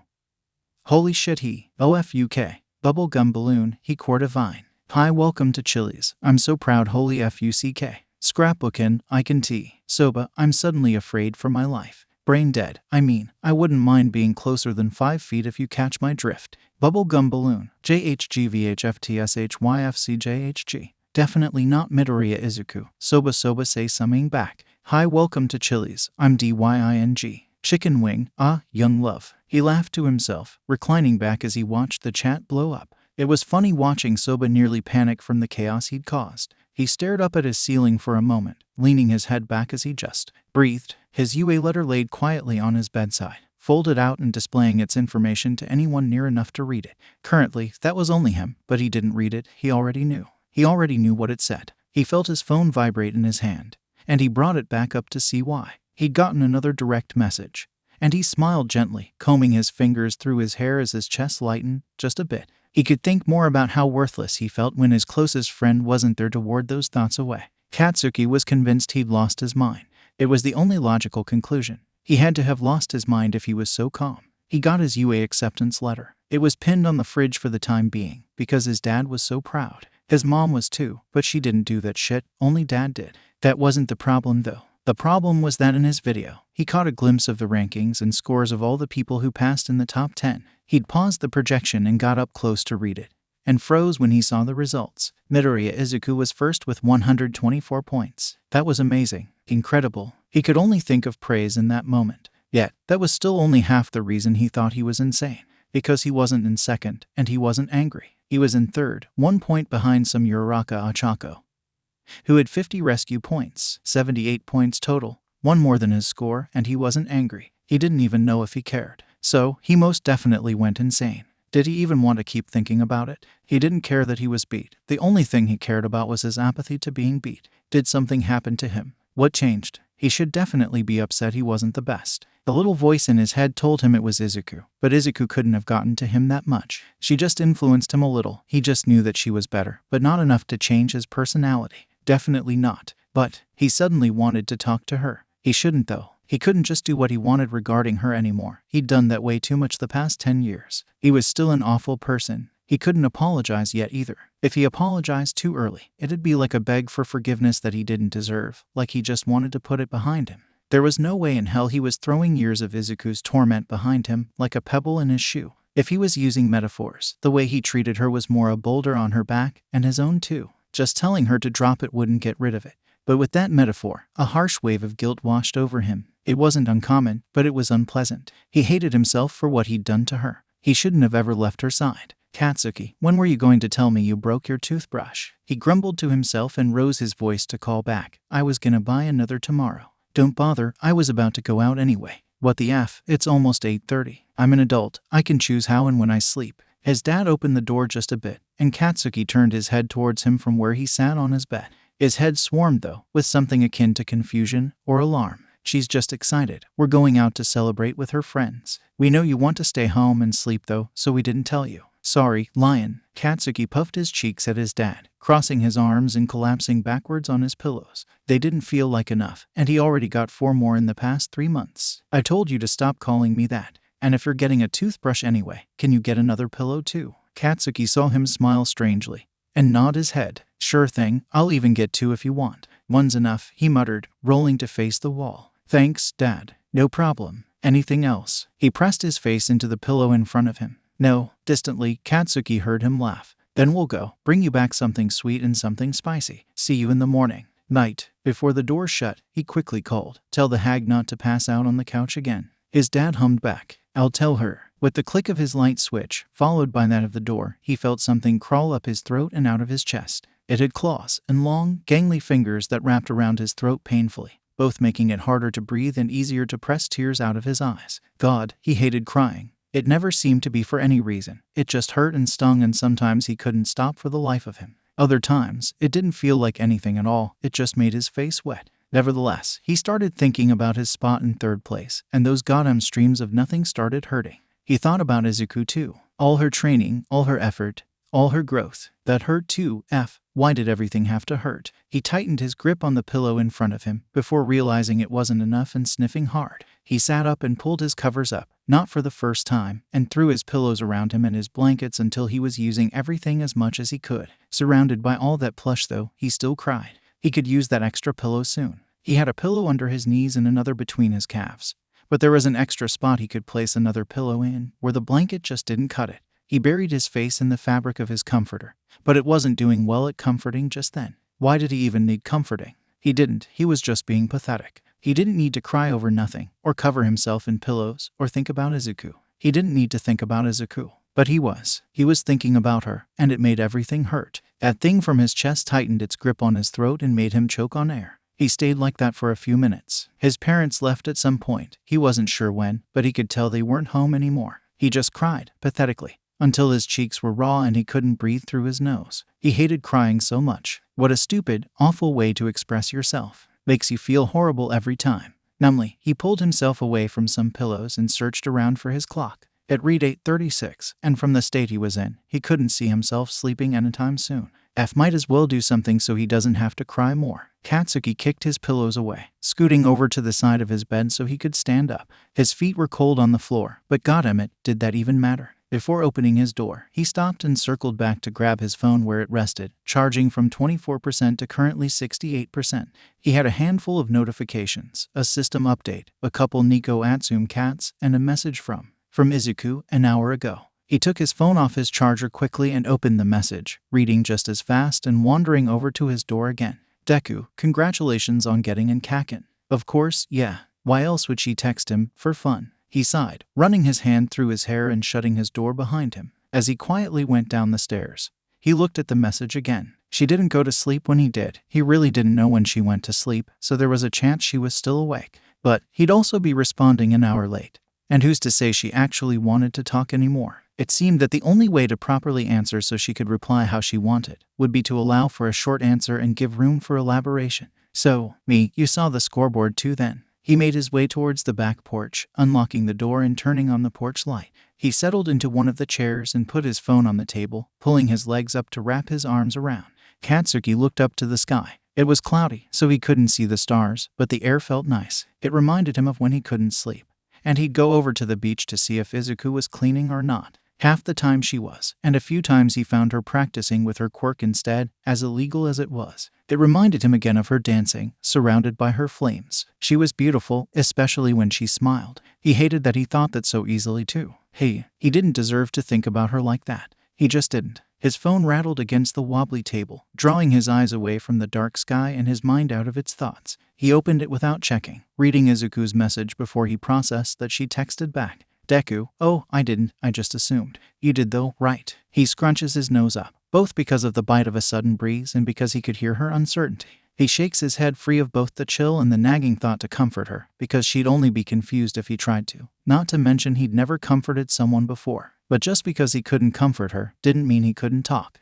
I got in, but I placed third. Again, with that ranking. He just didn't care. It bothered him so much, how couldn't he care? For years, being the best was always what he wanted. Always. What changed? What made him stop caring? It had to be something to do with Izuku, but really, she couldn't have just changed him. That was illogical, as was not caring about something he should definitely care about. Deku, oh no. But third isn't bad, really. Third is still super great. It's amazing, and you are too. You're always amazing. And anyone who beat you, I'm sure you could fight easy. His heart ached at her praise, in what he thought was guilt, but that didn't make sense. Even if it didn't quite hurt, guilt was the only thing he could think of that would make his chest squeeze like that. Guilt or pride, but it wasn't pride, that was too far off. Why did everything in his head have to be so confusing? It was always this could be this or that, but it was rarely ever either anyway. And it all smashed together and crumbled and sunk into his soul and weighed down on his shoulders and caught fire and smoldered and burned his eyes and his chest pains turned sharp. Calm down, Katsuki. It's just pressure in your chest. Breathe, it'll ease. It barely did, but it was enough. Deku, I don't care. I got third, you got first, some Yura girl got second, and I don't care. Katsuki closed his head and tilted his head back, breathing out into the dark.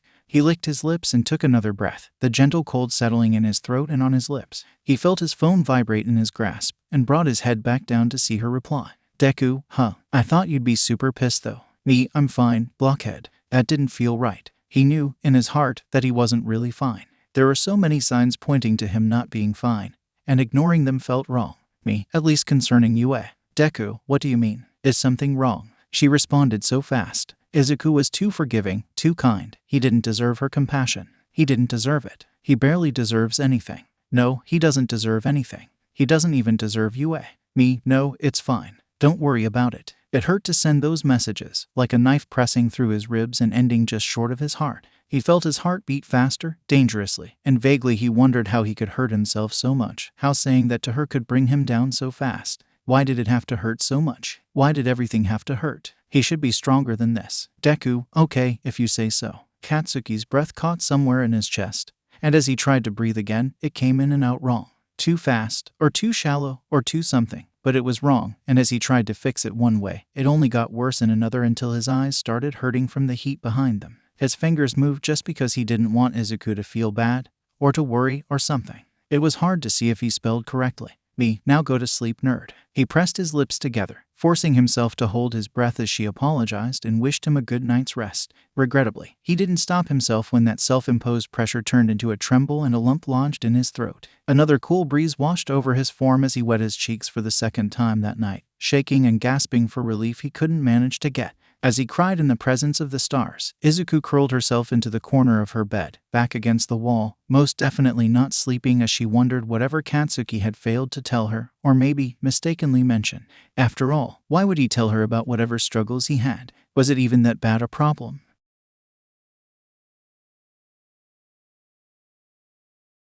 Ah, Izuku, she sighed, looking over her shoulder as she slipped on her shoes. Her mom stood nervously behind her, shifting from one foot to the next before her lips shakily turned up to become a smile. I'm so proud of you, you know. Izuku's chest swelled with pride, her face glowing as her exasperated and nervous expression melted away. I know. She stood up straight, pulling the straps of her backpack over her new UA school uniform. As she placed her hand on the doorknob and pushed the door open, Izuku chimed, I'm off. Before she closed the door behind her, she saw her mom wipe a tear off her cheek and hold her other hand over her heart. Izuku nodded to herself, slapping her cheeks lightly and descending the apartment complex steps. She turned sharply down the street right when she hit the concrete, heading down the fastest route to the train station.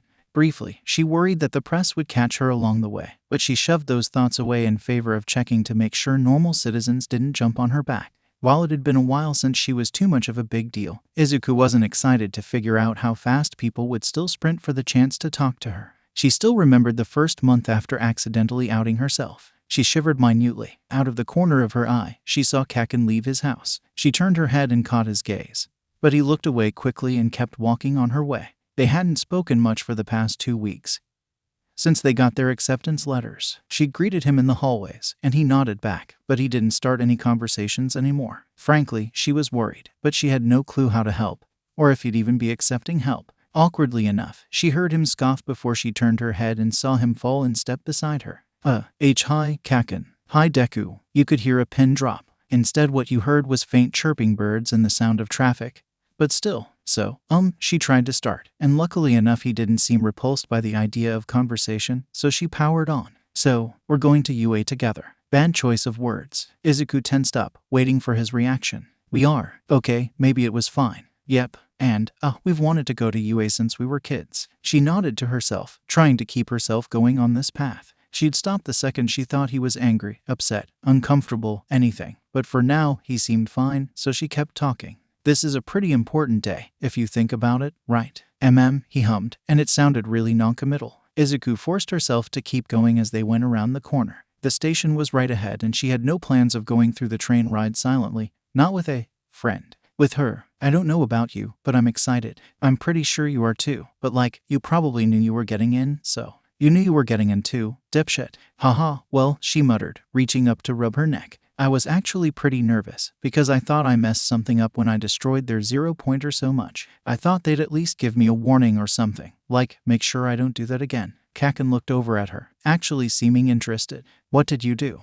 She murmured, glancing at the crowds looking over. Well, I think my quirk went overboard, or Izuku laughed gently, staring into her hands. She rubbed her thumb into her palm, trying to remember what it felt like before putting a stop to that, realizing that if she accidentally activated her quirk in a populated area, she could seriously hurt some people. I just felt like I was doing a lot. In the air, I feel like my quirk went haywire, and so many things were happening. I felt like I was burning, freezing. I couldn't see, but I could see so much. Contradictions, like that. She looked back up when she felt Kaken's hand gently set on her shoulder, leading her carefully to the rim of the crowd. It felt weird. Sure sounds like it, he whispered. And she didn't know whether or not she was meant to hear that. You don't think that's normal? He asked, louder than before. She shook her head, trying to dispel the thoughts that he was going to hurt her. That was ridiculous at this point. He hadn't laid a hand on her in months. For just about 10 months now. Not since she got her quirk, which she still thought was weird. He mentioned before that he knew about her quirk before she'd let it out, but she still didn't know how or for how long.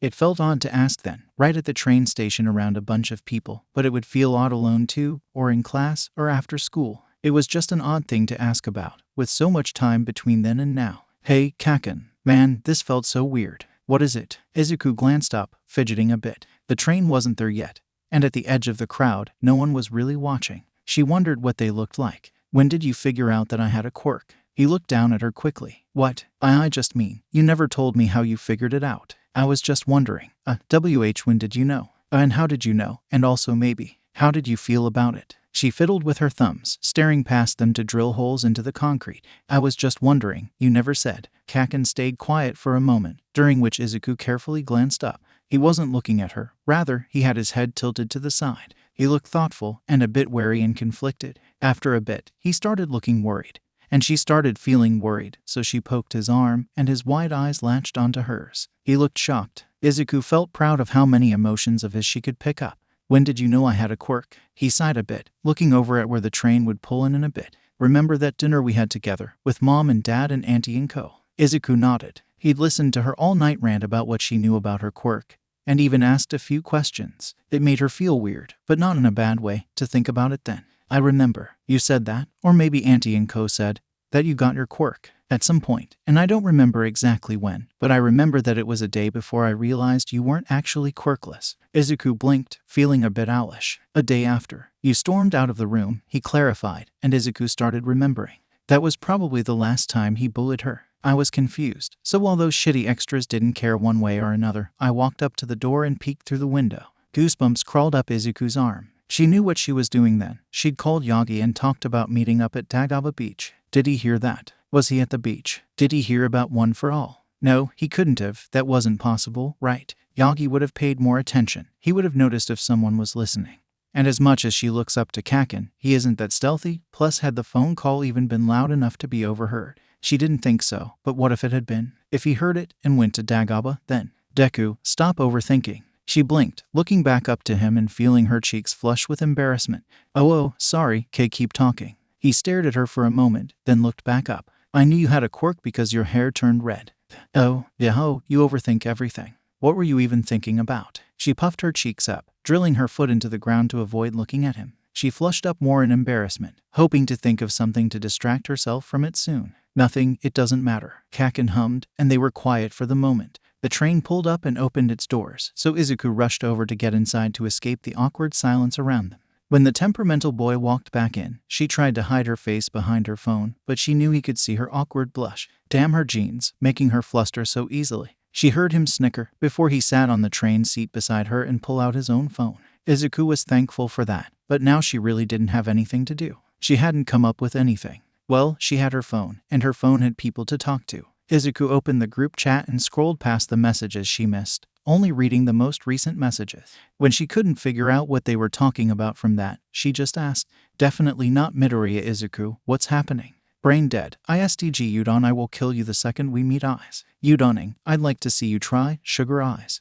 Bubblegum balloon, hi Izu. Brain dead, I will wring your neck, I am not joking. Say NOTHING. Definitely not Midoriya Izuku, WTF. Brain dead, don't you fucking dare. Udoning, holy shit, hi. Though I will now. Bubblegum balloon, insert use. Brain dead, you better fucking not. I will delete you. Udoning, you can't do shit and you know it. Hey, do you wanna know what's happening? Definitely not Midoriya Izuku. Tell me, yes I wanna know. What the fuck is happening there? Izuku jumped, looking to her side again to see Kaken watching her screen. I don't know, I'm asking. He stared at her screen a moment more, then laughed. You called yourself definitely not Midoriya Izuku. You're such a nerd. She blushed more. It didn't feel like how he used to call her a nerd. It wasn't taunting. It felt more like teasing. I am not a nerd. Oh really? Kaken smirked, then turned back to his own phone. Give me the link to that group chat. I'm joining later. Izuku puffed her cheeks up, grumbling to herself before turning back to her screen to read what he made her miss. Brain dead. Do not say another fucking word. Either of you. Bubblegum balloon, sweats. Udoning. Dead has a crush on a very certain someone in the GC and I bet you can guess Wuo, 3C. Brain dead. That's it, I'm unfriending you. I'm never trusting you again. Udoning. A fair price to pay for GOSSIP. Definitely not Midoriya Izuku. Holy shit really? Tell me. Brain dead. Fuck no. Bubblegum balloon, come on. Definitely not Midoriya Izuku. I promise I won't spill dead PLS, tell me. Brain dead. No. Definitely not Midoriya Izuku. In DMS. PLSSSSS. Bubblegum balloon. PLSSSSSSSSS. Definitely not Midoriya Izuku. PLSSSSSSSSSSS. We're begging Yao. Brain dead. No. Bubblegum balloon. PLSSSSSSSSSSSSSSSS. Brain dead. No. Bubblegum balloon. Darn. Udoning. Aw, you're giving up. Bubblegum balloon. Yeah, I want keep pushing. Brain dead. Greater than. Udoning. Finie. What's everyone doing then? Definitely not Midoriya Izuku. Getting to school. Bubblegum balloon, getting ready for school. Brain dead, I'm at school. Chicken wing, children, the lot of you. You dunning, welcome to the club. I think dead hates me now. Brain dead, yeah no shit. Soba, why does brain dead hate you, you dunning? You dunning, oh, look who it is. Brain dead, I will kill you. It will look like an accident. Izuku laughed to herself. She'd been smiling widely, but that last sentence made her snort a little bit, her hand shooting up to cover her mouth as she struggled to straighten out her expression. Kaken nudged her shoulder, and she caught a small smile on his lips as well. If it's so funny, then let me join now. She stared blankly at him for a moment, before registering what he said.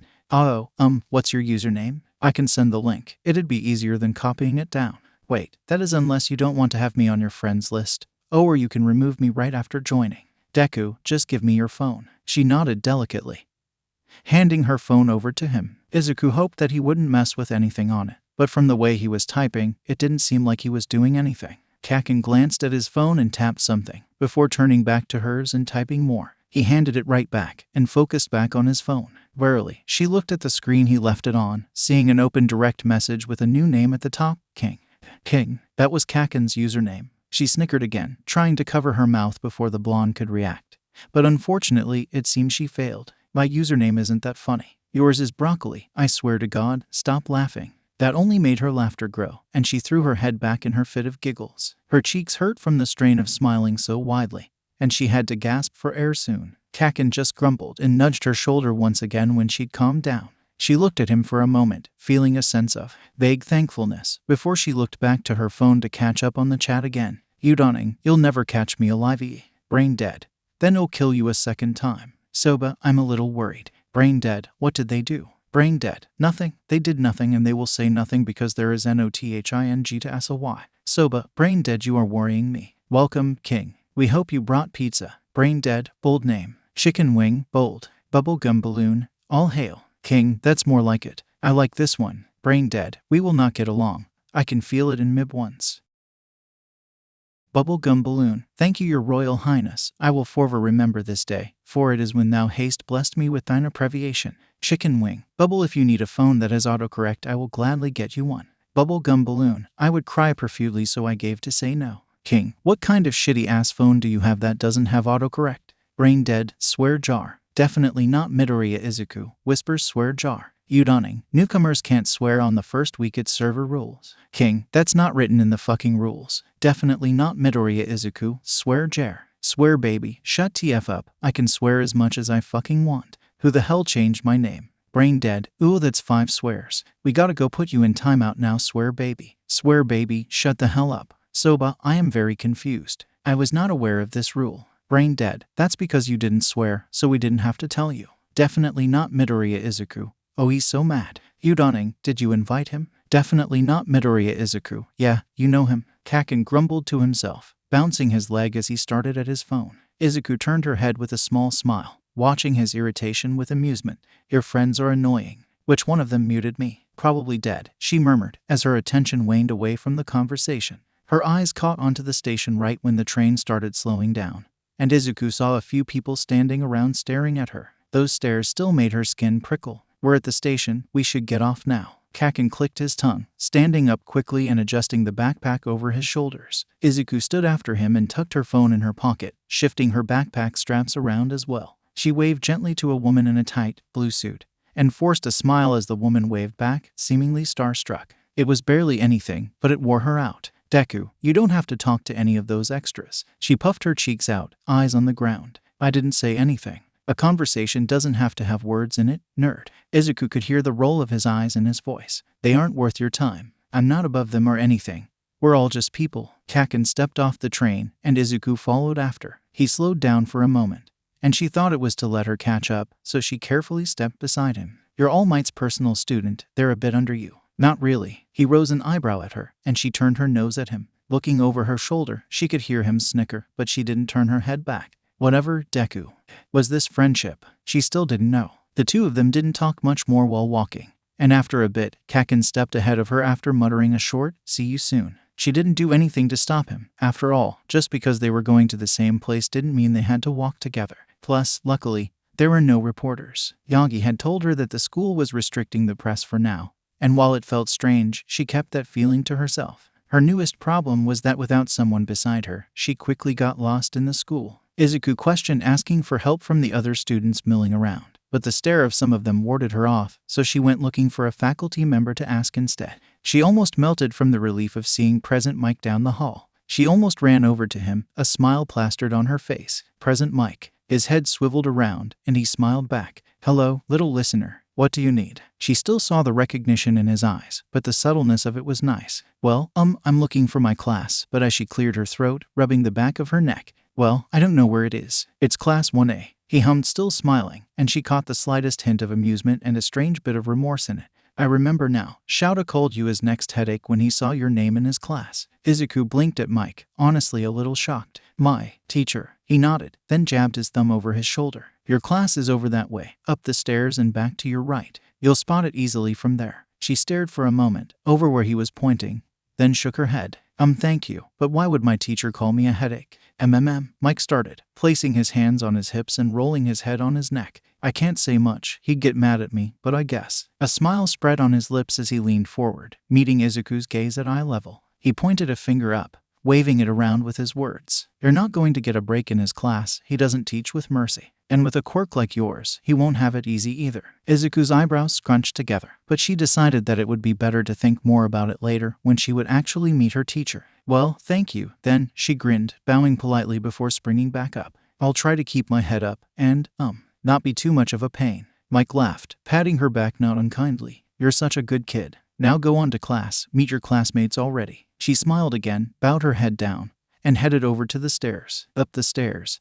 Then take a right, she thought to herself. But then, how does he know I'll recognize it so easily? I've never seen the classroom, or the class's doors. I could accidentally stroll right past it if I'm not paying attention. Izuku nodded, steeling her nerves and keeping her eyes roaming around, looking for which doors she was meant to walk through. Mike was not lying when he said she'd spot it easily. The doors were huge, there was absolutely no way to miss it. Plus, they even had a huge one written on them. She felt a knot in her gut form, wondering again what her classmates would think of her. Would they scorn her? Would they think she's a show-off? What did they think of her? It was totally possible that some of them already hated her, shooting her way up to the class without trying, even though she tried so hard to get there. Kaken was already in there, though. He didn't hate her, she thought, so at least she had him. And Aken didn't hate her, and neither did Shouto. Izuku took a deep breath, letting that knot in her gut loosen a bit. There was no point in standing behind that door and thinking about what her classmates thought of her. She just had to walk in and hope she made a good impression.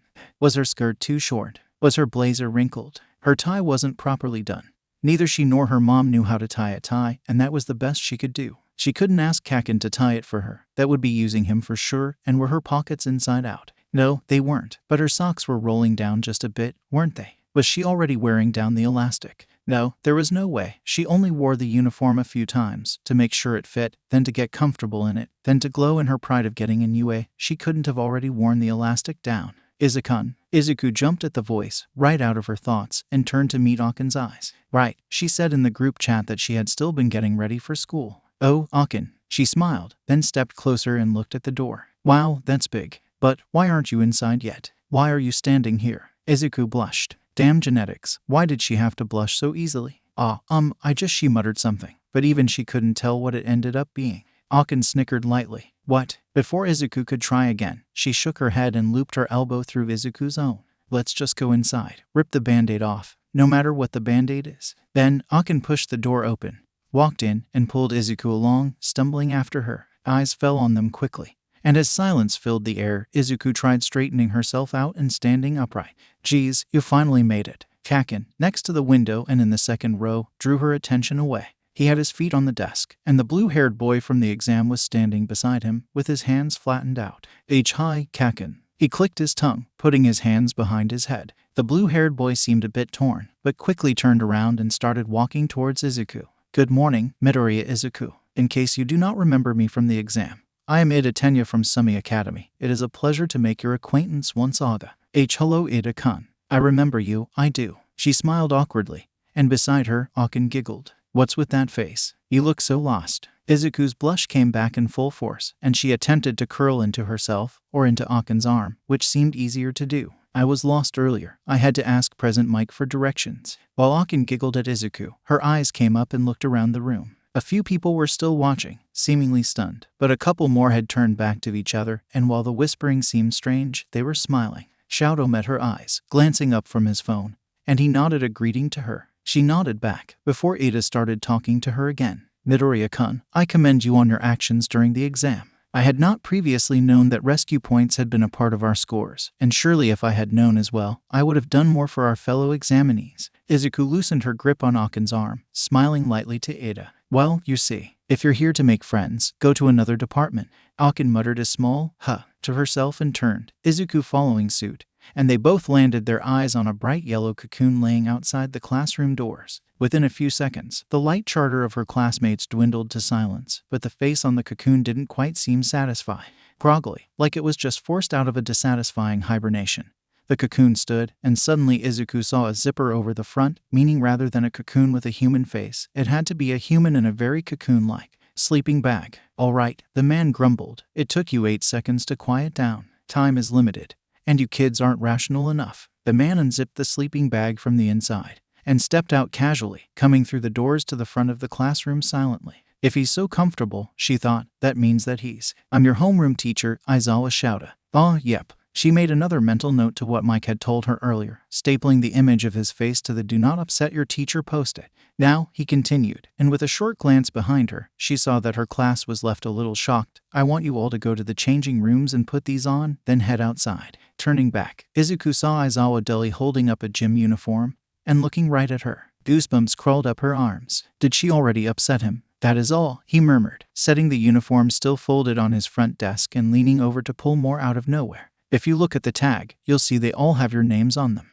Make sure you take yours. In the suspended silence, Aizawa looked back up for a moment, then sighed and left the room. Izuku could only stand and wonder. Wait, someone muttered. What about orientation? Ada had taken charge of distributing the uniforms, saying that otherwise there would have been chaos, and Izuku ended up one of the last to get their uniform. Fourth last, not counting Ada himself. A girl with a high black ponytail got hers right after Izuku, then a boy with 6 arms, then a boy with a black lightning bolt in his hair, she thought. She didn't stay behind long enough to really know, but they seemed distinct enough, so she thought she got the features right. Akin got hers second, so she was already gone. Izuku picked up one of the map slips that was set beside the uniforms, very, very grateful for it. She followed it, despite her other classmates going the same way that she could depend on instead. She just didn't want to seem like too much, even if she wasn't sure how to avoid it. It was back down on the first floor, which of course made sense, as it was beside the field. It was a long walk, but she wasn't going to complain. She pushed open the door, feeling a light heat on her cheeks seeing 2 of her classmates already shirtless. Izuku bashfully ducked her head down, feeling her quirk try to activate and holding back her red hair's flames. Sorry, I didn't meant to.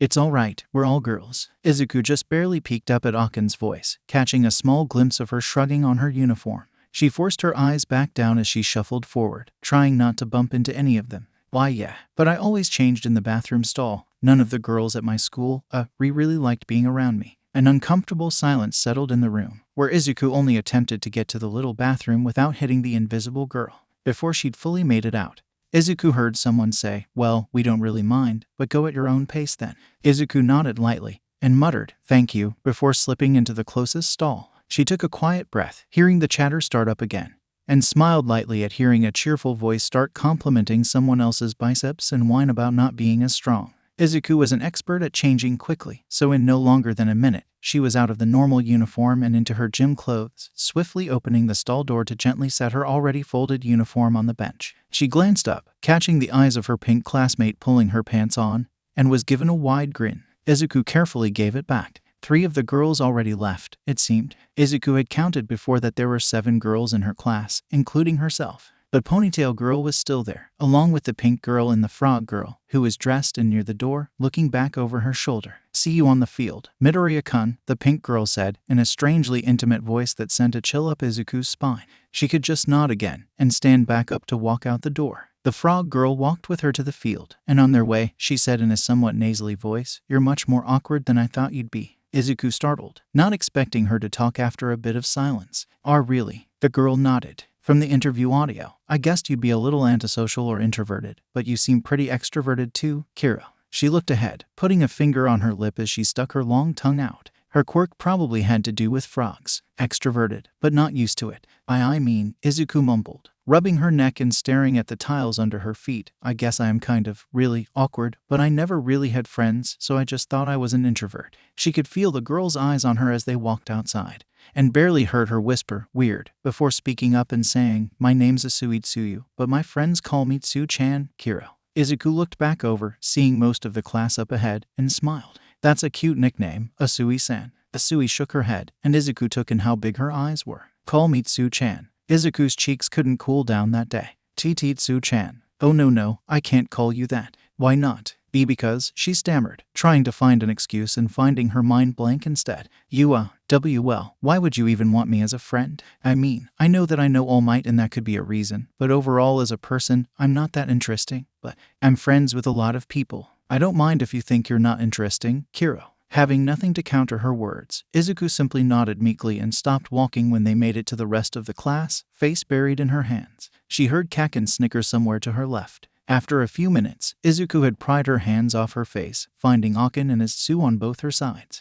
The rest of the girls had made it, a little more scattered, but a few boys were probably still not there, since Aizawa still stood off to the side, eyes grazing over them once in a while. A boy with purple hair stood nearby, leering at her. Some of the other girls too, now that she was thinking about it. He gave her bad vibes. When the boy with 6 arms came and joined the group, Aizawa stood from leaning against the wall and walked in front of everyone, cutting off any conversations fast. All right, he started, scratching his head. We're going to do a quirk assessment test. Izuku blinked idly, feeling the shock from her classmates around her as her jaw hung open. A quirk assessment test. A couple classmates cried together. But what about the entrance ceremony? Aken asked, her eyebrows wrinkling together. Shouldn't we attend that? There's no time to waste on those kinds of events if you want to be heroes, Aizawa stated blandly. The class quieted down quickly under his gaze. He continued, UA is known for its freestyle education system. That means the teachers can do what they want. Tests like the softball throw, the seated toe touch, and the 50-meter dash, you all did them in junior high school, didn't you?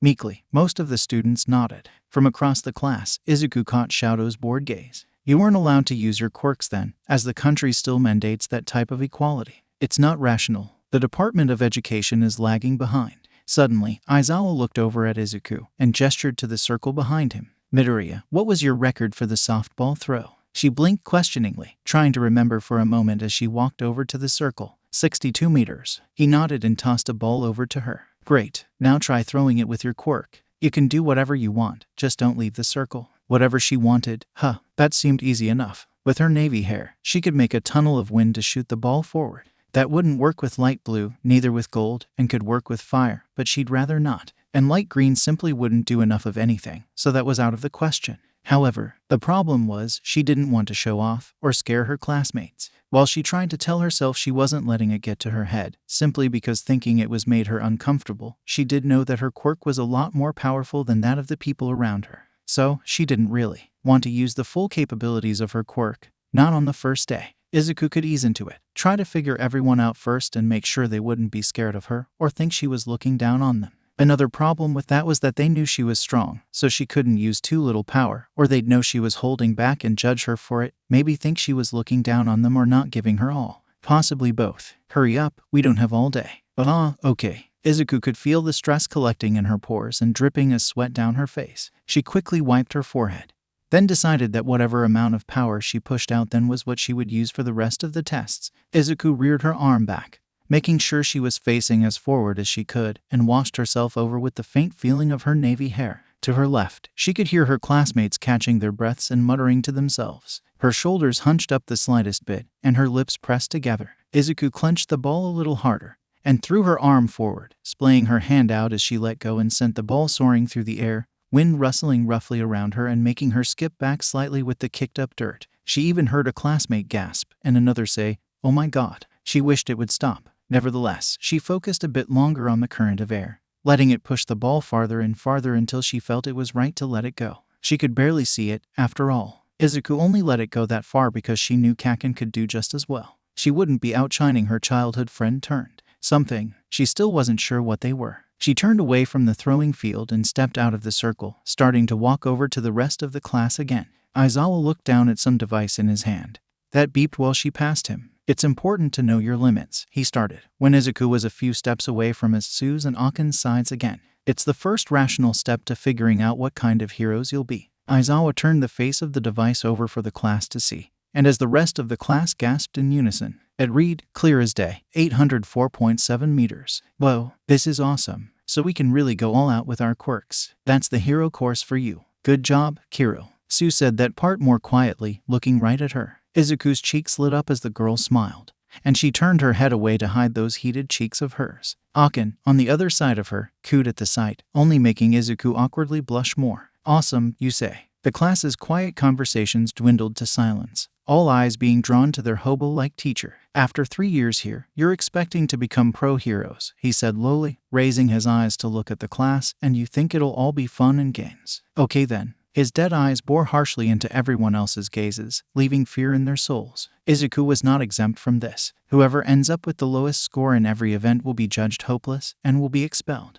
A heavy chill rolled down Izuku's spine while her class burst out in complaints. Beside her, Tsu looked pale. Your fates are in our hands. Aizawa pulled his hair back and out of his face, eyes wide and smile estranged as he looked down on his students. His vulnerable students, some scared, some intrigued, some confused, but all vulnerable to him, Izuku could tell. Welcome, this is the hero course at UA High. Izuku did fine in the tests, above average in almost everything, except the sidestepping. That ended up too complicated in her head to attempt in reality. For that, she was a little lower than average compared to her peers. She was completely fine with that though. Really, it was better if she couldn't shine in one area. It made her more normal. Probably, Aizawa had a glare trained on her throughout the entire last test. At the end of the long-distance run, the class had to jog back over to the side of the building to hear the results of the test. While running back, Izuku heard a voice call her name from the side.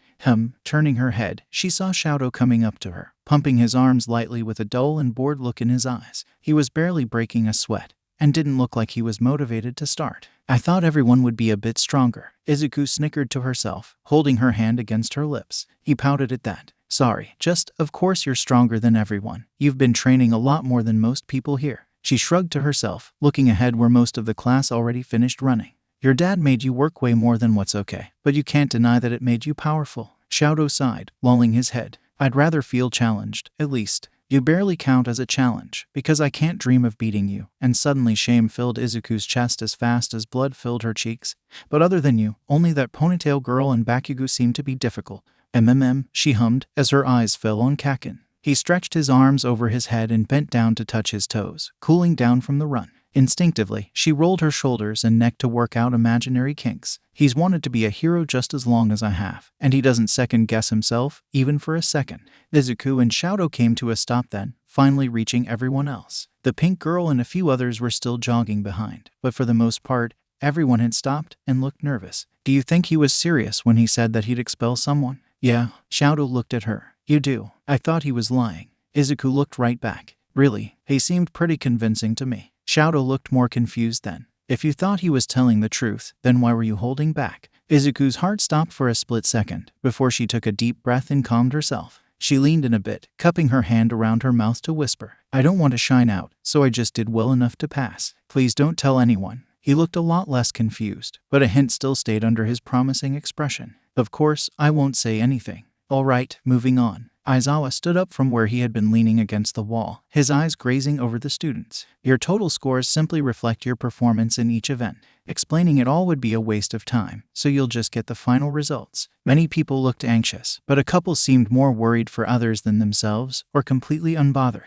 Aizawa pressed a button on the remote in his hand, and a holographic screen appeared. Everyone rushed to look at it, skimming over all the names to find their own. Izuku found hers fourth out of all the class. She let out a relieved sigh, catching the eye of their teacher. She looked away quickly. Mine to Minoru. Aizawa started, making eye contact with the short, purple-haired kid. He looked like he peed his pants. You're last in the rankings, so naturally, this means I'm expelling you. A chill went through the class as a deafening silence fell. The only sound that could be heard was the boy's whimpers as he tried to make sense of his situation. Izuku felt bad for him, despite catching him looking at her earlier. However, I'm feeling generous. Midoriya Izuku. Startled, her voice broke. Yes, sir. You're also at risk of being expelled. Your attempt to diminish yourself and your strength was pathetic. And I refuse to have a student like that in my class. Looking in Aizawa's eyes, she could feel her classmates' gazes on her, and her life being decided by her teacher's decision. She could barely breathe, barely move. It was suffocating. If you show me your full power right now, then I'll reconsider removing you both from the school. While this calmed her racing thoughts down a bit, it did no help to her anxiety. Her hands shook, and she had to divert her gaze to the ground.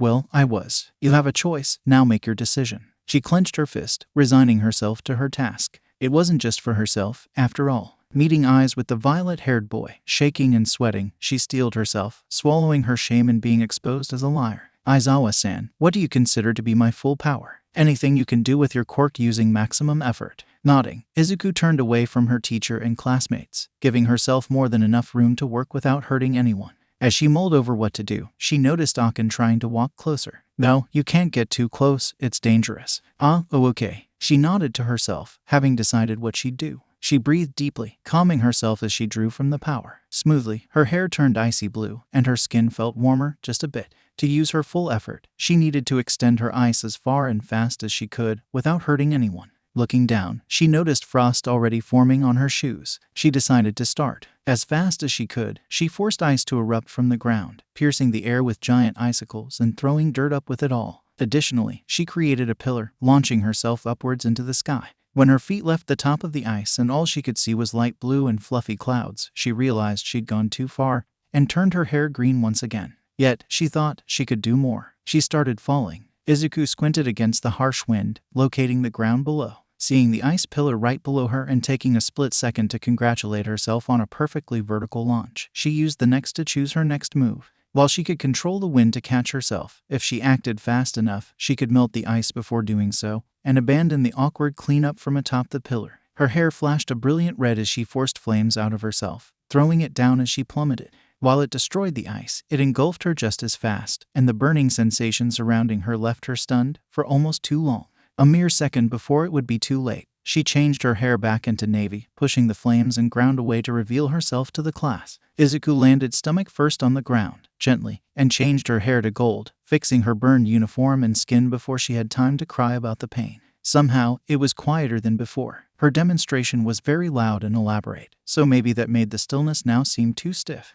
Looking around, she noticed a bit of fire and ice still left, and stood up to clean up her mess. As she turned her back, she heard Akin shout in applause, and Izuku startled, peeking over her shoulder. Along with her, Shadow and Ida started clapping. She bashfully continued cleaning, allowing a smile to grace her lips. Good job, Midoriya. I won't be expelling you today. Aizawa then turned to the purple-haired boy, who still trembled under his gaze. Mind, to stay in this school, you're going to have to defeat her in combat by midterms, while she is using 1/4 of her power. Well, that's not fair. You just saw what she did. She would kill me. A hero is not supposed to kill, only to fight and restrain. She will not kill you, especially not on my watch. So, he intimidatingly said, eyes glowing red and silencing Minta, you have a choice. Either you figure it out, or you get out. I'm sure there's a school out there that would enroll a UA reject. With that, Aizawa walked away, saying only to change and get back to the classroom. All the students glanced at each other, and slowly, some came up to Izuku. That was really cool, the way you launched into the air. The pink girl sucker punched the air and smiled widely. Izuku had to smile back. Thank you, I think I did well. It was perfectly vertical. Wow, really? That was a plain-looking boy. Other than the fact he had a giant tail thicker than his leg. So you went straight up. You keep amazing me. Akin giggled, stomping on a small fire for Izuku. You're so strong, but you're so sweet and meek. It's really weird. I think it's fun, Kiro, and unique. Her cheeks felt like stovetops at that point. Come on, I used to be a pretty normal person. Keywords used to. Kakin hit the top of her head, surprisingly gently, then stuffed his hands back into his pockets. Now you go around carrying fridges with one hand and hiding from reporters with the other. I haven't done that in months. I just use normal weights now. Yeah, they're normal for experienced weightlifters. I said I used to be normal. The people around her started laughing, but not at her expense. It was a warm, inclusive laughter that she felt compelled to join in on. Akin pulled on her shirt, wiping a tear from her eye. Come on, we need to get changed. Izuku relaxed, assuring her hair was green before she followed Akin away. Maybe she could be herself. Maybe it wouldn't scare people off to be powerful. She smiled at the prospect. Hopefully it was right. Bubblegum balloon, Suugs what? King, what? Bubblegum balloon, Midoriya Izuku is in my class. D. Brain dead. Wow, good job Ig. Udoning, lucky bastard. Brain dead, sorry. What was that? A breeze. Udoning, I'll kill you. King, wait, you're in my class. Who the fuck are you? Chicken wing, swear jar. Brain dead, swear jar. Bubblegum balloon, you're in my clad too. What the helk? Udoning, insert Spider-Man meme. Definitely not Midoriya Izuku. Well, I can say that as I am definitely not Midoriya Izuku, that means I am definitely not in your class. Soba, hello brain dead, did you get my DM? Brain dead, Izu SDFU, LH? Yeah, I did, I need time to respond. Soba, understood. King, are we just skimming over the fact that one of you random strangers is my classmate? Mine, bubblegum balloon, your majesty, I thought I was a Valcute subcassy of yours. King, doesn't mean you aren't a stranger. I literally joined this chat today and one of you is in my class. Chicken wing, wouldn't it be Midoriya Izuku's class? Definitely not Midoriya Izuku. Chicken fucked up a sentence. Bubblegum balloon, hold shit, it happened. The demon inside you. YESSSRRSSSSDSDSDSDS. Definitely not Midoriya Izuku. The king is off his throne. All hail our new King. King, yes, praise me. Bubblegum balloon, all hail. Chicken wing, I hate all of you. Soba, all hail. Udonning, all hail. Midoriya, I need to talk to you. Looking away from her phone, Izuku found the purple-haired boy standing next to her, looking uneasy. She glanced around the room, finding that her classmates were all mostly talking or on their phones, with Aizawa sleeping on the floor. Okay, what is it? He shook his head, walking away from her desk and towards the door. When he waved her over to him, she finally understood he wanted to talk alone. On one hand, he seemed kind of perverted. She didn't want to be alone with him and risk getting molested. But on the other hand, he seemed pretty serious, no lecherous gaze on her, not to mention that he almost got expelled barely half an hour ago. Also, their teacher told them that they would fight, and he'd have to win to stay at school. If she had to guess, she'd place her bet on it being about that. So, she pocketed her phone and followed out of the room. She closed the door behind them. And once they really were alone, his face scrunched up and big, gloppy tears dripped down his cheeks. She waved her hands around haphazardly, unsure of what to do when a classmate starts crying in front of her. He wiped his eyes, keeping them glued to the floor. I need you to teach me. She blinked. What? I need you to train me. Like All Might trained you, I need to stay in school. Minda sobbed, rubbing his tears away just as fast as they came. I can't drop out, and I can't get expelled, so I need you to train me. As he continued crying, Izuku tried her best to run on only the few brain cells that caught onto the situation. Well, I'm not much of a teacher, but I guess I can try. He hiccuped and sniffed, nodding without another word. When he did speak, however, it prickled her skin. I can't believe I need to ask for help from a girl. Izuku supposed there were multiple things she could work on with him. I'm going to go back to my seat now. You can head to the bathroom to clean up, okay? She pulled her phone back out as he nodded, and shut the door as he turned away. Izuku sighed, opening the chat again to find even more messages. Really, sometimes the chat never shut up. Not that she minded, of course, it just meant she needed to catch up a lot. King, my first decree shall be that swearing is legal for any person. Brain dead, damn it, that's my favorite rule. Soba, it's okay brain dead. Bubblegum balloon, all hail our Jing. King, my second is that it definitely not Midoriya Izuku is a nerd, and shall forever be a nerd. Udonning, I guess we can't argue. Chicken wing, poor girl. Soba, I'm not sure what you mean. King, I mean that she's a nerd, duh. Soba, but what does that imply? Bubblegum balloon, poor sweet boy, so innocent, so pure. Brain dead, it means she is invested in a certain unconventional topic. As an insult, it means she's an outcast of sorts, but the damage lessens between friends as most insults do. King, you really don't know. How do you type so fast WTF? Brain dead, I have fast fingers and foresight. Shizaki.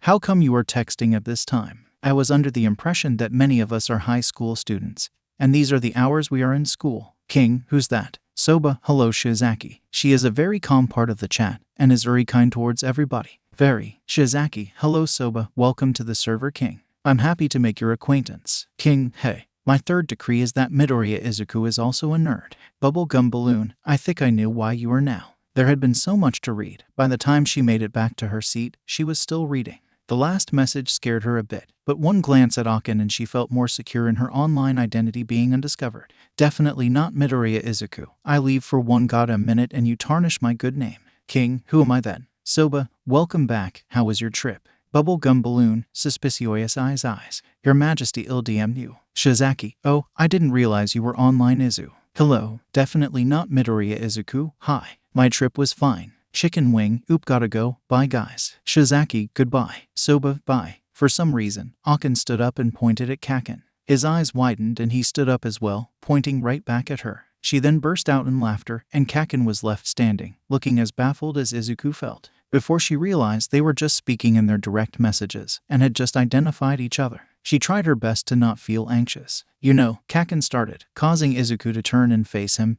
You're a lot more open when you're texting people. Oh, you think so? I mean, they don't have any expectations for me, good or bad, so I guess I can just be, I guess. Kaken nodded, leaning back in the train seat. Izuku bumped her knees together, peering just over the brim of her hat to see him fiddling on his phone. She could tell it was the group chat, but she didn't feel like going online just then. Rather than texting people, she wanted to cool down, just sit still for a moment. She made it into the country's most prestigious school for heroes. Like Shadow said, it was inevitable, but she nearly got expelled on her first day and only made it out as another student's requirement for staying enrolled. In a weird way, it felt relieving that such high stakes were put on her. It meant she wasn't being baby. She also made a couple friends, one possibly being the boy sitting next to her at that very moment. She had Aken, Sue, Ada, Shadow, all the people in her group chat too, and just last year, she wouldn't have even dreamed of half these things happening to her. It was like fate aligned for her, after all these years, to make up for what it did to her before, or something like that.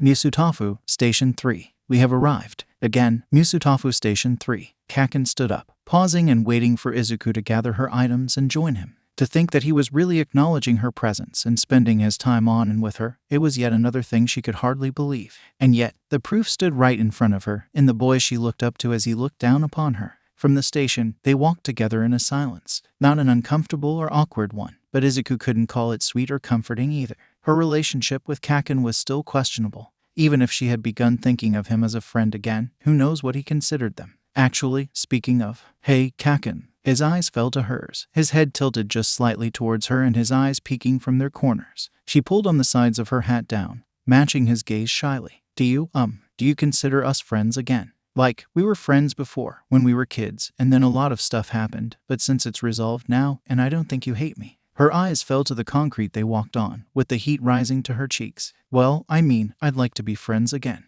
Do you think that's possible? When she looked back up, she found Kaken's mouth open wordlessly. His head fell and hid his eyes as his lips moved. For a moment, he couldn't say anything. He started, pressing his lips together. Izuku looped around him, making them both stop as he avoided her eyes. He paused again, then shook his head and tried to step past her. It doesn't really matter what I think. Let's just go home. Oh, Izuku pursed her lips, following Kaken as he walked. But leaving the topic at that felt wrong, so she had two choices. Either she pushes to hear his real answer now, or she waits later for a more convenient time. But if she waited, she could get stuck in a loop of never knowing when the right time was. But again, if she asked now, he might avoid it again, and she really wanted to know what he thought. Maybe it was because they were too out in the open. If they talked somewhere more private, would he tell her? Really, it didn't seem like he disliked her, so nothing bad would happen? Yeah. The next question was, where would she take him? Then, how would she get him there? She couldn't lead him into an alley. That would be a very wrong mood. But her house would work pretty well, since her mom wasn't home. Maybe she could trick him into going there. Oh yeah, Izuku started, trying to monitor her tone the best she could. My mom wanted to make you curry to celebrate our first day of school. Do you think you could come over right now? Kaken seemed a bit skeptical, but he just sighed. Sure, if she wants me there. Silently, Izuku congratulated herself. Outwardly, she only nodded and continued walking quietly. She was sure that Kaken suspected something. But it was fine, he was still going along with it after all. Izuku unlocked the front door and led Kaken inside, all while rummaging through her brain for a way to keep him there. He looked around, confused, and she could almost feel sweat dripping off her face. Where's Inko-san? Is she still working? Izuku thanked her lucky stars for that opening. She said to, wait in my room until she gets home, because, she has a surprise too, that she's bringing home. She said too many times. Kaken was suspicious of that, she was sure. He turned to her with his eyes narrowed, peeking around the apartment. She laughed nervously, tiptoeing towards her room. So, we'd better go, right? He still looked reluctant, but he ended up giving in, walking past her and right into her room. Quietly, she followed after him, rightfully earning weird looks from her maybe friend. She'd find out soon enough. As carefully as she was quiet, she shut her door with both of them inside. Kaken took her desk chair and sat down, head down and on his phone, though she couldn't help but notice that it turned off as he stared. Hey, Izuku noted the small jump of his shoulders. Kaken, what is it? He turned his phone back on, tapping something and looking very uninterested in it. Well, about my question from before. I answered, didn't I? He wasn't looking at her. It doesn't matter to me. She stepped closer, swallowing her nerves. No, you said it didn't matter at all. He looked up with a baffled expression, and she silently recognized that what she said was pretty stupid. Isn't that the same thing? And no, it's not. If you say that it doesn't matter to you, then I can accept that. But if you say that it doesn't matter at all, in any sense. Izuku shook her head, standing in front of Kaken yet not letting herself look at him. She was still skirting around it. Kaken wasn't going to give in easily. He wasn't that kind of person, so the only way to get something out of him would be to be more stubborn than him. If she went this far already, it would just be pathetic if she gave in now. And really, even if she wanted to drop it now, how would she even do that? Hey, sorry about cornering you. You were right and it doesn't matter that much despite how much I already insisted it does. Yeah, right. So, she squared her shoulders and crossed her arms, forcing herself to look at him. Kaken, I want to know what you think. If I don't know, I'll just keep thinking about it and wondering how you feel about me, so. Izuku's nerves calmed again, unfortunately. She took a deep breath, keeping her eyes steady on him as he continued avoiding her gaze. So, please tell me. His face scrunched up, and he looked around almost desperately. I told you, it's not important. It's important to me. Izuku squirmed, feeling the atmosphere grow more and more awkward, more stifling. She really wanted to let it go now, but she couldn't. Silence settled between them, where he held his head low and his phone slowly switched off. Kaken didn't react to that. Finally, he opened his mouth, and Izuku ensured her eyes never left him as he spoke. I was really horrible to you. I don't have an excuse, that's just how I was. I had this grudge against you, and it was unfair, because it wasn't your fault. I got so excited when you said you had a powerful quirk, because that meant that I could make myself more powerful by being around you, but when it didn't show up, I blamed you for it. I thought you lied to me, and everyone we knew, so you could have a high ground above me. His voice quivered and his bottom lip shook. But he continued, I was wrong, but I didn't know that. But I should have trusted you more. You're not the type of person to lie, not unless you have a good reason to, but I didn't trust in that. I hurt you so much. Kaken reached out and took hold of her hands, so delicately that she could pull away with minimal effort, that he was barely touching her. It was the gentlest she'd ever seen him, and it threw her for a loop. His eyes lingered on her hands, which long healed from the wounds he inflicted, but she could feel that he saw them still. I'm so sorry. I was unfair to you.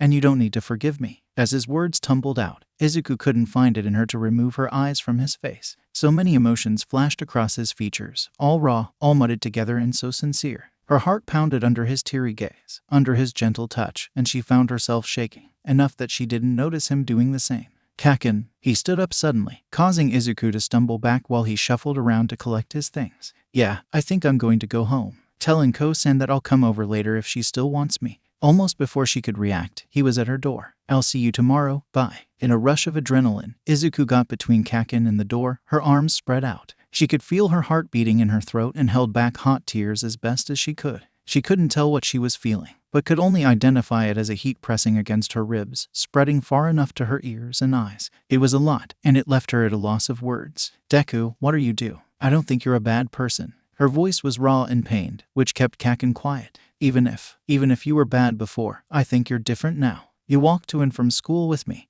and you protected me from the press, and you sit with me on the train, and you joined my group chat, and... She took a moment to wipe her eyes and clear her nose. Her legs started trembling. You're not mean to me anymore. You stopped bullying me a long time ago, and you tried to make other people stop too. Not only that, but you're really nice to me now. You text me sometimes, and you don't insult me, and... Her knees gave out and she fell to the floor with Kaken. She tried to stand back up, but he reached out for her face, cupping her cheeks in his hands. Izuku found herself holding her breath as his thumb wiped her tears away. Yet again, he left her without words. Take a deep breath. I won't leave if you don't want me to. With her nod, he sighed and pulled her hair behind her ear. Not only are you open when texting, but when you really want something too. He tilted his head to the side, looking at her hair now. This is a new one, isn't it? It looks like water, which is probably what it means. She sniffed. Delicately, he pulled her hair into view, and he was right. From the light of her window, the blue tufts shined from a soft yet vibrant blue to a much lighter one. For a moment, she forgot that Kaken was with her and started hypothesizing. She only remembered he was there when she heard him laugh. Wow, you really forgot all about me, huh? From that, she had to blush. I don't know, I get really excited about my quirk. It's fine. Kaken stood up, moving his hands from her cheeks and instead holding one out to pull her to her feet. When she took the offer, he held her upright as her knees readjusted to supporting her. Seeing her hair still the new color made her nervous, but as she couldn't feel or see anything different around her, then she had to let it go. Sorry I made you do this. She looked at him again, catching his gaze and realizing just how close they were. Her easy-to-warm cheeks gave in as she began to stutter. What do you mean? He let go of her, leaning back and against her wall. You had to dig into me to get that out. And you had to have gone through a lot. So I'm sorry. It was still weird hearing Kaken apologize for anything, especially towards her, but she brushed past that feeling and put her hand on the doorknob. It's okay. I mean, it was hard, but that's not your fault. I can make you something to eat now. Though I'm not very good at cooking, so it might just be a sandwich or some cheese. I can make something. Don't risk ruining the kitchen. He placed his hand over her own and opened the door, letting go and walking past her. As she watched her back, everything he said washed over her another time. He said so many awful things about himself, things she'd never even thought herself, and he said them so easily. It left an uneasy feeling in her stomach. Kaken, he looked at her over his shoulder. What is it? She opened her mouth, but no words came out. It felt wrong, in a way, to keep talking about difficult things after they'd already gotten past it. But looking back, did they really resolve the issue? She closed her door as she spoke. We are friends, right? Can we be friends? They looked at each other for a moment, and Kaken lowered his head. When he looked back up, he had a smile on his face. If you want me as a friend, then I can't say no. As he walked away from her, taking claim of her kitchen, she had only one thought in her mind. He'd really changed quite quickly. And if not that, then she'd been missing his changes for a while. Izuku was very beautiful. That was all that Katsuki could think of as she paced around her house. She was beautiful in every step she took, every breath she drew, and every word she said. Izuku was absolutely breathtaking, so of course he would end up liking her. It was foolish to think otherwise. She'd been talking to herself and him interchangeably for the past hour, discussing ideas for the currently effectless power and apologizing for lying about Inko's surprise dinner. Right now, she was back to mumbling, and he quietly mixed a pot of chili. He recognized that he was acting strangely. Just earlier that day, he racked himself with guilt and agony over the same girl he now fawned over, but he did have an idea as to why. He'd been scared, something he didn't want to admit, but it made sense. He was scared that she would hate him and despise him, that it was too soon for her to forgive him and that he needed to wait longer. Despite the future Izuku telling him that she'd forgiven him, he doubted if it would really ever happen. Now that it had, he was elated. He promised himself that he would treat her as well as he possibly could, that no matter what, keeping her safe and happy was everything. And he would never abandon her, no matter what. I clearly can't create water, but maybe if I have access to water, I can do something with it. Probably nothing too elaborate or complicated, since none of my powers so far have been very complex. Maybe it really is just water manipulation. That's called hydrokinesis, right? So then is my quirk a collection of different manipulations? If I go off of that, then I would have pyrokinesis, and they all start with Greek syllables, or Latin, so aerokinesis, and cryokinesis, and Kaken. Do you know the Latin root for healing? He snapped out of his trance. For healing? I don't think so. How did you remember those anyway? Well, I kind of got really interested in old superhero movies when I was 10. And back then they didn't have quirks, so they called their powers things like that. There was this one hero in this world where they just called them supers who had cryokinesis. His name was Frozone, and he was really famous for this humorous scene where he needed to get into his hero costume to fight. Oh, in that world heroes were illegal. Anyone with a power had to hide it, so he couldn't have anyone know he was the one fighting. But his wife put his costume in storage since they were having a dinner party and no one could find out he had powers. So he was looking for it and yelled for his wife's attention and said like, "Honey, where's my super suit?" And she said she put it away. So he said he needed it for the greater good, and she said, "I am your wife, I'm the..." Izuku snickered to herself, putting her fist over her mouth to mute herself. She cleared her throat and patted her chest before she continued. And Katsuki simply admired the soft pink hue on her cheeks. She said, "I am your wife, I'm the greatest good you'll ever get." Back when it was popular, people really liked that scene, and quoting it was really popular. I think it became a meme for a bit too. What did she look like? That's another thing. It isn't very common anymore. But there was this gag in shows where you would never see a character's face no matter how many times they showed up or how important she became. It wasn't a big take on the gag, but during that scene, she never showed on screen. All of it was Frozone's reaction to his wife while his windows showed the chaos outside. Would you do that as a wife? Immediately, Katsuki felt a sense of shame wash over him in a giant wave. Izuku turned towards him with her eyes wide. Huh, I just mean, like, if you married someone and they were a hero, would you?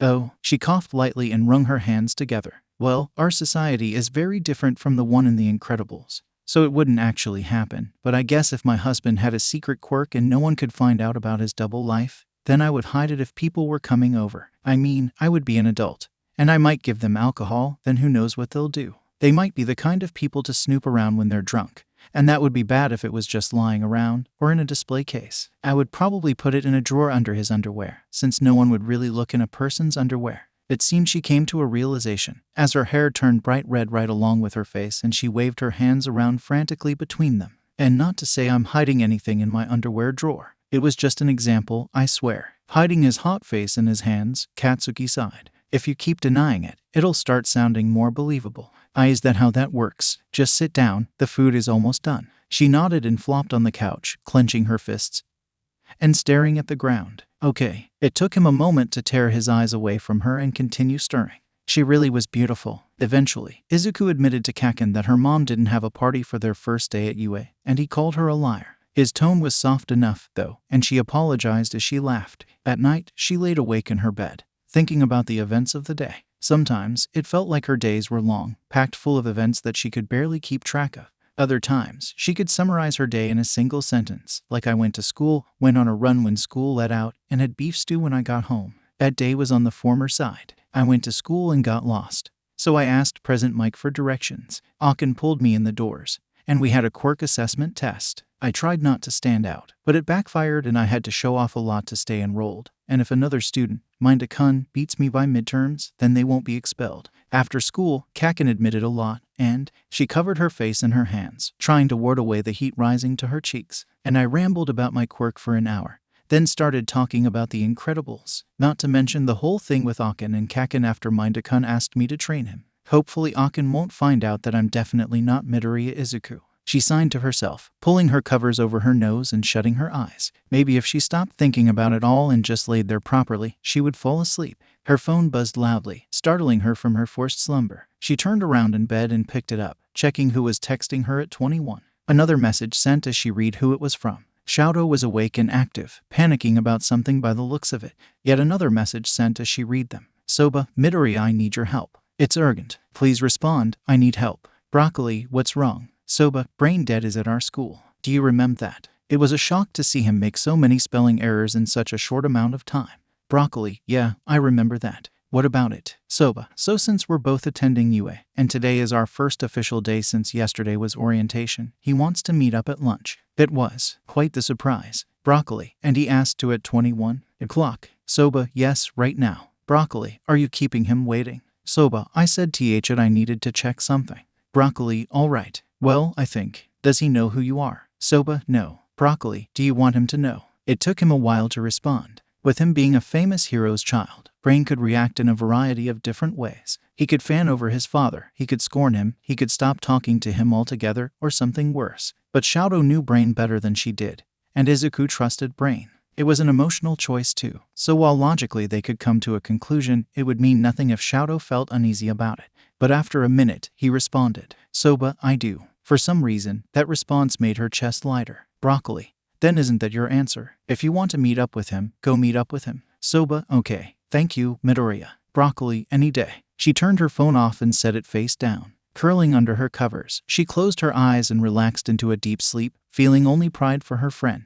The next morning, she woke to even more messages piled in her notifications. Bubblegum balloon. You invited King to the chat, Rift, plus 1 more. Soba, I know I already agreed to go, but I'm getting nervous again. Plus 4 more. Brain dead. I know you and Soba are really good friends, so I wanted to contact you about something important. Plus 2 more. You've been mentioned in All About Heroes. Plus 2 more. Kaken, do you know who Bubblegum is? Izuku wished that things happened while she was awake, so she wouldn't have to deal with them all at once. Maybe if she ignored it, she didn't need to deal with it. Yeah, surely. Izuku opened everyone's DMS, one after another. Bubblegum balloon. You invited King to the chat, Rift? Are you in Kin's class, or did you go to his school before this year? Broccoli, yeah, I invited him, and we were in the same class last year. Why? Technically, she's not lying. Soba, I know I already agreed to go, but I'm getting nervous again. He said that he has purple hair, and that he'll wait by the cafeteria door for me. I don't know what to tell him about myself. I can't tell Gim I'm ugly. I see you're sleeping now. Apologies for the trouble. I told him my hair colors and height. I hope that's enough for him to recognize me in a crowd. Broccoli, what are you saying? You're not ugly, Shoto-kun. You're really attractive and you never take advantage of that. I bet Brain Dead's gonna think the same thing. I'll deal him myself if he thinks otherwise. Quirk laws to be damned. Soba, please don't. Broccoli, I'll give him the shovel talk. Soba, I don't know what that is. Broccoli, don't worry about it. I'll see you in class. Soba, wave. I messed it up. Broccoli, it's okay. Next up was addressing Brain Dead himself. While she texted Shoto, she decided she should wear her hair up and struggled to type and tie at the same time. Now she stood in the kitchen, watching over a frying egg as she stuffed bread in the toaster. The perfect time to give said shovel talk to Brain Dead. Brain dead. I know you and Soba are really good friends, so I wanted to contact you about something important. I know that you and I don't talk much independently, but Soba has told me a lot about you. Nothing incriminating, just things about his appreciation for you, how much he owes you for, and I've become jealous of you since I've developed feelings for him. I hope this doesn't cause a rift between us, or you and him, or between anyone. I haven't told him yet, but I thought that you should be the first to know. I'm sorry if this seems selfish. Broccoli. Wow, this is certainly not what I expected. If you think we like each other, you're wrong. He's just a close friend. Brain dead. Oh, this is embarrassing. Broccoli. This is perfect timing though. I was going to tease you, but it seems what I'll say will end up serious. Brain dead. Broccoli. Soba is a really good guy. He has a lot of insecurities, a dark past, but a forgiving heart and strong determination. He only deserves the best the world can give, and if you don't believe the same and treat him as such, I'll have to fight you myself, no matter if it ruins my career. So you'd better treat him well, or else. Brain dead. You have my word. I'll be meeting him today. I'm not sure if he told you. Broccoli. I know, he was worried about it. Do me a favor and don't ask about his family today. I promise you there's a better time. Brain dead. I won't. Her egg turned out a bit overcooked, but it wasn't a problem. Izuku left the house before her mom woke up, and on her way to the train, found Akin responding to her. Bubblegum balloon. Then have you met Midoriya Izuku greater than? Broccoli. In a way, yeah. Are you trying to figure out if I really am Midoriya? Bubblegum balloon. Busted. I dunno. I guess it crossed Mu Minf. Izuku considered. Thought she might regret her actions in the future, and pushed on.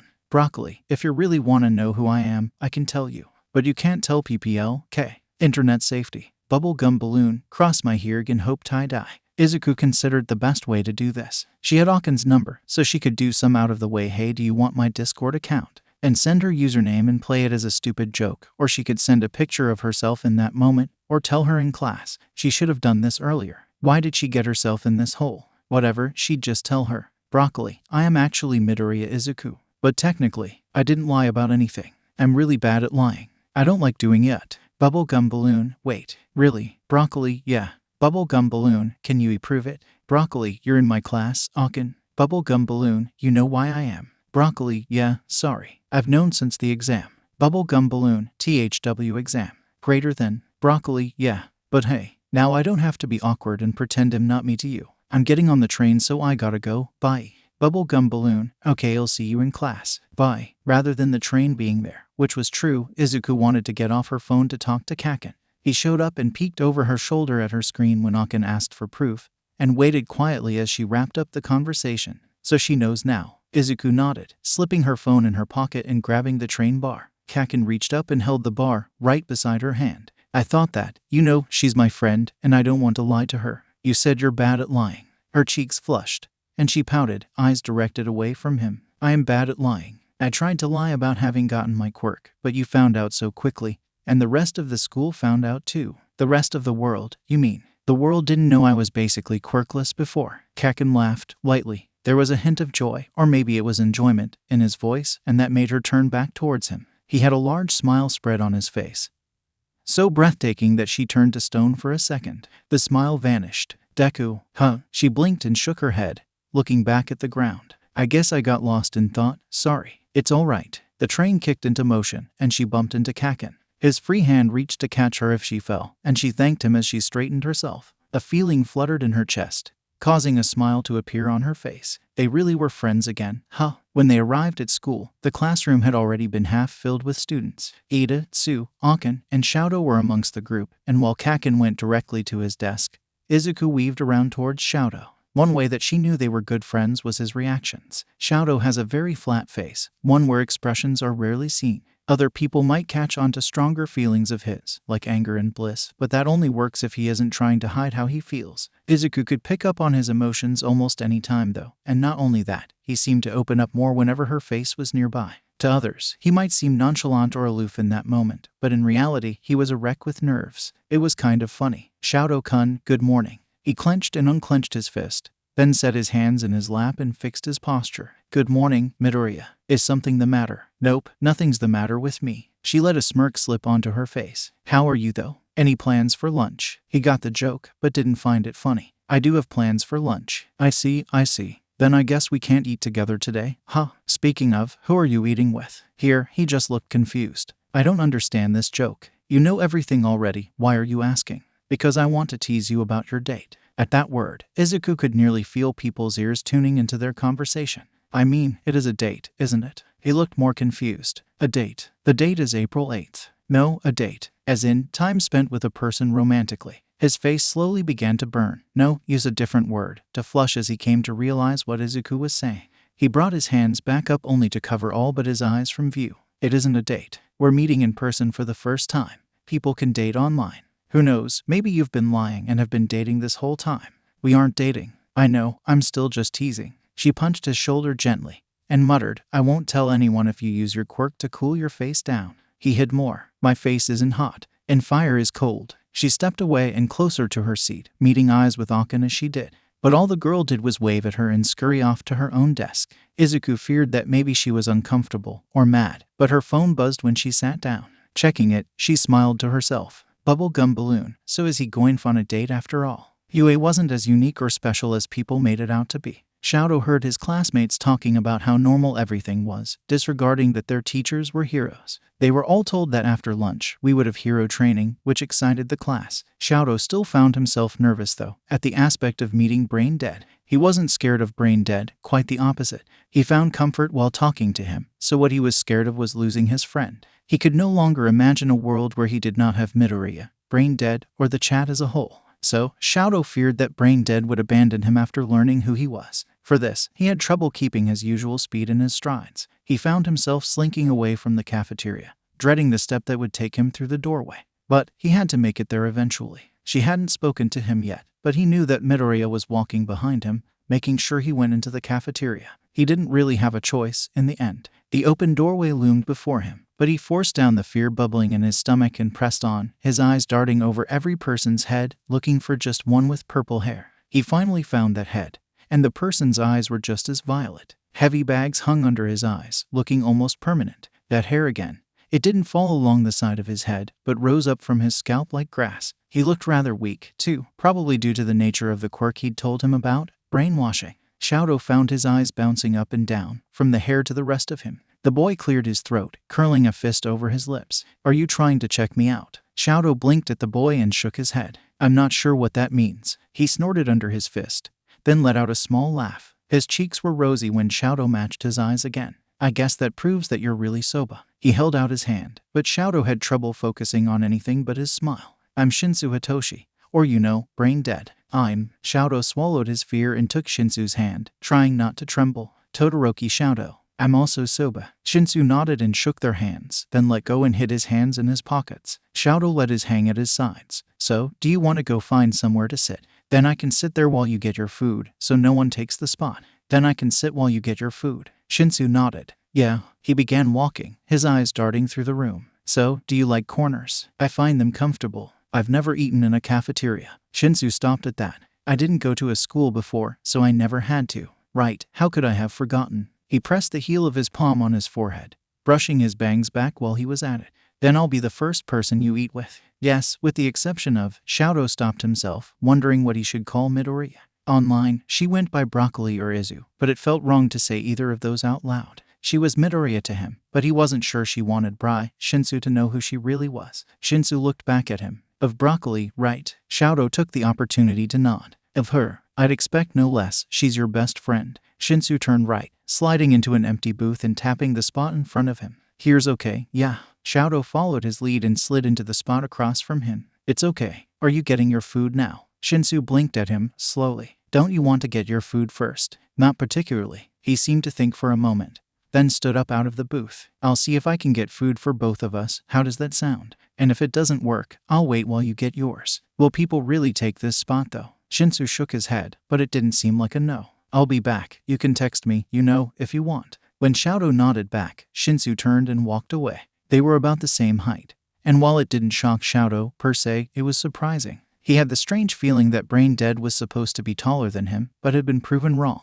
He wondered what Midoriya was doing. Shadow seemed to be having a good time with Dead, as far as Izuku could tell. He was pretty far away, and she couldn't see his face, but his shoulders were surprisingly relaxed. Izuku, Akin drawled, head on the table. His date is boring. Really? She turned to the girl, meeting her eyes. It looks nice to me. It's a cafeteria lunch date.